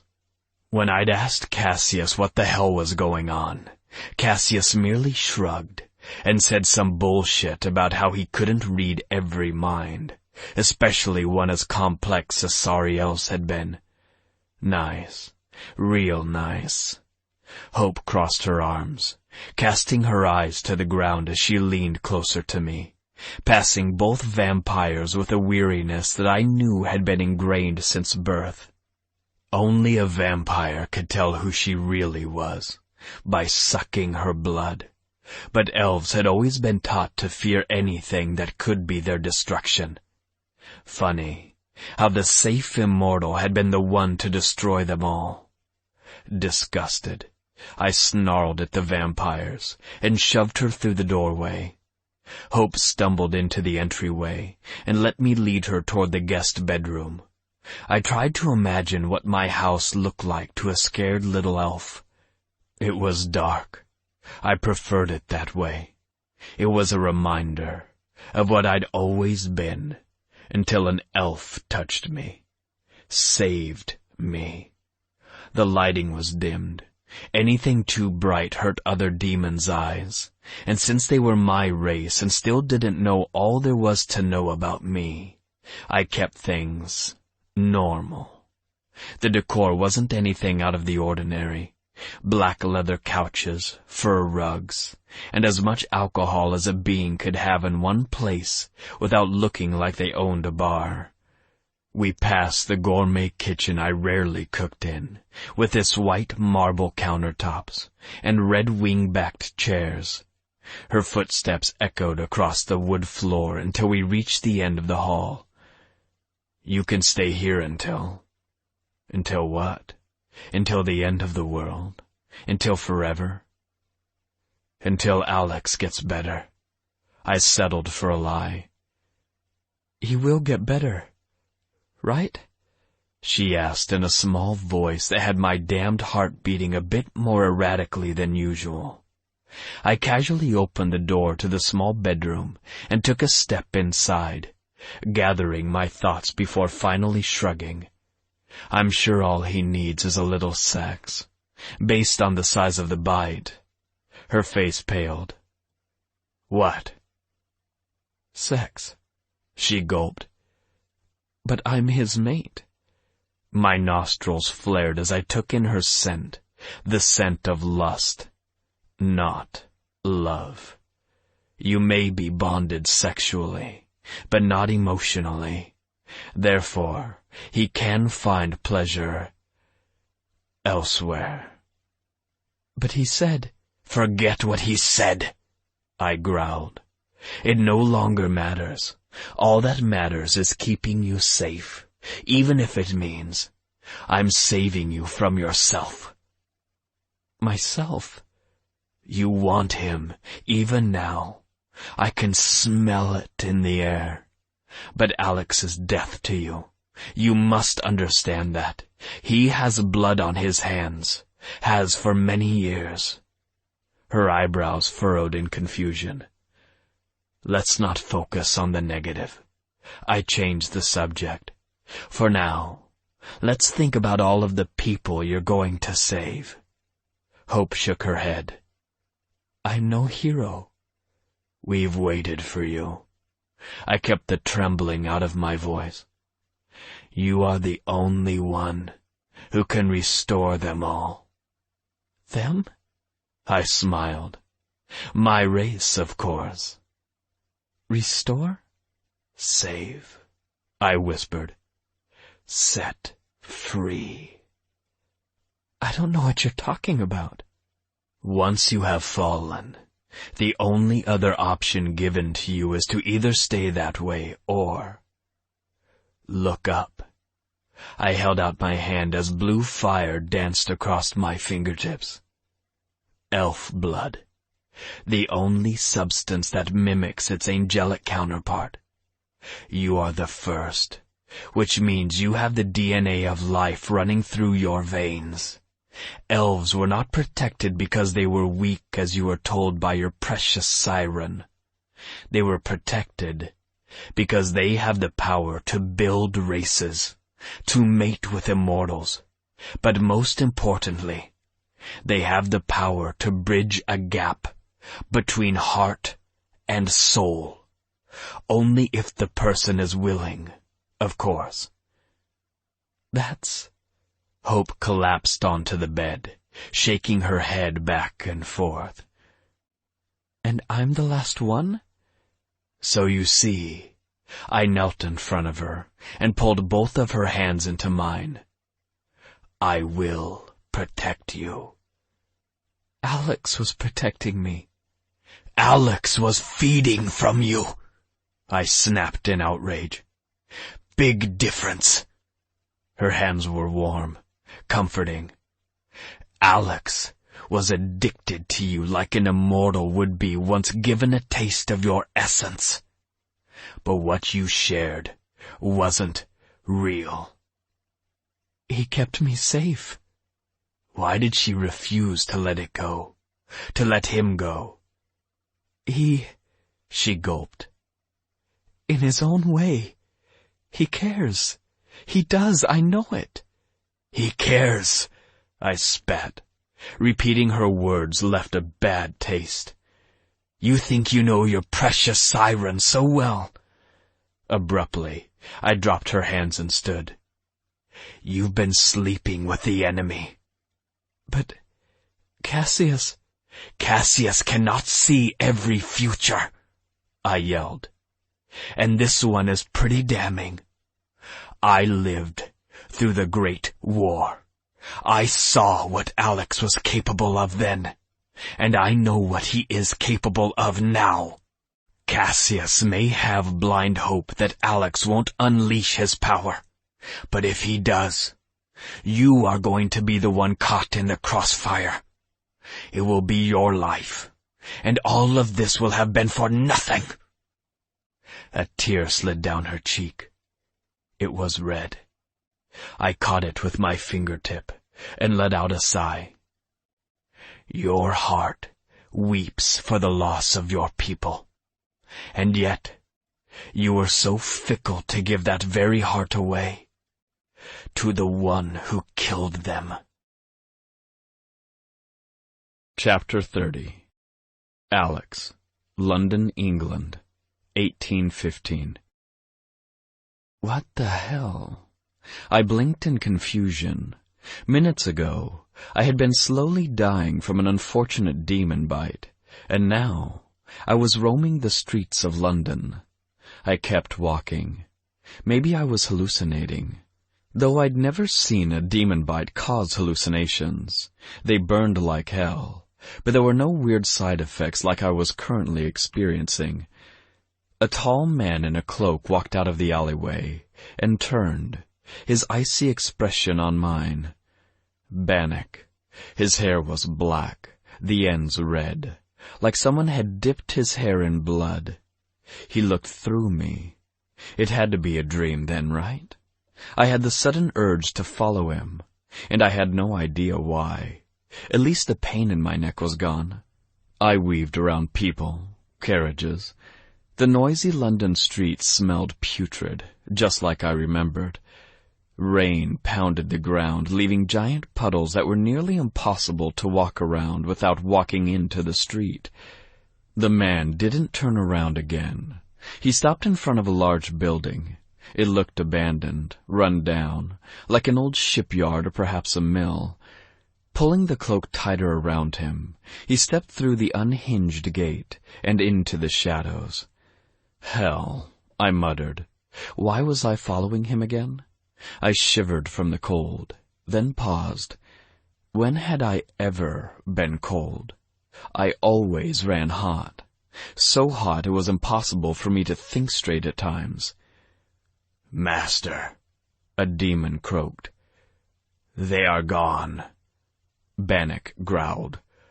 "What do you mean, gone?" "Someone must have freed them." The demon's crazed red eyes darted from left to right. His long black hair was tied at the nape of his neck, his face smudged with dirt. "I leave for an hour, and suddenly the elves are just, poof, gone.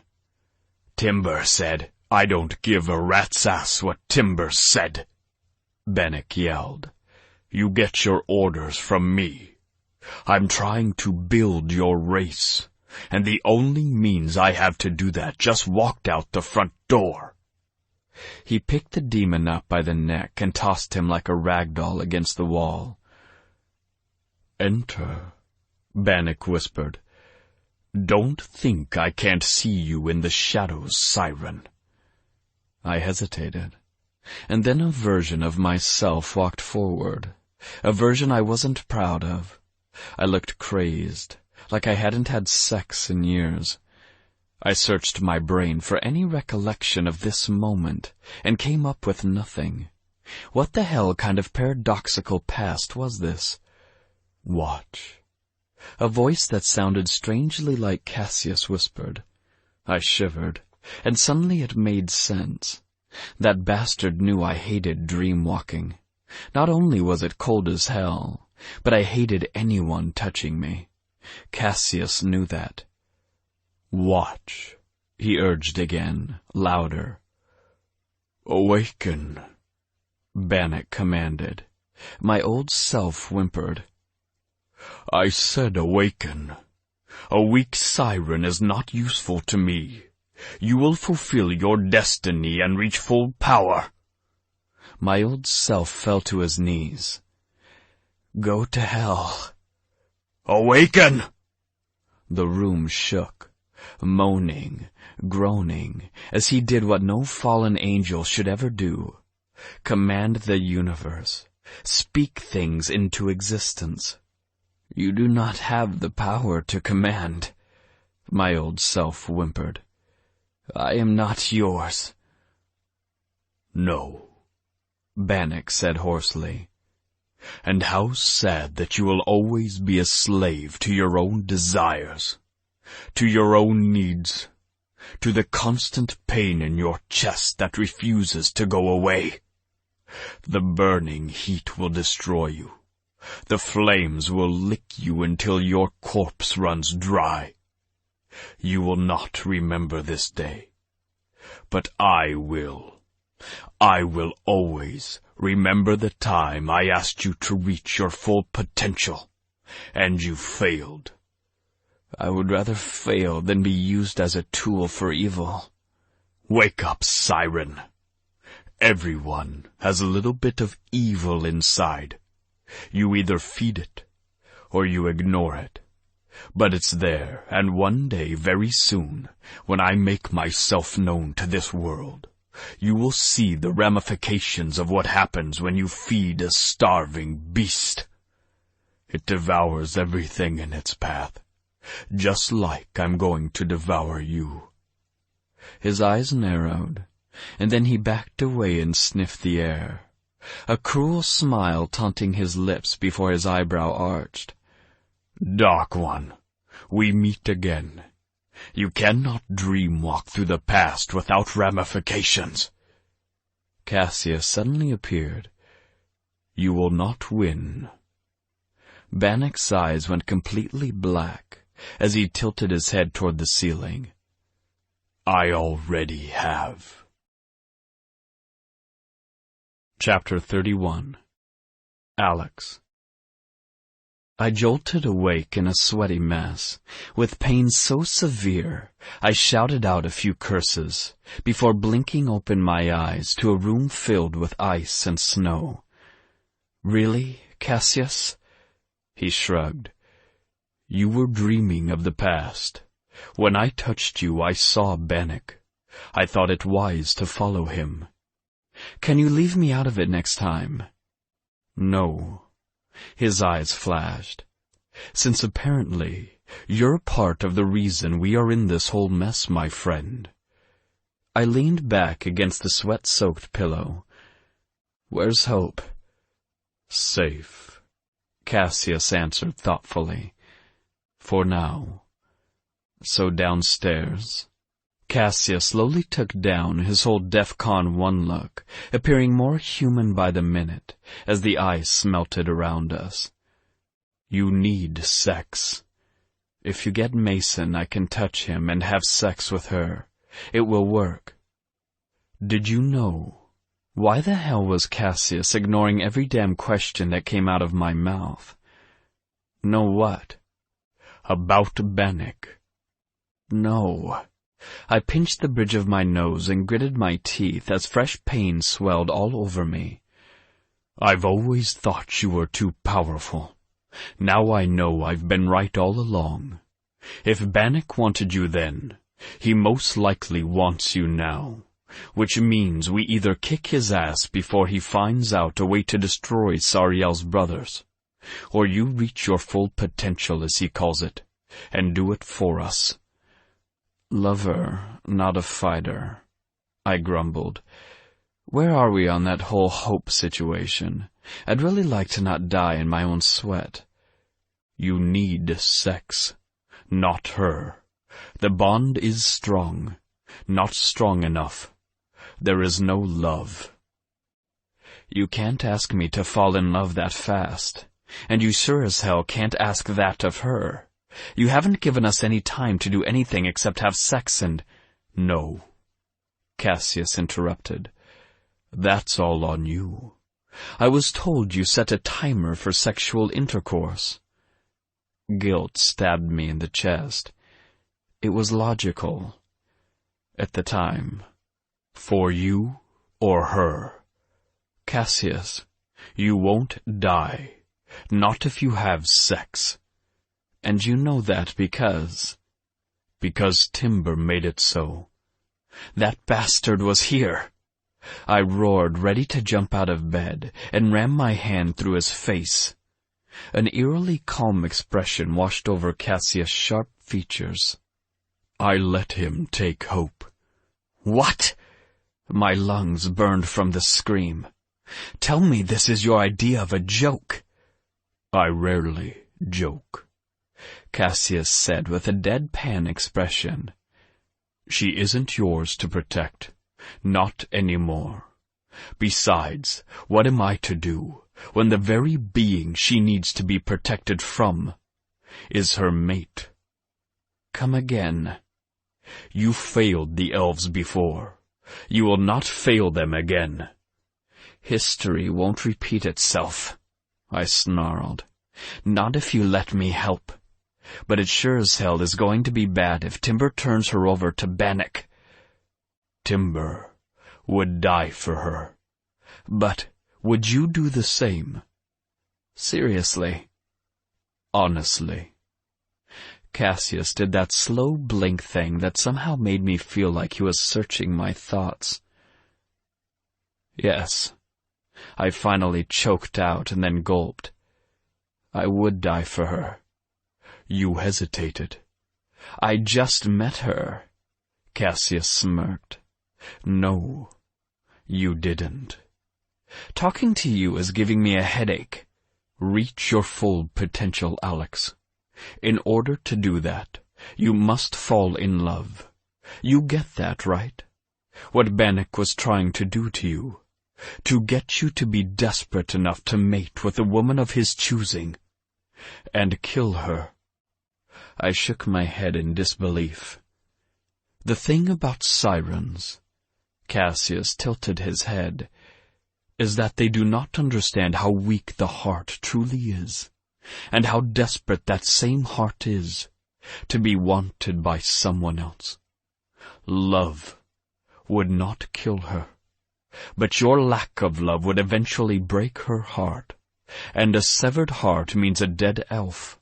So yes, Timber saved her life, because she was falling in love with you, and you more with yourself. He disappeared from the room, leaving me in pain, and alone with my thoughts. Seconds later, a taunting voice in my head whispered, "It's just sex." I lifted a shaky hand to my face and cursed, because I knew the truth. With hope, it had always been more. I'd just been too blind, and afraid, to admit it, and now she was gone. My chest felt hollow. I ached everywhere. I burned. And for the first time in my existence, I didn't leave the house to find a willing human participant. I closed my eyes and welcomed the pain. If that meant death, so be it. I would not touch another but her, ever again. Chapter 32. Mason. You're smiling more than usual. I narrowed my eyes as Cassius walked down the stairs and smirked. He shrugged. It's a good day. Because Alex is dying? Alex just thinks he's dying. Cassius shrugged again. I don't doubt it's painful, but he's growing up. Growing sometimes feels like dying. Huh. The berries I'd just eaten went completely rotten in my stomach, rolling around like I'd just swallowed gasoline. Tell me, how bad does it suck to know futures? Cassius' eyes flashed white. It's not pleasant. Bannock will make his move soon. Cassius leaned his large body against the table. But until he has a way to absorb the power of Sariel's brothers, they are safe. And how do we know that he hasn't already figured that out? We have Timber, Cassius said simply. And Timber is honor-bound to protect his queen, which in turn means protecting her from any potential threat Bannock may be. She has the entire demonic race at her fingertips, and Bannock, all he has is himself. It is a very lonely existence, having as much power as he does, and yet nobody to gloat with. Did you just make a joke? Perhaps. Cassius moved casually through the room. His wings were tucked behind his back. Purple and blue feathers fanned down his spine, as if they were subconsciously massaging his skin, or perhaps just tasting the air out of curiosity. I shivered. His wings always gave me the creeps. It was like they were alive. They mourned. They rejoiced. They were capable of emotion, and to quote Genesis, it was creepy as hell. Where are you going? I'll be around, Cassius called over his shoulder. Make sure that you let Alex leave if he tries. Can he even walk? Love is a powerful motivator, was Cassius' vague answer as he walked out the front door and disappeared. I hate his riddles. Ethan walked in the kitchen and yawned. They make my head hurt. A roar sounded from upstairs. Ethan's eyes widened before he ran toward the hall and took the stairs 2 at a time, bursting into Alex's room. I was hot on his heels. Alex was tossing and turning in bed. Blood had spattered on the walls, the headboard, saturated the sheets, and dripped onto the carpeting.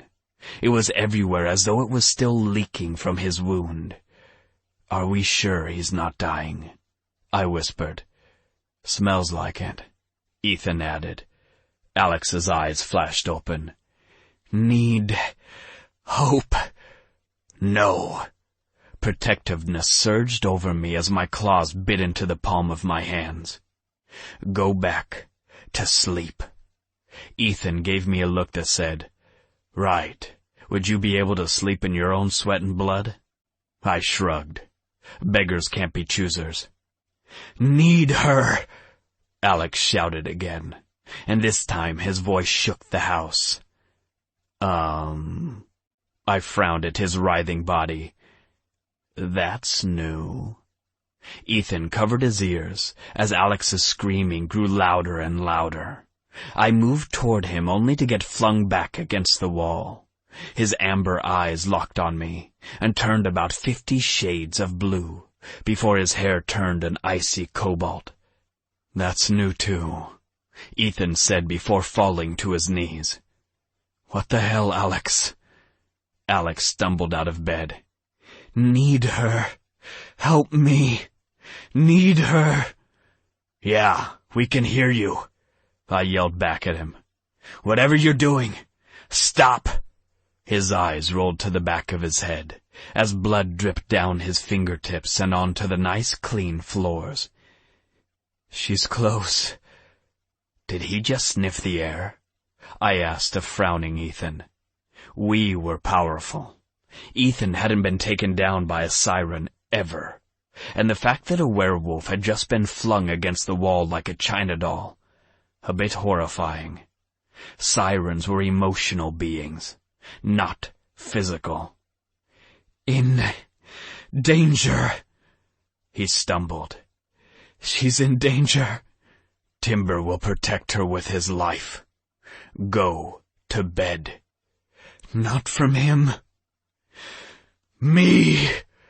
Alex roared. Every muscle in his body flexed as he collapsed in a pool of his own blood. Chapter 33. Hope. It is hard to live a life that is not truly yours. You have been living in the shadows. Your memory suppressed far too long. Timber's eyes were cold. The same happened to me until I felt you, and when you touched me. He shivered as blue fire danced in his eyes. You awakened my essence, and now it's time for me to return the favor. I was full on shaking by the time he was done talking. Let's do a recap. Alex was most likely dead because I wasn't with him and he needed sex. I cried blood now. And I was in a demon's house, guarded by folklore that I had once thought only existed in storybooks. Oh yeah, and I was sad. So sad. I missed Alex. I missed everyone else, too. But there was an empty place in my heart when I thought of him, and I had no idea why. It was horrible. I hated it. Because what had he ever really done for me? Other than give me mind-blowing sex? Nothing. He'd done nothing. And in the end, I had a sinking feeling that he never truly cared about me as a person, only what my body could offer him. Satisfaction. That was what he needed. My heart was in danger of beating for a man who would make me fall in love with him, only to hurt me in the end. Give me your hand, Timber requested gently. He was still terrifying. His pitch-black eyes seemed to look right through me. Elongated fangs pricked his lower lip.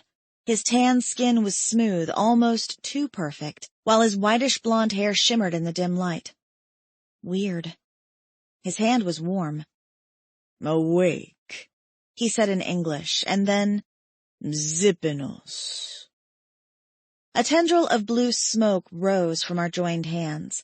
It smelled like fresh dirt, and when the haze was directly in front of my eyes, Timber pressed his lips together and blew it in my face. I sucked in a breath. Memories washed over me, so many of them, ones I didn't even know I had. The first thing I thought? Holy crap, I'm old. I smiled as my memory, one I didn't even know was lost, returned. My parents, my real parents, raising me, loving me, protecting me.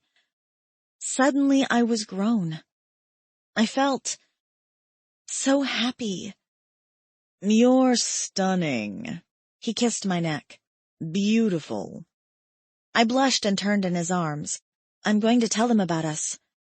"Don't." A panicked moan escaped from between his lips before he kissed me again. "Please, not yet. I haven't told anyone either, and I think it's best we keep them in the dark a bit longer."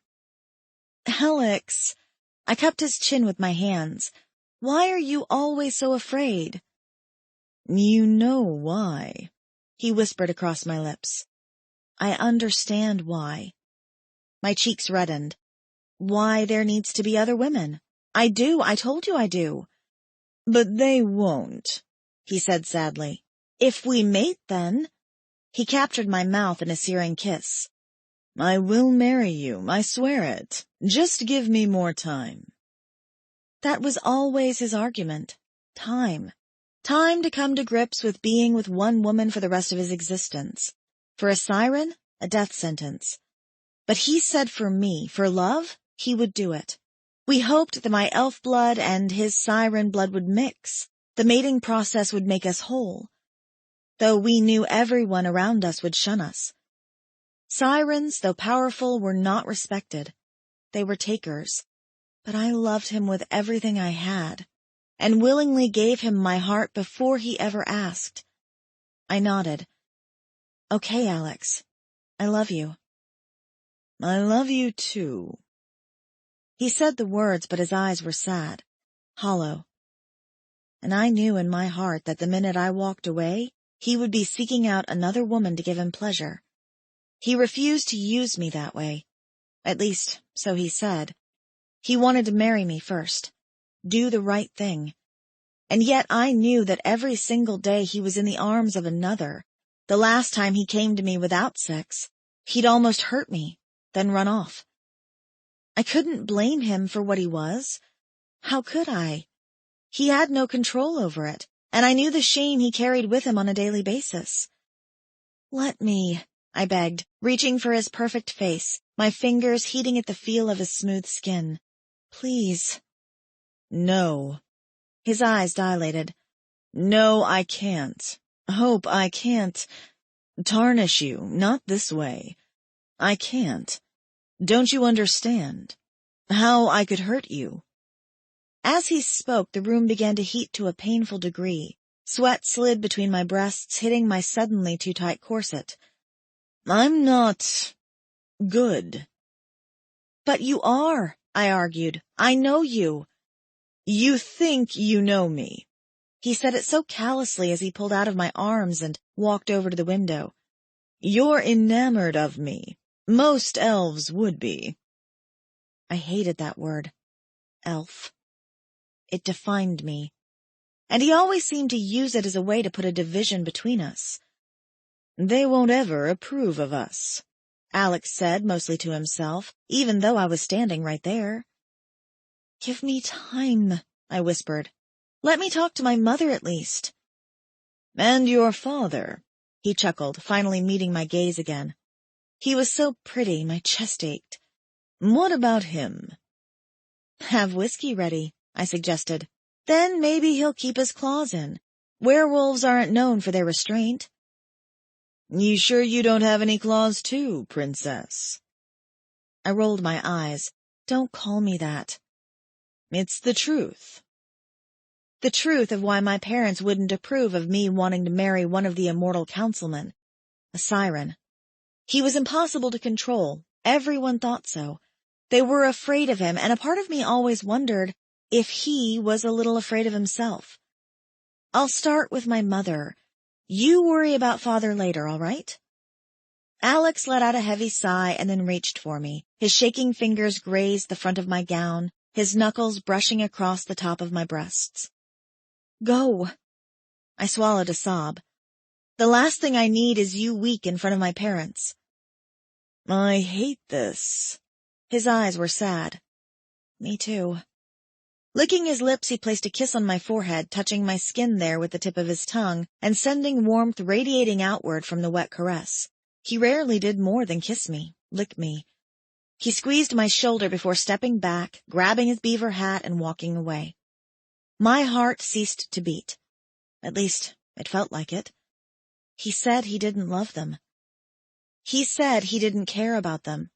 But I knew every single time he walked away from me, it was because he was walking into someone else's arms, someone else's bed. And at times, my hate matched the love I had for him. Mother? Why we were meeting at a hotel, I had no idea. We were immortal women. Already people looked at us differently because they sensed something was unique about us. It only drew more attention that we were by ourselves without a male escort at a hotel. Is this wise? It is safe, she nodded. Even right now, Sariel sends us protection. I shivered. Something felt wrong. The other 4 women had kept oddly silent during the carriage ride and the entire way up to our rented meeting place. We are gathered here, Mother began, to discuss hope. I fought the urge to roll my eyes. They were always discussing me. Why don't we try something different? Mary? I directed the question at my good friend. You seem happy. What news will you share? I'm in love, she gushed. Jealousy hit me hard and swift. Oh? He's beautiful. Her eyes flickered. I frowned at my mother, then glanced back at my friend. Go on. Hope, silly me. I've just remembered we were to wait for Sariel downstairs. Be a dear and retrieve him? Her expression was tight, her smile more of a frown. Yes, of course. I stood and excused myself while Mary continued gushing about this new man. I hated him already. Hated that they would be able to be together while my parents would most likely shun the one I loved because of what he was. Because of what he did. It mattered not that he was powerful, that he was one of our leaders and protectors. If anything, it made it worse. I might as well announce I was going to marry an archangel. By the time I reached the hotel lobby, 10 minutes had passed. Then 15. Where was Sariel? I decided to leave a note with the front desk and made my way back up to the room, only to find Alex, dripping with my mother's blood. I could not save them. He dropped to his knees. Late. I was too late. Seconds blurred into minutes as tears filled my eyes at the scene. A rush of cold wind bit into my skin, and suddenly Sariel was kneeling in the blood right along with Alex. This will not go unpunished. Sariel's white eyes locked on Alex. You have taken everything precious from this woman, because of your selfishness, because of your cowardice. It wasn't on purpose, I yelled, defending Alex. We don't know what happened. It matters not, because they are dead. Sariel's voice roared as Ethan, Stephanie, and Cassius suddenly appeared in the room, their faces morose. His job was to protect those who could not protect themselves, and because he was having sex with a nameless, faceless woman, rather than the one his heart truly calls for, they are no longer breathing. Tears slid down my cheeks. I couldn't keep the choked cries in as I fell to my knees and sobbed. Velvet soft feathers wrapped around my body, cradling me, shuddering with me as a purple mist covered me from head to toe. He must be punished, small one. He must reach his full potential. If he does not, I shudder to imagine what will happen if his dark power is unleashed on this world. He must see the light, and in order to do that, He must lose it all. I don't understand. I wiped my cheeks with the backs of my clammy hands. You. Alex whispered, not looking at me, but the blood-filled ground in front of him. Take her.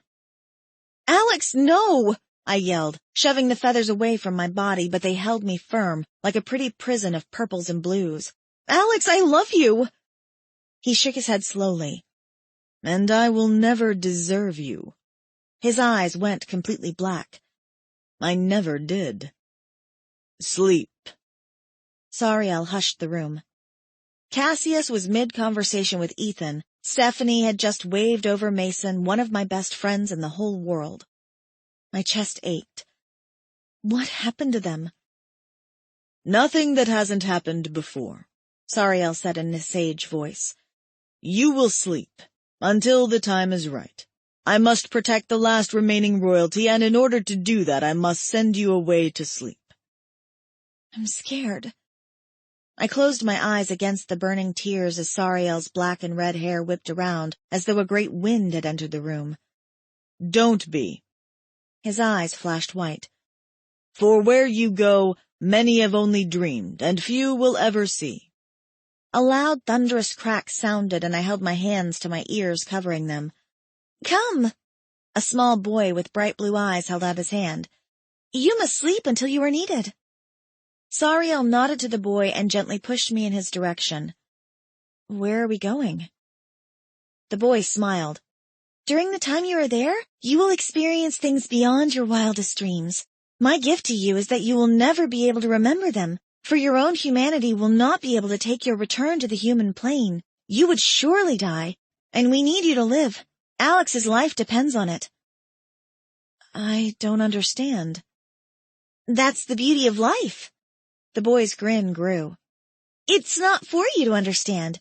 It is for you to listen. We are everywhere. The dream exploded with color, and suddenly I was at the immortal compound a few months ago reporting to a job. Cassius rounded the corner of his desk. You are familiar. I promise, I'm nobody. Lie. Something whispered in the air. I ignored it. I'd been told all my life that Cassius was dangerous. The way he moved was downright terrifying. But now I knew, watching the dream, watching my past, I was bred to serve him, to fear him. Plants, he said with finality. I shall hide you in the plants until it is time. I have a black thumb. His lips twitched. Even better. Come along now. Chapter 34. Alex. I jolted awake. It was a dream. It had to be a dream. I was hallucinating. Right? Wrong. Cassius' voice scared the shit out of me. You were wrong then. You're wrong now. I really hate you most days. Just saying. I clenched my teeth. Why are you here still? My heart tossed, twisted, turned with a need to tell Hope how I felt, to find her, to make it right. God, I'd been so wrong. So wrong. The dream haunted me. Fragments, bits and pieces of Hope's smile invaded my consciousness. Maybe a side effect of the demon bite was that I was wishing for things that could never happen. You haven't sought out sex. Nope. My body jerked at the thought, screamed at me to do something about the pain slicing down my chest, cutting me open, filleting me alive. My heart felt like it was going to explode, and maybe it would. Maybe that was what had happened to the rest of the sirens in existence. Without sex, without love, they simply ceased to care, and they lay rotting in a bed until their hearts just burst. Damn, I've never heard such depressing thoughts from you. Cassius had the audacity to laugh, and yet he smiles. I clenched my eyes shut, as another wave of pain hit me between them. Oh good, a new location for the lust to pulse. It's easy, you know. The answer to this puzzle. Simply go have sex with something. I clenched my teeth together. I want Hope. Do you deserve her? No. And yet you still want her. Yes. Can you protect her? I can try. I'll ask you the same thing tomorrow.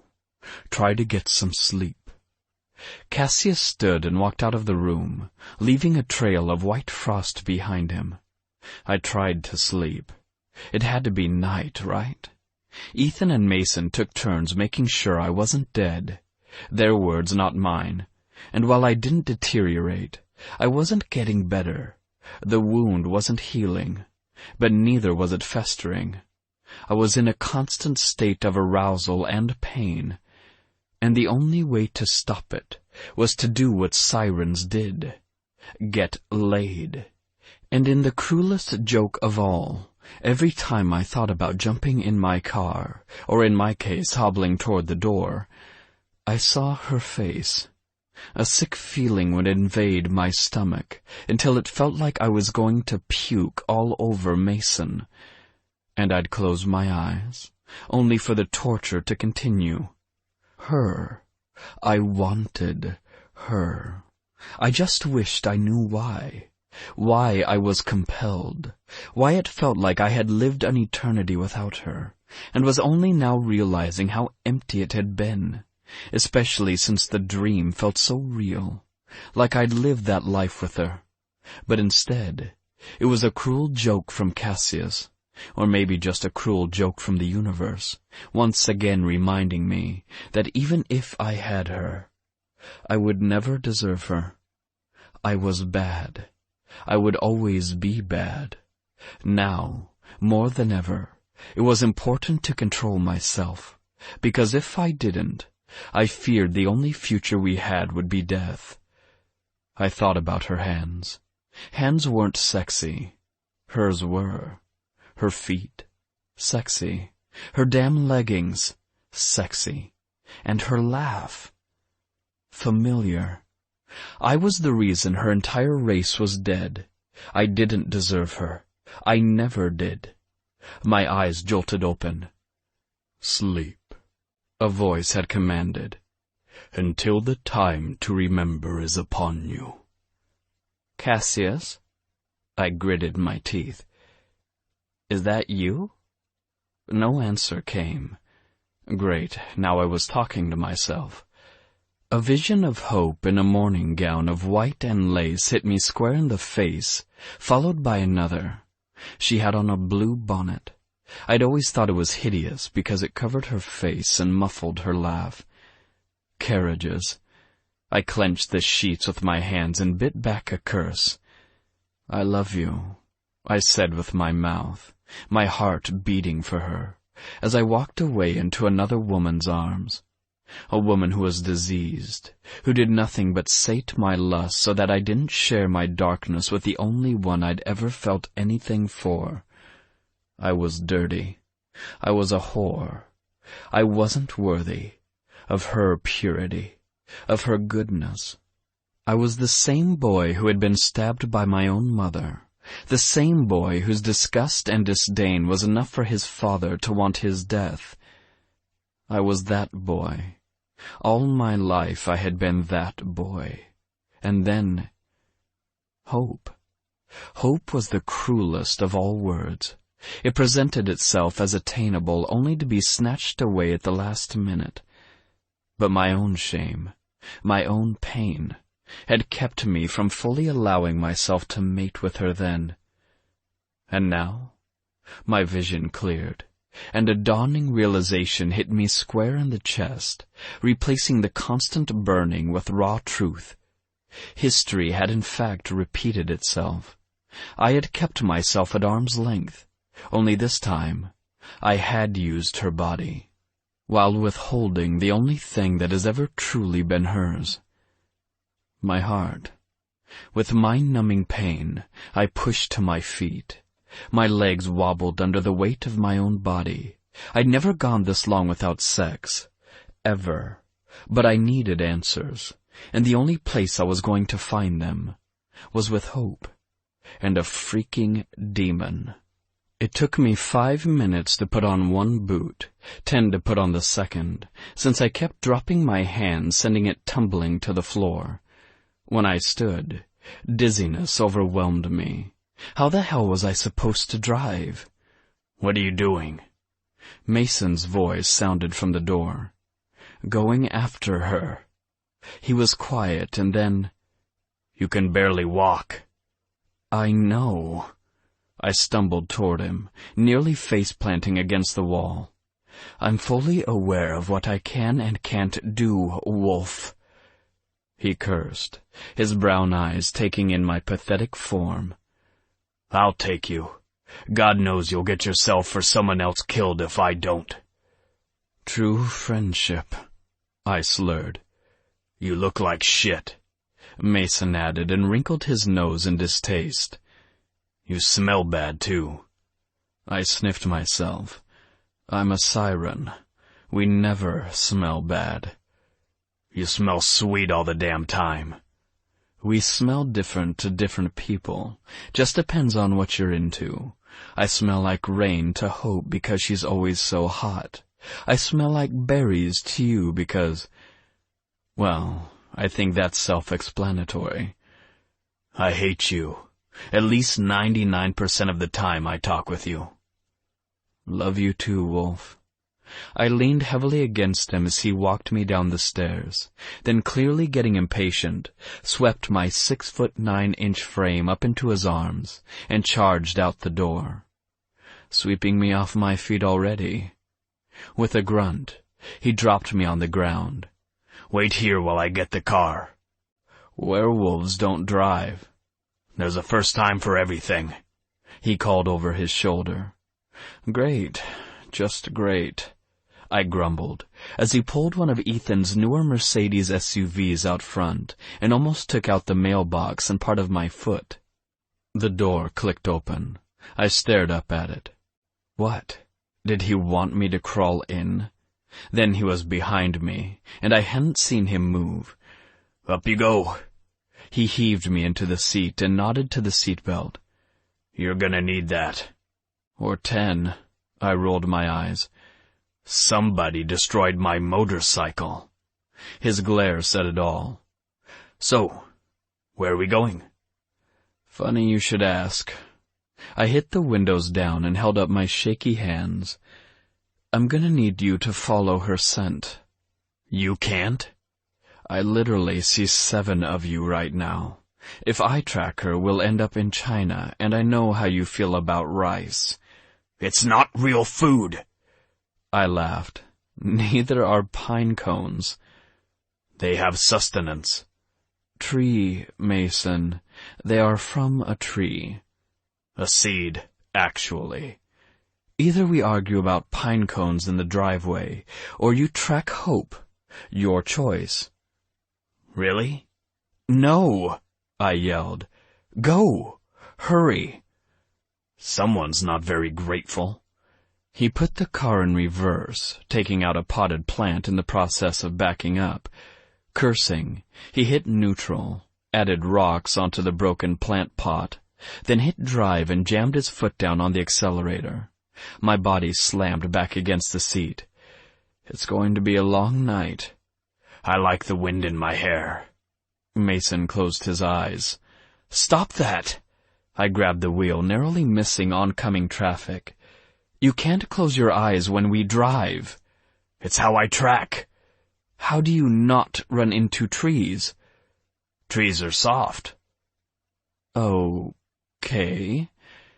It suddenly occurred to me that you're a very private person, and while I may not know much about you even though we've been through centuries of war, it's alarming that you think a tree is soft.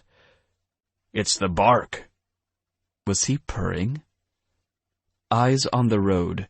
You can fantasize about trees later, Casanova. "Didn't he die of syphilis?" I pinched the bridge of my nose. "Mason, I have no energy right now. Like, none. I need you to focus on—" He slammed on the brakes and turned a hard right. She is only a few miles east." "Good." Mason sniffed and then parked. "Not good. It is guarded." "By what? Demons? You could fight them blindfolded." "Not exactly." Mason's eyes widened. "It's guarded by wolves." "Come again." "Wolves," he said slowly. "I am their leader. I don't understand why he would have wolves guarding him."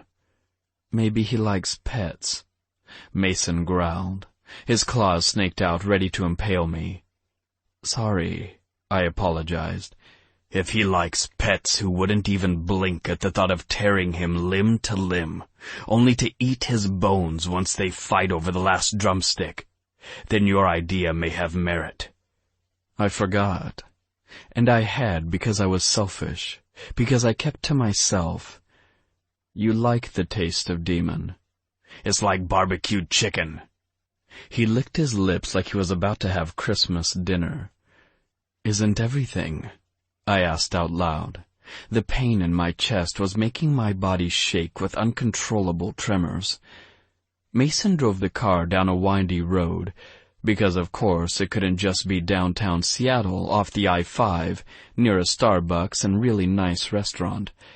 His house, or compound or whatever, had to be in the dark woods, away from civilization. The paved road slowly turned to gravel. A light up ahead revealed an iron rod gate with an intercom on the side.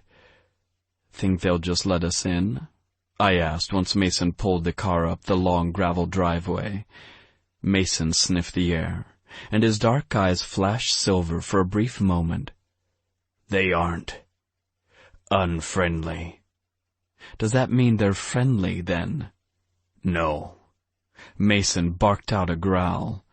"It means they won't slit our throats and use our spleens as target practice." "Good people, those werewolves. Violent, but good," I said sarcastically as the gate buzzed open, allowing us inside. The house was white brick, modern, and there was only one light shaped like a small medieval torch near the door, where two vampires stood. When the car slowed, Mason let out a protective growl as two werewolves about 10 feet tall stomped toward our SUV. "Nice night for a drive," Mason called out in a polite voice. I suppressed a groan. "Timber isn't expecting visitors," the tallest of the two called out. His long, shaggy hair was pulled back into a low ponytail, his eyes black. "We're more like—" I searched for the word and swallowed the lie. "Close family?" "Bullshit. Timber doesn't have family," the other snarled. "Do you know who I am?" Mason suddenly spoke, his voice low and commanding. The hair on the back of my arm stood at attention as he seemed to grow right in front of me. The two wolves backed up a few feet, recognition flashing in their eyes. "But we haven't seen you in years. You rarely leave the immortal compound." True. All of that was true. Mason ruled in secret, kept to himself, and mourned the loss of his mate as if he was no longer living. For his own kind to not even know he was still around was no big shock. "I'm here now," Mason growled. "You let us in that house, or you will die. Your choice." The men exchanged a few glances, then nodded. "Sorry, Mason. It won't happen again. It better not." He shoved his door open. "If it does, I'll break your legs with my teeth." "Easy, friend," I hissed under my breath. "I'm in no condition to fight." "You're never in a condition to fight," Mason said cheerfully. "That's why I let you live. It wouldn't be fair." Hilarious. I opened my car door and tried to weave toward the front door, only to be intercepted by Mason's gruff arms. "Thanks." "Don't mention it." He nodded to the two vampires eyeing us warily. "Ever." "Fine." I winked at the vampires. Like what you see. One scowled while the other sniffed, his fangs elongated past his bottom lip. Don't worry, he has that effect on everyone. Mason pushed open the door. She's close. Oh, good. As long as she's close, I snapped. I can't last much longer. I need to see her. I have to see her. And what exactly? He heaved me higher into his arms. Is your plan? Hey, Hope, nice seeing you. Aren't you proud of me? I haven't had sex with a stranger in 24 hours. My heart sank. No. I fought to keep the emotion out of my throat. That's not what this is. So it's not a booty call then? Timber's voice sounded from down the hall. Because that's exactly what it looks like. Alex! Hope called my name. I closed my eyes as her voice washed over me. Hope! My body trembled, shook with need for her. She rounded the corner, joining Timber. 1,000 different feelings hit me at once. Love, protectiveness, and finally, the most painful of all, jealousy. Timber's arms swirled with blue fire. They matched Hope's. And just like that, a part of me died. The part still holding on to what we had, what we could have. No. I shook my head at them. No. Timber's black-rimmed eyes shed red tears. If you touch her, I will kill you. Do your worst, I answered in a smug voice I most definitely didn't feel. Just as Timber took a step toward me, he paused, as if his feet were stuck in mud. What the hell? Hell, a dark voice boomed. I doubt it's as nice as I'm being. Bannock appeared out of the shadows, and fear slammed into me. Mason, get her out now! No. Bannock grinned up at me. Silly siren. I'm not here for the elf, though her blood would be quite useful for later. No, I need you. No! Hope screamed. Timber's eyes locked on mine, and he shook his head slowly. With a shrug, I said, I have no power left, and I'm hardly in a position to have sex with anything. If you need me, take me. But she lives. Bannock's smile was cruel. All these years, all I needed was for you to reach your full potential, Alex. Do you know why? Because you're a really optimistic person? I offered. You want to take credit for my awesomeness? I don't know, I give up. You were late. Her race died because of it. But she survived. She was the key to your awakening, and then she just disappeared into thin air. Dread washed over me. And now look. He clapped his hands slowly. All I had to do was follow one disloyal demon and jackpot. Mason growled, his transformation already complete, as he stood flanked on my right, ready for a fight. I need your power. All of it. Bannock's dark eyes were hollow, soulless. But not this way. Tell me, Siren, have you finally learned to love? No, I lied. I hate, and by the looks of it, any more darkness will destroy you.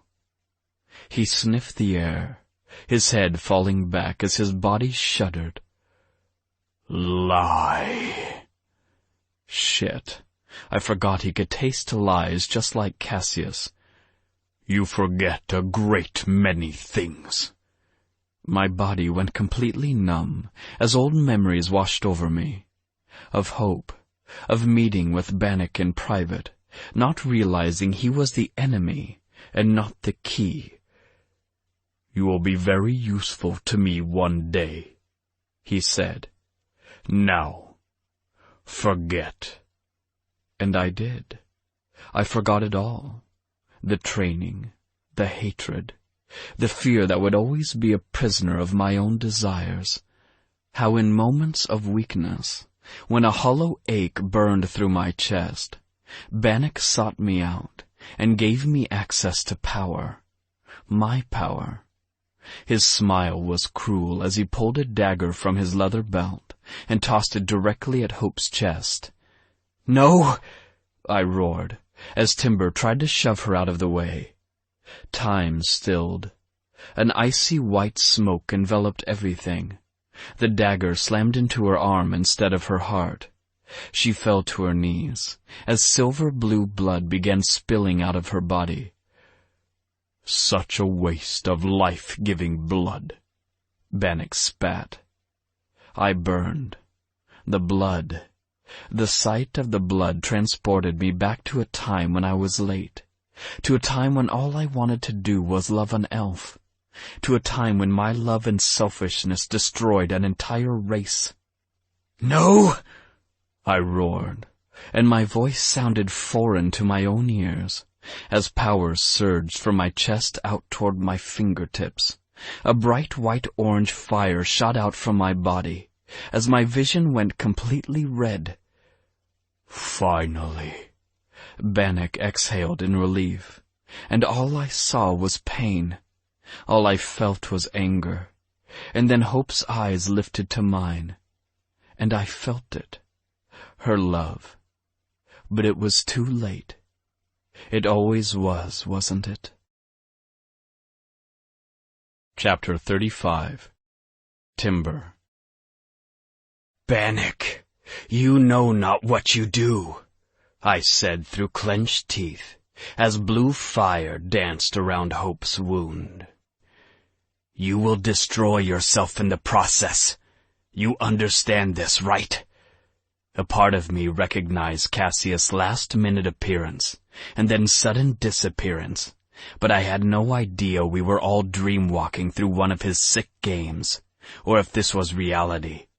If Alex had turned, if he was the siren we had all always feared he would become. Bannock ignored me, as he always did, and approached Alex. "I have a job for you." Alex fell to his knees. "I'm yours." "Hell." "I know." A cruel smile spread across Bannock's features. "Let this be a lesson to the rest of the immortals. If you do not fill the empty spaces with something, eventually, you will default toward darkness. It is the way of the world. And now, I don't just have Alexander. I have a way to take the essence of the rest of those who watch." It was hard to look anywhere near Alex's direction. Light burst from him. The man looked like he was on fire, just ready to explode into a supernova if he got too pissed.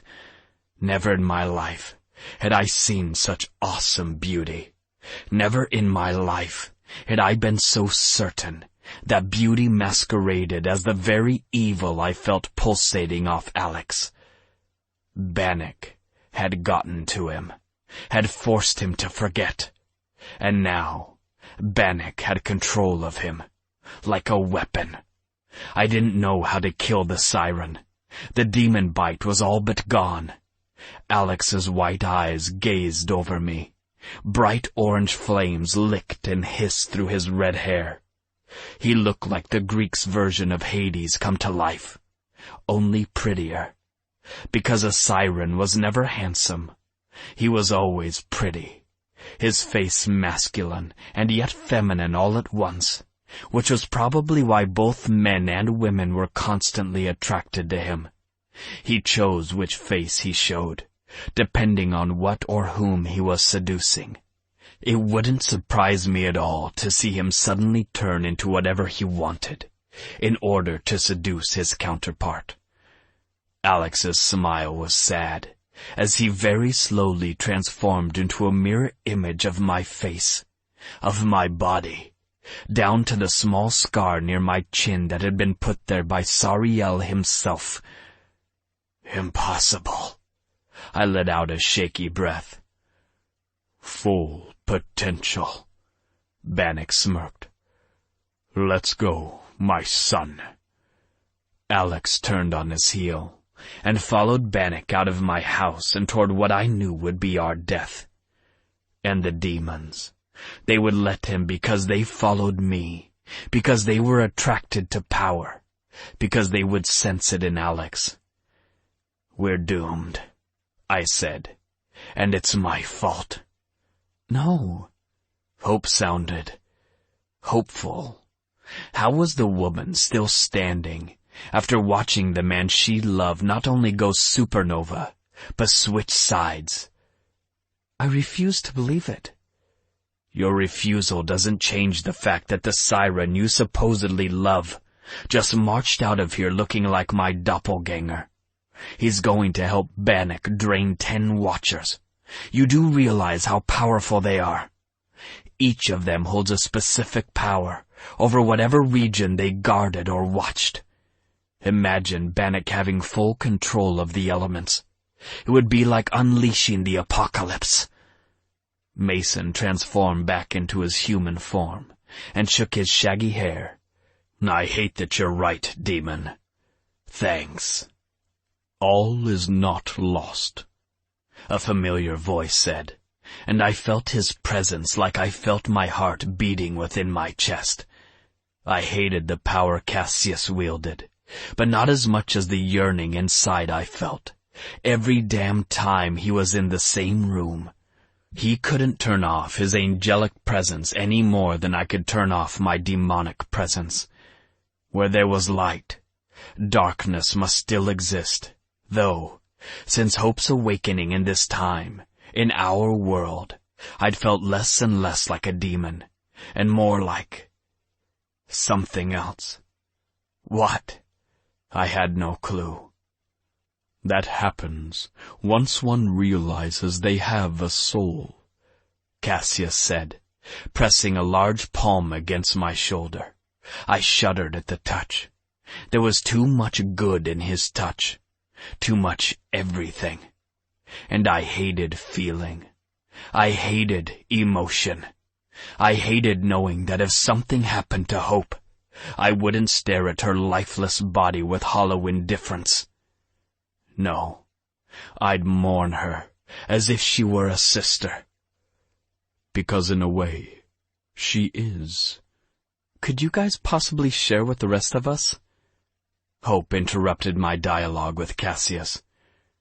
Your blood. Elf blood. Cassius pressed a palm to Hope's wound. I watched in rapt fascination as the skin nipped back together and closed completely without leaving a scar. It links your race, and it runs through Timber's veins. He was saying you feel like a sister, and I told him, in a way, you are. Her eyes filled with tears. I've never had a brother. She turned to Mason cautiously. Though, I distinctly remember having a best friend. Mason frowned. Huh? Cassius' eyes flared white. Mason fell to his knees and roared. Sorry, old friend. Cassius sighed. Sariel never meant to keep your memories from you, but they weren't safe, not even in your gruff pinecone-filled head. You sound like Alex. Mason trembled on the ground. Hope. He looked up with tear-filled eyes. You used to pet me. With a gulp, Hope ran toward him and leapt into his arms. You told me you would always watch over me. I failed. Mason hugged her tightly. In so many ways. Nobody has failed. Cassius interrupted with that deep, commanding voice of his. Alex has fully realized his potential as a siren, He knows his own power, not just the ability to attract anyone and anything, but become anyone and anything. Only the most powerful sirens possess it. I knew there was something beneath the surface, but that future, it was hidden from me. Ethan and Stephanie burst into the house. We will go to them, to Bannock. Great. Ethan's green eyes lit up. Because we haven't been fighting for the past, few weeks? Year? There will always be a fight. Cassius shrugged. And more often than not, it will either be against your own darkness, or for the one you love. How do we get through to him? I changed the subject, uncomfortable with their discussion because I was a demon. I was darkness, wasn't I? The same way the elves got through to you, I imagine. Cassius looked between Hope and me. Is she ready? Ready? Hope retreated. Ready for what? I'm not a fighter. To link the willing, Cassius whispered. Link the what? You are their true leader, not Bannock. The demons will listen to you, because many years ago, an elf sacrificed herself and made a promise to a race full of darkness and regret. Protect Hope, and in return, she would once again connect what had been long ago severed. Hope shook her head. I don't know what you're talking about, and even if I could link, I don't know how to... The heart and soul. In demons, it is no longer linked. A punishment given to them for turning against the light.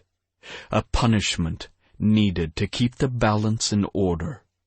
They will follow Bannock now. But if they see you, if they see Timber, who he truly is, then they will fight to the death to have that completion, and they will be loyal to you forever. And the ones who aren't willing? I just had to ask. What about them? Death. Ethan's eyes glowed. You know there is no other choice, Timber. I'm sorry. Yeah, I croaked. You know what happens when a demon dies without its soul. We are still offering them a choice. Whether or not they take it is completely up to them. Ethan reminded me. Hell, sometimes I hated vampires. Fine, I sighed. I'll lead you to Bannock. Hope does her thing, and maybe if we're lucky, Alex won't kill everyone. I said it all with fake enthusiasm. Cassius whispered in my head, Have a little faith. Chapter 36. Hope. My heart hurt for him. It was like I could feel his pain, the rejection of his family, the way that he even sometimes felt rejected by the immortals because he was the last remaining siren, because he never truly understood what he was or how he fit in with everything. Always alone. Always. Until Hope. Somehow, when he'd fallen to his knees and that giant flash nearly blinded everyone, it had been like he'd slammed every last memory he'd ever had into my brain and pressed play. Alone. Always. Until Hope. I had to believe that he wouldn't hurt me, that a part of him loved me still and wanted to protect me. And yet at the same time, I berated myself for being that girl. The girl who convinced herself that she was a game changer, that she was different, when I was nothing at all. Not really. In the past, I had been elf royalty, which basically meant I once had been a complete and total shut-in, and hopeless with plants, much to my parents' dismay, since elves were supposed to have a green thumb. I had no special power to speak of. But I did have really pretty blood. Strong blood, or so I was told. Blood that would help our race carry on through the centuries. Protect her at all costs. I could still hear my parents saying this phrase over and over again wherever I went. And a part of me realized the reason my mother sent me away that night when Alex was supposed to be protecting us was because a part of her felt a shift with my friend Mary. Mother had a gift for sensing darkness, and what she must have sensed scared her so terribly that she sent me unguarded to a hotel lobby to look for an archangel who didn't even like us half the time, let alone anyone else. Alex had loved me, but he was afraid his love would destroy me. He was afraid that it wasn't real, that he would wake up from the dream to find that I was just like everyone else in his life who had claimed to love him. He thought my body wanted him, that I was confused, and that one day I would get tired of him. One day I would walk away. They always do, his thoughts screamed. They want my body, never my heart. His heart would not survive it. Maybe that was why he was so convinced that if we were apart for more than 24 hours, either of us would die. Maybe it was his subconscious reminding him of something. Regardless, I needed to concentrate on the present, not the past. Timber parked the car in downtown Seattle. The restaurant was dimly lit, like everything else I noticed that had demon all over it. Before we got out of the car, he placed his hand over my wrist. Blue fire danced along both of our arms. You have to show them who you are. They will sense you, but they will think Cassius is playing a trick on them. I nodded as the fire tickled and teased my skin. Timber had fire on both of his wrists, too, like bracelets surrounding his muscled forearms. Ethan, Cassius, Stephanie, and Mason were all waiting for us. I tried to calm my out-of-control heart, but each of their eyes were locked on my wrist, on the fire. I wasn't sure if it was a good thing or a bad thing. It's been so long, Mason whispered. So long. And yet, Ethan said, putting an arm on Mason, it feels just like yesterday when we were put on elf duty. We're really that defenseless, huh? I grumbled. Your body may be weak. Cassius was suddenly in front of me, tilting my chin toward him. But your blood is strong. It sings. Huh? It's true. Ethan moved to my right and lifted my hand to his face. You smell like life itself. That's... I winced. Great? For a demon, Timber chimed in. It's like an all-you-can-eat buffet. That's not helpful, Ethan snapped. I'm sorry. Timber gave me an apologetic look. We'll go through the restaurant first and into the back. With any luck, most of the demons will be too busy feeding to notice us, and if they do... He swallowed. I hope that's when you come in. With strong hands he gripped my arm and flipped it over so that the fire danced on my wrist. The small blue tattoo shuddered, and when Cassius pressed his hand over it, blood began to slowly trickle down my fingertips. Blue blood. Life blood.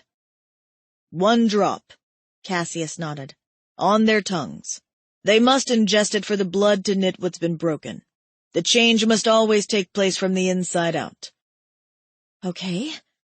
Yeah, I was freaking out. I can do that. Could I, though? You are stronger than you will ever know, Cassius whispered in my head. Lead the way, Timber. Timber gave a jerky nod, then opened the door to the restaurant. Immediately I was hit with a sense of dread as dark eyes darted in my direction. Cursing and a few bellows of "it can't be" filled the room. And then a man stumbled in front of me. Blood leaked from his eyes. Was this why I cried blood? You mourn them the way they mourned you, Timber whispered. Open your mouth, brother. Let her heal you. My queen. The demon fell to his knees. His scissor tongue slid out from beneath sharp fangs. 1 drop of blood landed in his mouth. His eyes rolled to the back of his head. When he opened them again, they were a pale blue. A sudden light burst forth from his mouth. I stumbled back into Timber's arms. What was that? Timber trembled beneath me. His soul. I felt myself starting to cry again as the demon, once crazed, stood to his full height and smiled. It didn't look pained like before. Instead, he looked whole as he whispered, I feel everything. Kinda sucks, doesn't it? Timber added, probably for my benefit since he was whispering still. Thank you. The demon walked away, shoulders back, and so that was how I slowly, painfully made my way through the restaurant, soul after soul restored. And almost every single demon, after tasting my blood, rose to his feet and stood behind us like a ready-made army, ready to die. For me? For a person they didn't even know? Or maybe for a greater purpose than they'd ever been a part of. It's just in there. Timber pointed to a large oak door. His office. And behind his office the 10 are chained to the wall, their blood slowly draining from their bodies, though every so often the process is stopped so that they retain their power. I shivered as Timber opened the door to Bannock's office. It looked normal, with leather chairs, a large desk, and dark velvet curtains. Once I stepped over the threshold, I was hit with a surge of Alex's scent, his power. I wanted him so badly. But I wanted all of him. His body was beautiful, yes, but it was nothing compared to the heart that it kept within. Poetic. Bannock's voice sounded, and then a wall turned, revealing a basement-like setting. 10 huge men were chained to a cement wall. They had black and red hair just like Bannock. And they looked pissed. Like so pissed, I was afraid to look at any one of them since the sheer power of what they were was like getting hit over the head with a blunt object. Each of them was in armor with a tree etched in the middle, and each man had a sword at his side that was just out of reach. "Let them go," I heard myself saying. One of the men, the middle one, smiled weakly at me and whispered in a language I didn't understand. The rest of the men laughed loudly. Bannock swore. She is weak. Humans and elves alike. So weak compared to those who watch. Cassius stepped forward, his wings spread in vivid color, each feather standing at attention ready to strike. Bannock, stop this now. I see my brother left a parting gift. I hope it doesn't hurt too badly when Alex rips them from your body. He won't, I said in a strong voice. Oh, my dear, but he will. Bannock smiled. Alex, come here, would you? A crack sounded as Alex dropped from the ceiling, like literally fell from wherever he'd been perching, watching, waiting. His eyes flashed between black and his normal blue. His hair was still on fire. It burned my eyes to look at him. He was sheer beauty. They all want you. Bannock sniffed the air. Every being that has breath in its body wants you. Alex took a step toward me. I held out my hand. He frowned while Bannock snorted in disgust. The Alex you knew is long gone. Bannock's low voice cut through the air like a sword. I hated that I didn't recognize the look on Alex's face, that the man I'd loved all those years ago was trapped behind whatever surge of power had overtaken him. And once he's finished killing all of you, he'll give me his blood. Blood that can shapeshift into anything. And I'll drain my brothers, once and for all. So dramatic, Mason whispered. Ethan let out a low chuckle. Bannock whipped around, hand raised toward Mason. No! I ran in front of my friend and held out my hands, fully aware that I wasn't going to do anything to physically stop him, but that didn't mean I wasn't going to try. Demons growled behind me as Bannock's hand came into contact with my cheek. Searing pain exploded from the side of my face as I stumbled against Mason's chest. And suddenly I was jerked away from Mason. By Alex. Chapter 37. Alex. London, England, 1915. Loneliness is dangerous, Sariel whispered. I ignored him. I ignored him a lot these days. I just had no idea why I felt so empty, so alone.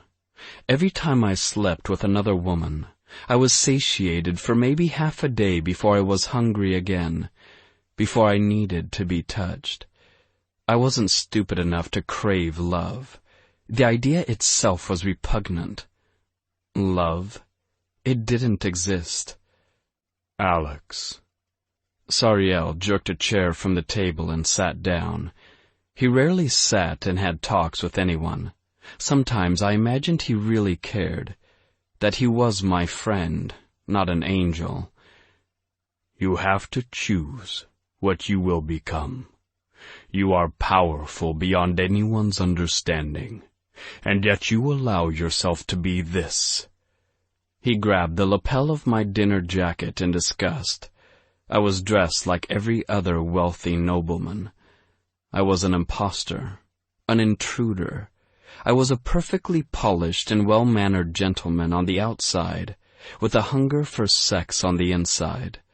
A hunger that made me mindless, crazy, dangerous. Yes, Sariel whispered. You are more dangerous than you could possibly imagine. And yet, I want you to reach that full realization. I want you to reach your full potential, so you finally understand that it will not rule you. Not if you don't let it. Empty. So empty. I stared into my glass and shook my head. Absolute power isn't for me, Sariel. You will need an anchor. Am I in the Royal Navy now? I joked, winking at a woman who passed, her breasts on full display for all to see. Then again, I was in a brothel. It was where I'd set up camp ever since the elves died. My fault. All my fault. Think. Sariel thumped me on the head with his hand. Mary was pregnant with an abomination, with Bannock's child. She was being consumed by darkness. You may have failed in protecting them, but she failed her race the minute temptation knocked, and she invited it in. I am temptation. I gulped.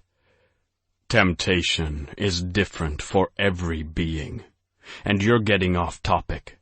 Stop berating yourself for something you could not control, and find your anchor. Ha! I motioned for more ale. We aren't talking about a real anchor, are we? Love. Sariel's voice had a raw edge to it. Love is your anchor. Love isn't real. One day, very soon, you will be eating those words, my friend. I hope I'm alive to see it. I finally looked at him. Why wouldn't you be alive? You're immortal. His eyes were grave as he whispered, We all have our time. Chapter 38. Alex. Present day. My friends.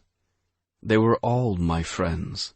I wouldn't hurt them, but I wanted to. I wanted them to hurt the way I hurt. I wanted them to burn the way I'd been burning my entire life. Memories slammed into me. Past, present, future, combined into a swirl of uncontrollable rage and chaos. Power surged through my veins as Bannock spoke, and then his hand raised. It happened too fast. A trickle of blue blood ran down Hope's chin. She was in Mason's arms. Mine. Mine. Mine. I jerked away from Bannock. I just wanted to touch her, to feel her skin, to remember her taste. One last time. I love you. Hope cupped my face with her hand, and for the first time in my existence, when someone touched me, the thoughts were pure. She wasn't thinking about stripping me naked. She wasn't thinking about sex. She was worried about me. Her heart beat for me. With a roar, I set her on her feet and turned toward Bannock. You will die today. His black eyes filled with hatred. You touch me, and I snap her neck like a twig. I'm not going to touch you. I shrugged. They are.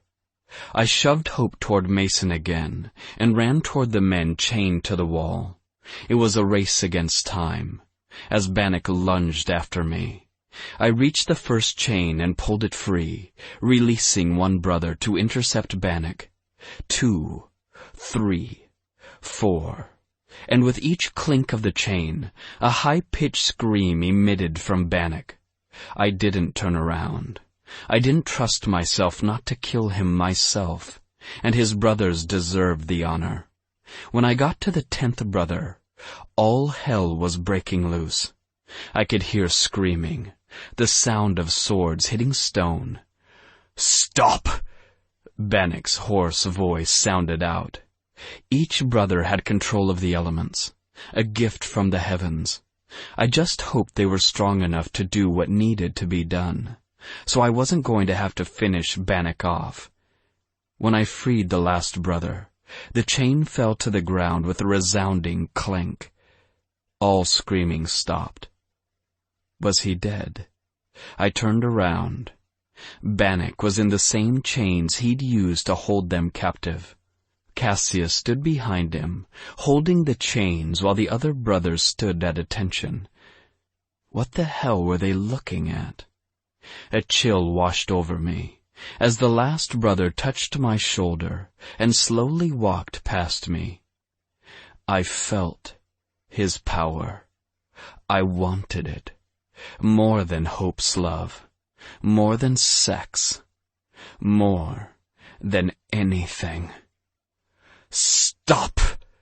my voice boomed, and then the being stopped as each brother froze in place. All eyes turned to me. This, their power. I felt it. God, I needed it. It would stop everything, wouldn't it? It would stop it all. Every burning fever of lust. I would be numb to it all. I opened my mouth and inhaled. "Alex, no!" Cassius shouted, but his voice fell on deaf ears. My ears. Yes, they were my friends, but they were weak. They had always been weak. Bannock stared at me in horror. A part of me, maybe the part that still cared, wondered if a being that evil was afraid of me. What exactly had I become? But I wanted. I clenched my fists as I kept inhaling the emotions of the brothers, devouring their power, licking my lips in ecstasy. And then a small hand touched me. I looked down mid-inhale. "You were not created for this," the small boy said. "Sirens do not need air." I shook my fuzzy head and stopped the process, turning to the boy and mindlessly gaping at his bravery. It was the one from my dreams, the one who had taken Hope all those years ago. A riddle. The truth. He grinned. "Sirens inhale for pleasure. They take. But the real gift," he shrugged, "is never in receiving, but giving." He nodded to the rest of the immortals, now frozen, as if time had stopped. "You have the power to transform matter. You have the ability to take power. But, my friend, you have the supreme power to give it to those who have not." I don't understand. My rigid body remained paralyzed in place. You can empathize. When someone has no one, you can love those who are not lovable. You are able to give rest to those who are weary, strength and humor to those who have only tears to offer. You have the ability to change the world, or to destroy it with your selfishness. And because you have always been loved, you have the ability to choose. Only Hope, my voice shook, has loved me. Your friends, What about them? He pointed at their terror-filled expressions, still frozen on their faces. And what of Sariel? Did he not love you enough to save you from your parents? The memory slammed into me. He saved me because I was powerful. I scowled as the sting of rejection washed over me. No. He shook his head. Sariel saved you because you were weak. But you came into your power slowly. Don't you remember? Yes, you had a magnetism, but only today have you reached your full potential. He saved you because he saw potential, because he loved you for who you were and what he believed you'd become. This? I spread my arms wide. He wanted a monster? The boy's smile was genuine. No, I think, at the time, he merely wanted a friend. Archangels didn't have friends. I knew that more than anyone, but I couldn't fight the memories of all the times Sariel had come to my rescue, or the many instances when he'd tried to pull me free from the brothels. He never gave up on me, and it made me wonder if he was still trying, from whatever plane he was on. You were created for more than this, but you must choose. The boy squeezed my hand, then released it. Give or take? He disappeared into thin air. Had he ever really been there, or just another figment of my imagination? Or Sariel reaching from above, and showing me the truth when I needed it the most? The room continued its madness of screams. Hope's cries were the only ones that reached my ears. I love you. I loved her more than myself. Love. All along I thought it was impossible, and yet I had friends. I had Hope again. When I didn't deserve her, Sariel had put her in a deep sleep until it was time. The truth of what he did was staggering, making my chest hurt with its honesty. Sariel had sent her away, not for her, but for me, because I wasn't ready, because I couldn't love her the way she deserved to be loved. Sariel had sacrificed for me, and that was love, wasn't it? Self-sacrifice, putting others before yourself. All those years he'd believed in me, when I didn't believe in myself. And all those years I'd had Sariel, a friend. I exhaled, again and again, righting the room, giving back what I'd taken. With each exhale, I felt more in control, more whole, while still trying to come to grips with the power that I had, and the responsibility that came with it. Thank you. The last brother who'd touched me shuddered, and joined the rest of his family. Cassius' feathers went from purple to black. His normally gold armor changed to the same color. What in the hell? The brothers formed a semicircle around Bannock, parting when the final brother walked through. No. Bannock shook his head. If you send me to hell, you know what happens. The man tilted his head. I know you will stay there for an eternity, and I know that I will have to follow. The room felt free. The man was dark. His demeanor continued to grow darker as he stared down Bannock. Bannock glared at me. You had so much potential. Yes, I snapped. Thank you for allowing me to find it. I wanted to kill him so bad, my fingers itched. Bannock's nostrils flared. We could have ruled this world. The people are weak. We could be their gods. Oh, dear brother, the man interrupted, shaking his head slowly. We already did rule this world, and there is only one God. With a jerk of his hand, He pulled his black sword from his waist and held it over Bannock's head. I curse you to hell. May the One have mercy on your soul. He stabbed Bannock in the chest, directly through the heart. With a piercing scream, Bannock fell forward. The man pressed a hand to Bannock's chest. The room shook like an earthquake, and then black wings sprouted from the man's back as, with a roar, he grabbed Bannock and dove directly into the ground and disappeared. A grave expression crossed Cassius' face. "What the hell was that?" I asked a quiet room. Even the demons were silent. "The angel of death," Cassius sighed. "And once again, good and evil are at war with each other." "So nothing changes," I said.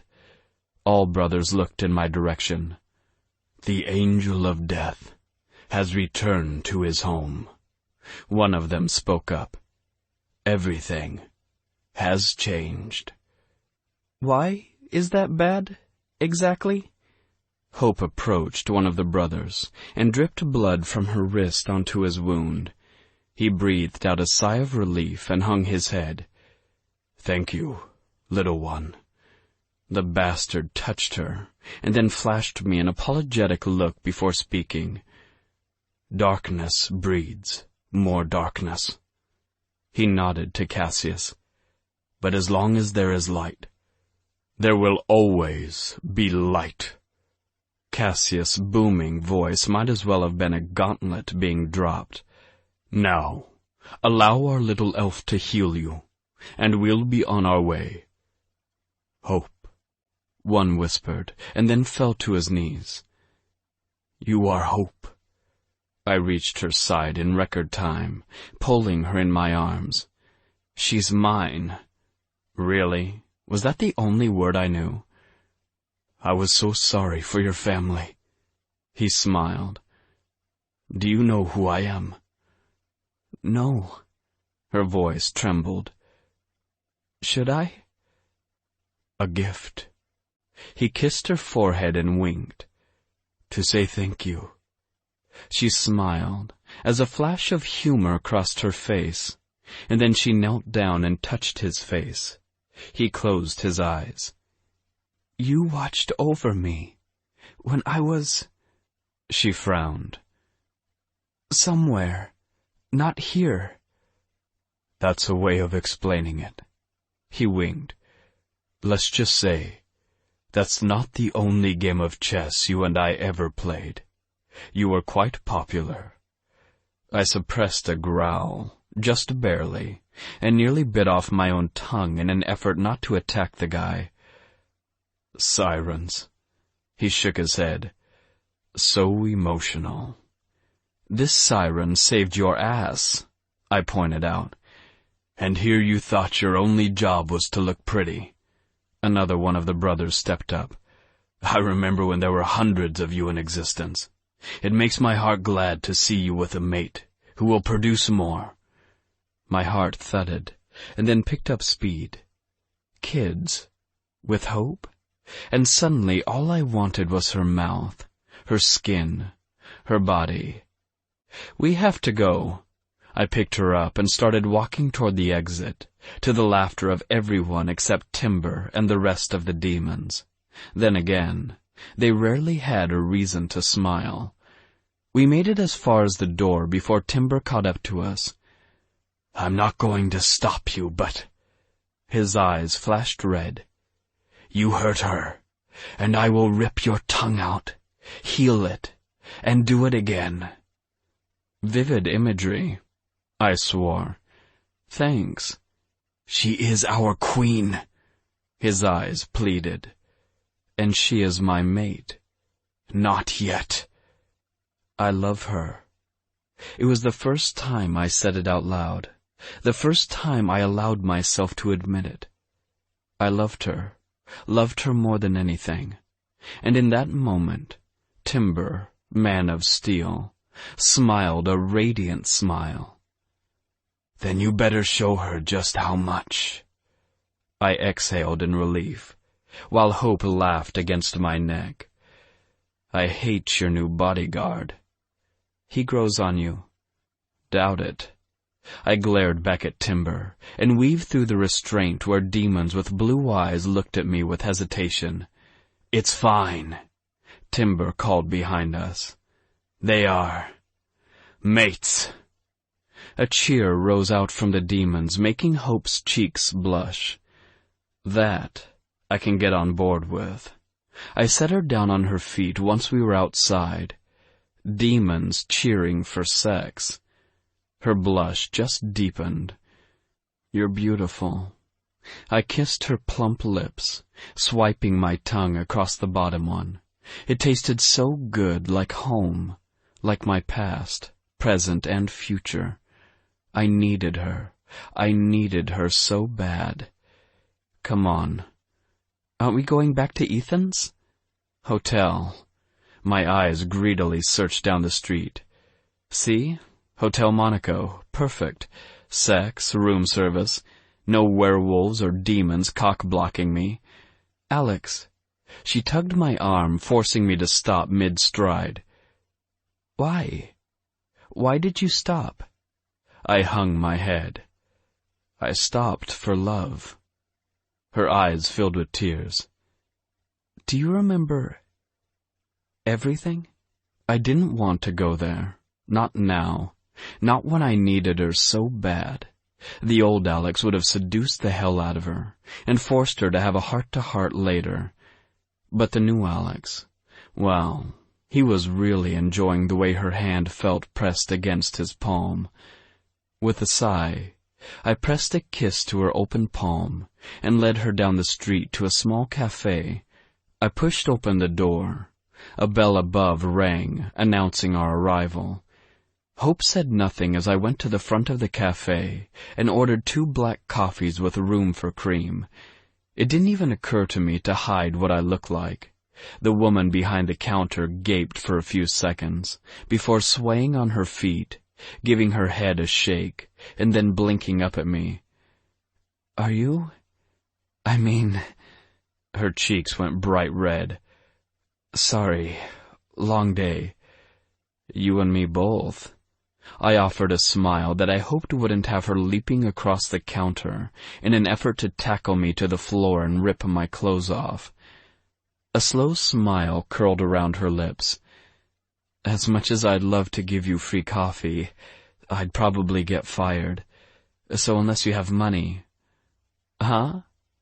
You're pretty, but pretty doesn't pay my rent. She smiled again.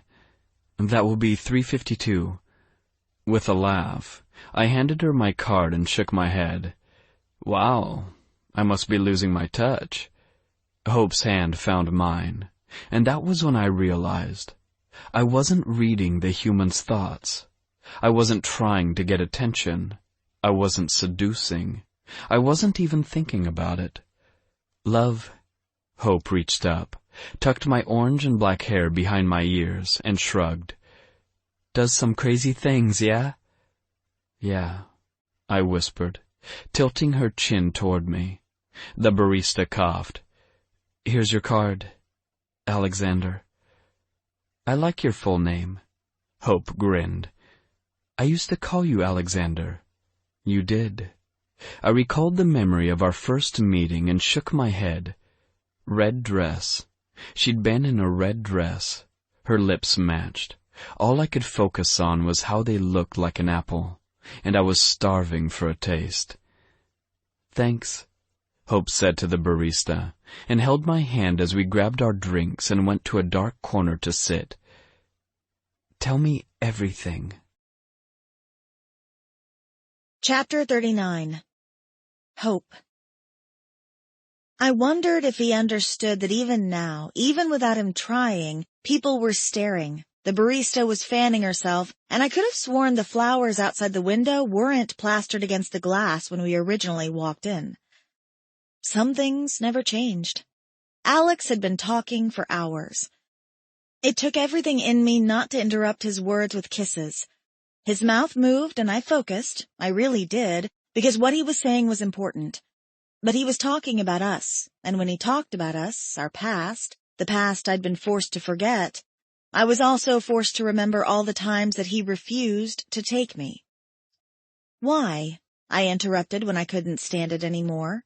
"You had me. I loved you. Love you," I corrected.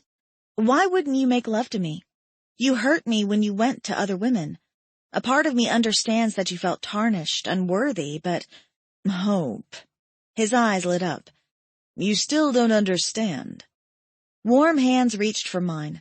I let out a little breath as he brushed his fingertips down my skin. "I wanted you every second of the day, but to use you in that way, to take your essence, your energy, every part of you for my own selfish needs? I couldn't fathom doing that to someone so innocent, so pure." "And now?" I gulped.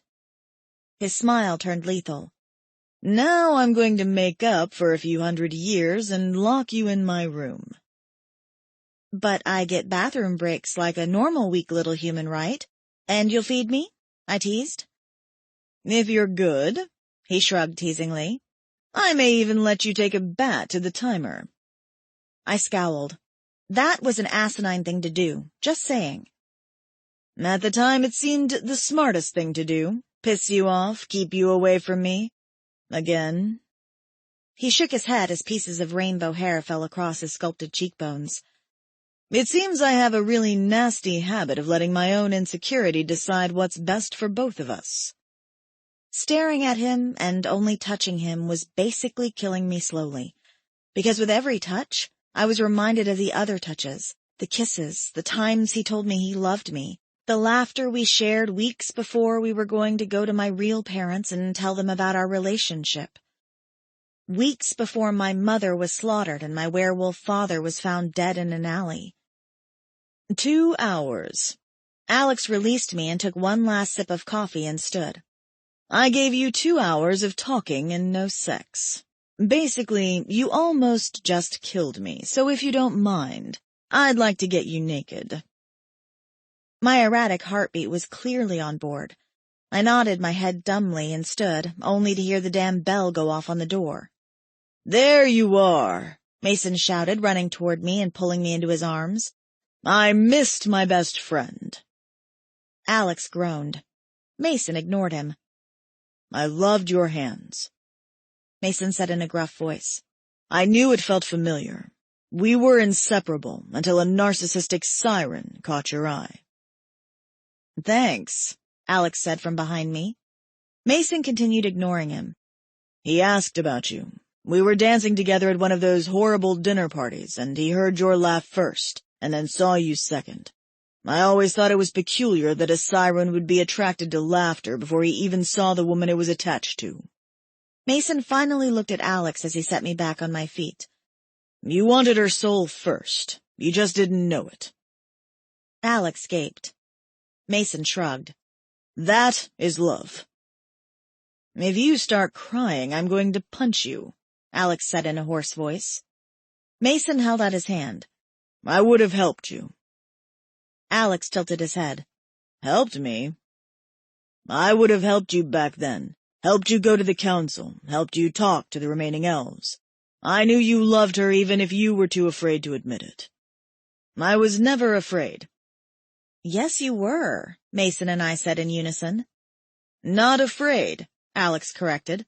"More like terrified that she'd finally see what I was capable of and walk away. Hate to break it to you, but we've all seen that scary as hell shit and look, still friends. This reminds me of when King Lion—" "Nope." Alex cupped his ears with his hands. "Our lives are not Disney movies."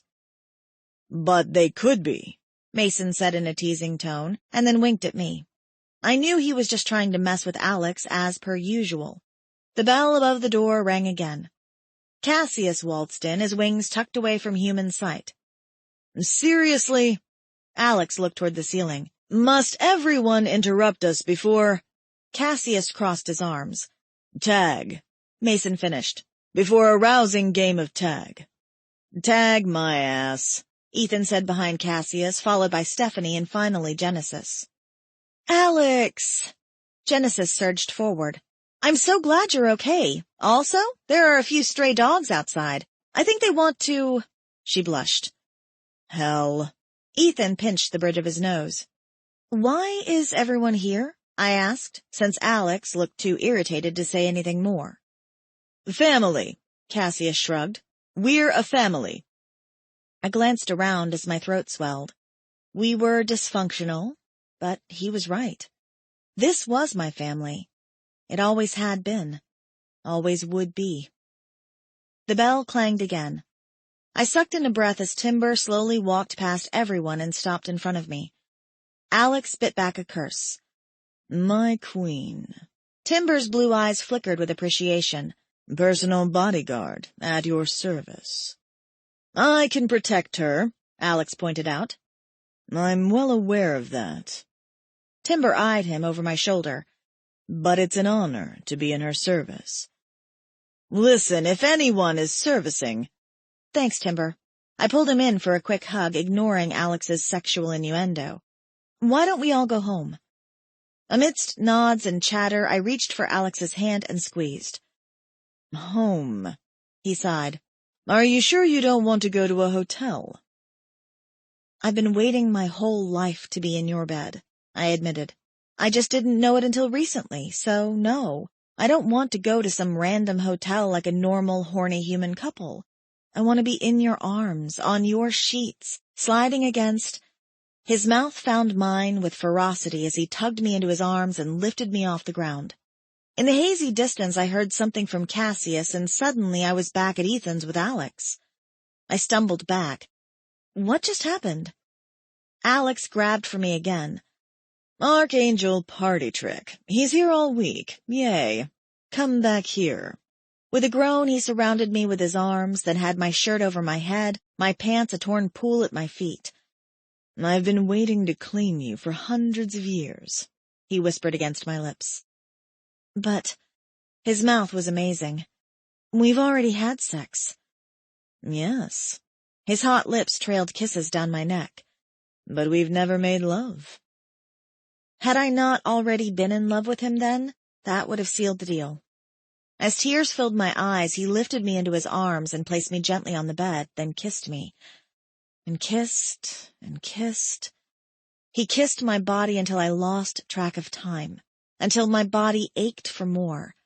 And when I cried out for him, he kept kissing.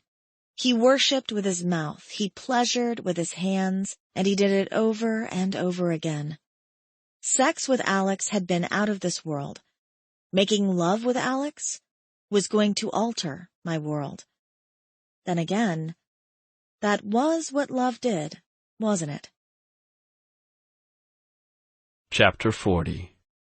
Alex. Nobody would ever accuse me of being a patient person. I was selfish, narcissistic. I was a lot of things. But with Hope, I felt different. Like I was finally able to take my time kissing the spot where her neck met her collarbone. Suddenly, it was okay to take my time because I loved her. Because it wasn't about finding release and gaining more power. Power I had. Love I needed. Desperately. I knew I was changed. Knew that since I'd reached my full potential and recognized my powers, that my job was to give, not to take. So I gave. I gave her everything. I laid down every freaking part of my body and soul at her feet, and gave more.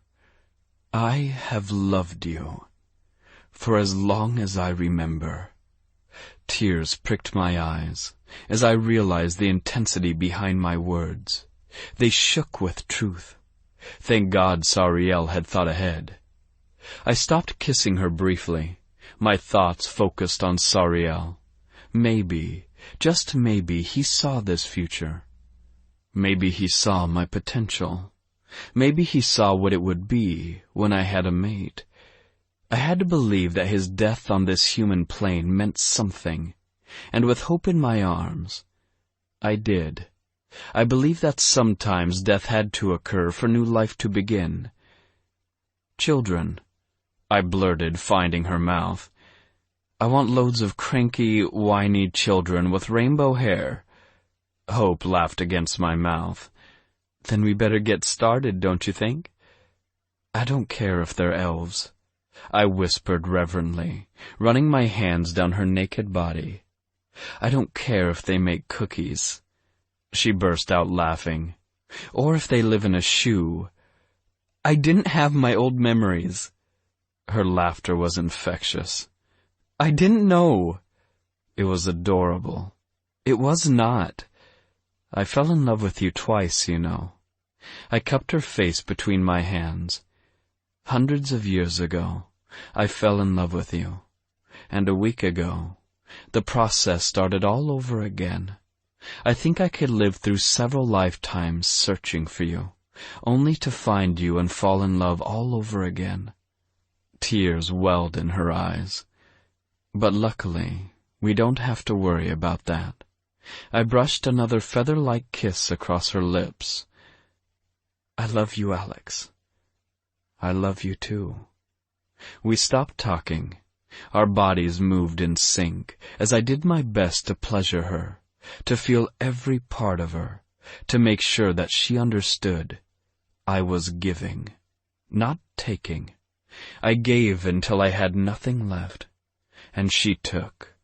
With each pulse between our bodies, I gave a little bit more until I was spent, until day turned to night and night turned to day again, until our sweaty bodies were too exhausted to make it to the door, until the sheets fell from the mattress and the bed threatened to break.